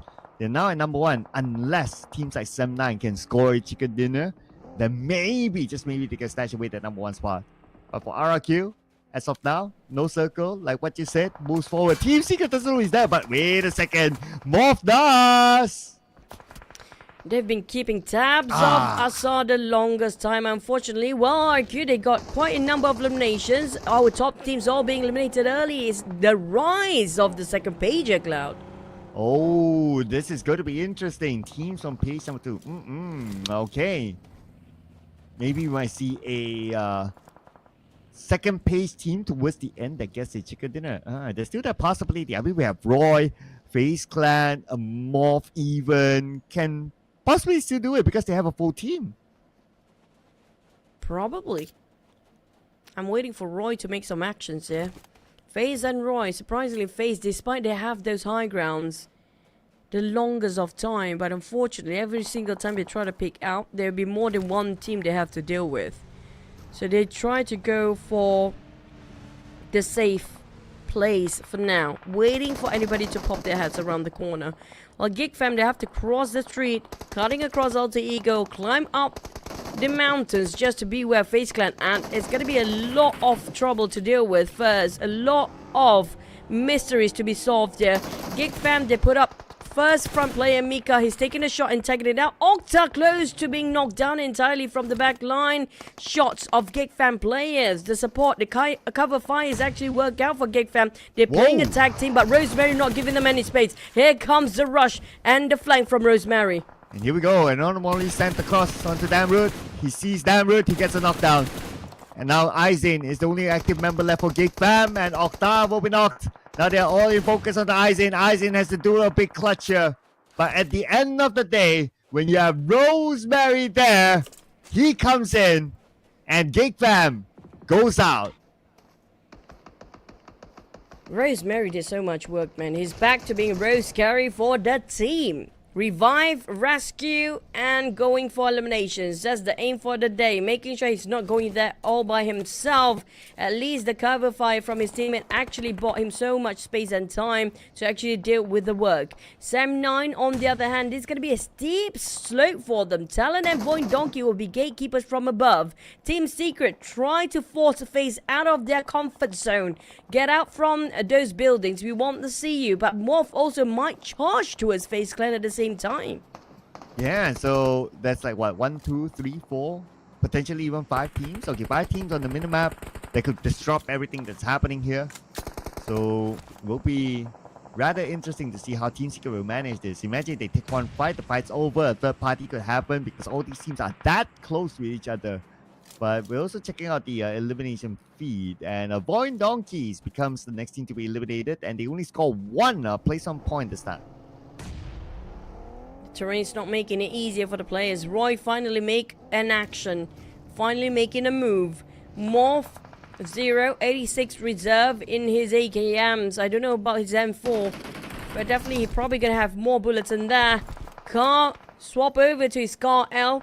Hoping they will drop the nade and connected. It's going to be go time for the side of Roy. 0 is down. You left to actually do the work for MORPH. MORPH in trouble. Here comes the push by GEEK first with his S12K, but they spotted out. Flippy tried to run away. They would not let him off the hook yet. Can the rest of Roy follow up and clean up the job for GEEK too? And GEEK, man, this guy, all of a sudden he has been showing up again. And that's good news for Roy. 3 eliminations so far. And they got themselves up onto number 14 for now. Let's see if they can get more out of this. They're also collecting placement points. So that's something to keep in mind too. As for Team Secret, if they want more placement points, they have to move forward. So this fight against FaZe Clan is inevitable. FaZe Clan didn't take the compound and the buildings where Team Secret's GK is at. They know for a fact the team start to push from there, so they're pretty smart themselves. Onzo's playing from the outside, making sure that everybody else will be covered in case they're being rushed in later on, but breaking the rest of Team Secret. Try to flush FaZe Clan out. Mela is out showing himself, but Mela's pretty low himself. Mela playing around the box actually worked out for him. Now GK made a bit of a U-turn back to his indoors, but it's going to be FaZe Clan victorious for GK. Back on Zens. Can he follow through? There's nothing that he can actually see from here. Yeah, it's difficult if you're up against a building, especially if you don't have that opportunity to crash in, but you're forced to move because of the zone. And now FaZe Clan will make sure that point is not going to be denied away, and they will take out the final member of Team Secret. They are out at number 6 with 1 elimination point, and FaZe Clan scores 4 eliminations, and they go up above Roy. A great defense coming up from FaZe Clan just now, but unfortunately their compound is not inside of a circle, and they were hiking. And big spotted by Axel. What a clean shot just now, and a clean view for Talon's player to shut him down. But unfortunately for Alter Ego, they lost Rosemary before, leaving with only Octa to do the job alone. Now Octa, he can play alongside the slides, but it's not going to be enough as the Blue Zone also pressure him out. So Talon, they scored 3 elimination from that, 6 in the back. It's going to be full squad of Talon to deal with the rest of FaZe and Roy. Well, Talon, FaZe, and Roy, it's 4v4v4. FaZe Clan managed to revive Onzens, so they're back as a 4, as a full team. Now circle-wise, everyone has a piece of the circle, but for Roy, they're in the middle of the circle, so they could be the center of attention now. Mela from the side spots out Zunos, but not able to get a knock. No advantage yet, so they're going to play this carefully because they know that there's more than one team around. Mela. Can he be the Mela that we used to know? He doesn't have any hand grenades, no throwables, but at least he got level 3 of VATS and equipment. Even got himself an extra bonus from that airdrop. But Roy, they are spreading out into 2-1-1 formation. The 2 in the center will push up to the front line, while GEEK and the other flanker will give them cover fires. But will FaZe Clan take the bait here? FaZe Clan, they're definitely aware there will be some surprises from the side, so they definitely prepared for that. Yeah. So everyone's like preparing themselves for the final moment. We may need to wait for stage 9 now because everyone has their own corner. So stage 9 will force everyone will move towards the center. That's where it will be havoc because everyone will be shooting at each other potentially at the same time. That's going to be super duper interesting. But the team that will face the Wrath of the Blue a little bit earlier is going to be FaZe Clan and also Talon. So Roy, they just need to stay super disciplined now. But the problem with Roy, the elevations do favors more on FaZe Clan. Roy They don't have 4 men. When it comes to numbers, they are at disadvantage. And even the ground zone not on their side. FaZe Clan Mela coming up from the sides here. Mela trying to open up the space for the team. Here comes the Morleys as well. Did not connect and did not hit anybody. Talon is down as well for one player. Can FaZe Clan secure their chicken dinner here? Oh, this could be their moment here. And let's remember, they are the team at the end of page 2 when we started this round. But FaZe Clan need to wrap up things. Here up against Roy. Mela will get a knockdown to Car from Roy. But the counter fire came in and Ninos is now down on his knees. Nice to Juke and Onsens now with another angle will secure another elimination point. He will secure another elimination point out of Juke as well. And now Roy only has one player left on the other end. FaZe Clan, they know this terrain so well. They love this map so much. They know how to play the slopes of the hill and they utilize it perfectly well. And it's doable for FaZe Clan as long as they got the rescue mission up. It's going to be back to 4 members versus 1 push of Roy. And that's it. It's going to be a chicken dinner in their hands. It's 90% now. They can close it to 100. As FaZe finish their run of the day, despite having couple zeros back to back in Erangel before, but they have redeemed themselves with the last Miramar map with the chicken dinner. And this is a chicken dinner for a team that was last seen at the final page. And with this chicken dinner, this will definitely boost themselves up significantly in the overall charts, giving them a lot more points from this Super Sunday. What a round it was. What a much needed round it was for FaZe Clan. And together with the chicken dinner, they brought with them 8 eliminations. How much will they jump when it comes to the overall ranking across the board later on? But we definitely have to thank Onsens for this one. 814 damage by himself. Definitely the MVP with 4 eliminations as well. Team contribution wise, 38%, 28 minutes and 54 seconds for survival time. But I have to say, FaZe Clan, that was a flawless run. They didn't lose any members. And it was the last map that they're finally rising up to the game. Can they still push their numbers up? Because we have to wait for week 2. Oh yeah. Now we are winding down week number 1. But we'll look through the numbers in a little bit more. As we also have to congratulate Alter Ego, Roy, as well as Talon for being one of the top teams to watch here. And the best part is that Alter Ego played a full squad time of 12 minutes 50 seconds but still able to come out on top. And part of their big contribution is Rosemary, who showed up, especially up against GEEK at some point, to net them a good amount of elimination points. Great work by all these teams as we check out the highlights brought to you by none other than FaZe Clan.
across the players' camp just now. I can see some frustration moments for the teams. I don't blame them because there's so many unexpected collision in the early stage of the map itself. They did not see that one coming, but they see this coming for their chicken dinner for FaZe Clan. 18 points in total, alongside with Alter Ego 12 elimination points. My oh my, they have risen back into this tournament.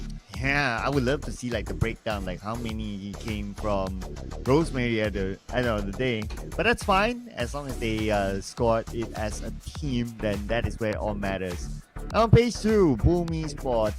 He went out very, very early, and we saw that early on. The only team without any points at all. So without any points, and with the performance of teams on page 2, I mean, they got pushed down quite a bit, in which we'll know how significant is that in the overalls and a little bit more.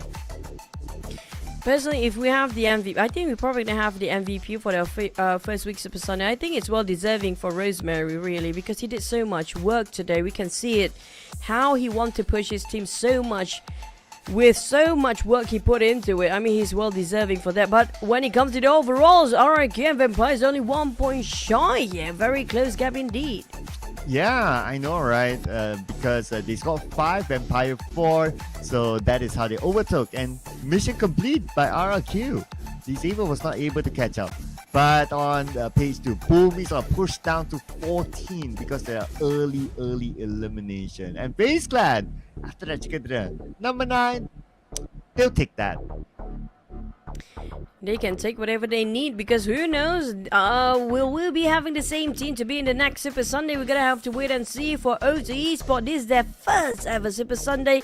11 points, not too shabby, but when it comes to weekly rankings, it's gonna be the same as well, because we'll be waiting for week 2 and week 3, and so far RRQ taking the lead. And do remember the 30 hit point start when it comes to the grand final do play a big part for the grand finals as well.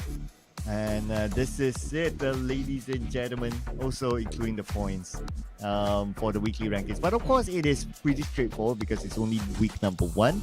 But if we add on like week 2, Super Sunday points later on, and then that's where we start to see like this chart be significantly interesting. But our MVP today, thank you. Rosemary is here. He's definitely deserving. He did so much work. He revived, he rescued everyone that he can, and he just makes sure he tried to get as much eliminations while he's doing everything else. It feels like this guy has 6 hands in the game here. Not just the fingers, 6 hands literally.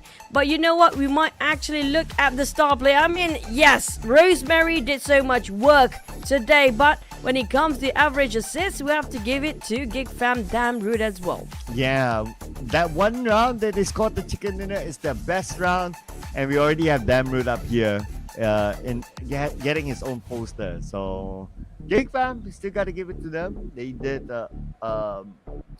okay, and I guess they will be happy with their performance. Then next is to focus onto the following week, which is week 2. But let's check out our stage here, an interview with RRQ.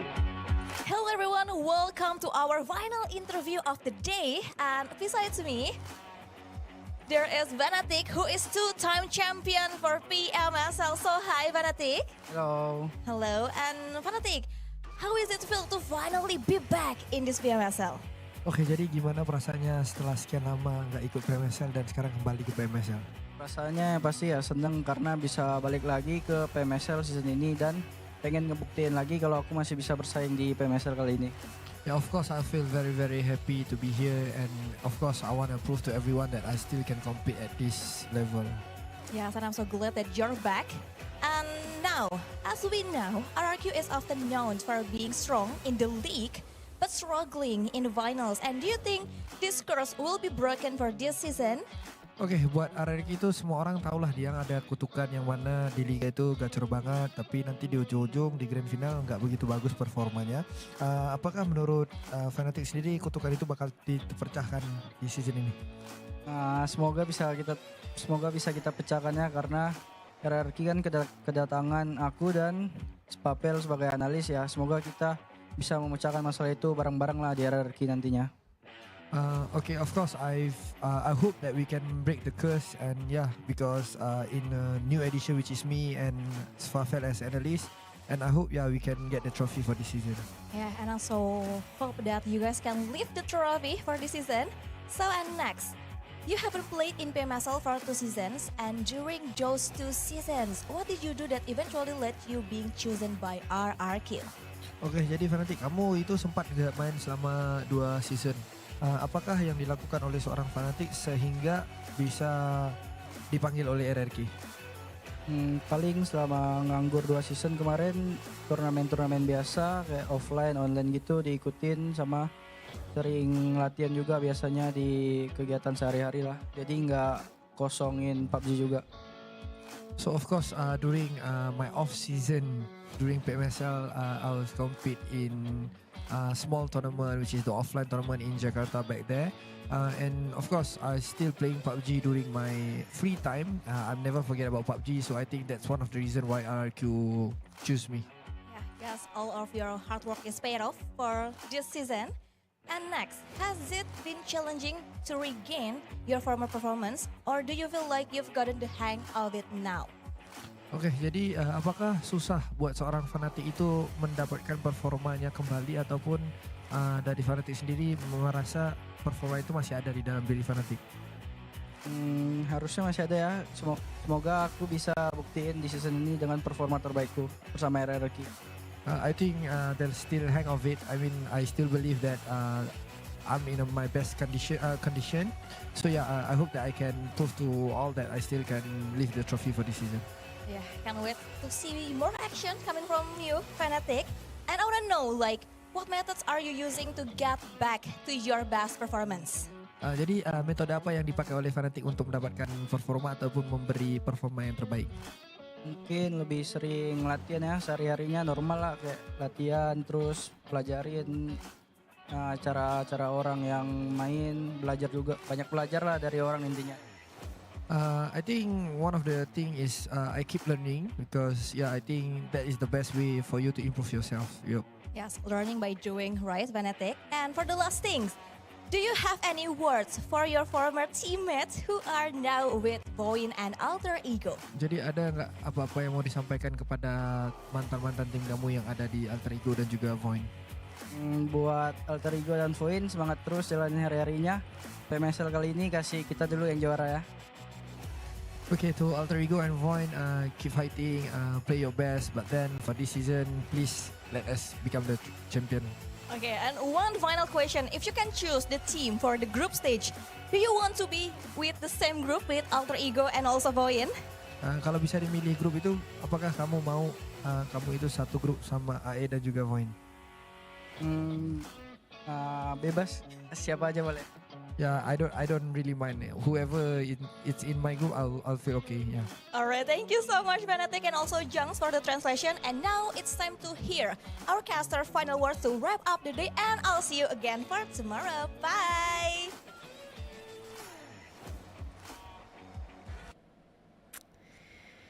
Interview by the side of RRQ just now. I love his insight, and also when it comes to jumping teams, it's definitely difficult to readapt and have to fight against your old friends, but they're definitely gonna have fun with it. You know who is not having difficulty to adapt? Circle? It's Jungs. He's been so busy. It feels like every day he has to work, and he's first, this is Indonesian language, or this is a Malaysian language, okay, and he needs to translate everything to English. It's like, he's not having a problem adapting. Welcome to my world, Jungs. But I think it's a good thing we get to see more Jungs, who is so tall, by the way, in real life. But you know what? I agree with how RRQ Fanatic just now / Eldogi, that's your brother. But speaking of which, he didn't actually put in mind so much if he will be in the same group as the other Indonesian teams or not. I love that mindset. Whatever it is, they will adapt with it. They will try their best, and that's going to be how things will work out for RRQ. Well, if I were to be campy about it, Not like you can change anything about that. It's like accept it as it is, you know, accept it. Whether you like it or not, it's here. Yeah. Bam. Of course, Deal with it. Deal with it. But we only find out like the official grouping through social media. So make sure you guys follow the social medias of PUBG Mobile Esports for further updates. And I'm pretty sure it'll be a quick update because tomorrow will be already a new week. Yeah, tomorrow, this week, new week. But you know what? Stay updated with the PUBG Mobile social media so you know which group in which which team in which group, especially your favorite teams. But that's a wrap for week number 1. We're done. And we're going to see you guys tomorrow for week number 2. And we're going to wrap up our day. Any last word here, Cloud, before we head on to week number 2? Last word. Oh, I thought you asked me if any last word. Last word. No. Anyway, that's it for tonight, ladies and gentlemen. We'll see you again tomorrow for week number 2 when everything will be 0 again. My name is Sir Cloud together with the amazing Choo. This will be good night. Bye. Keep waving, keep waving, keep waving.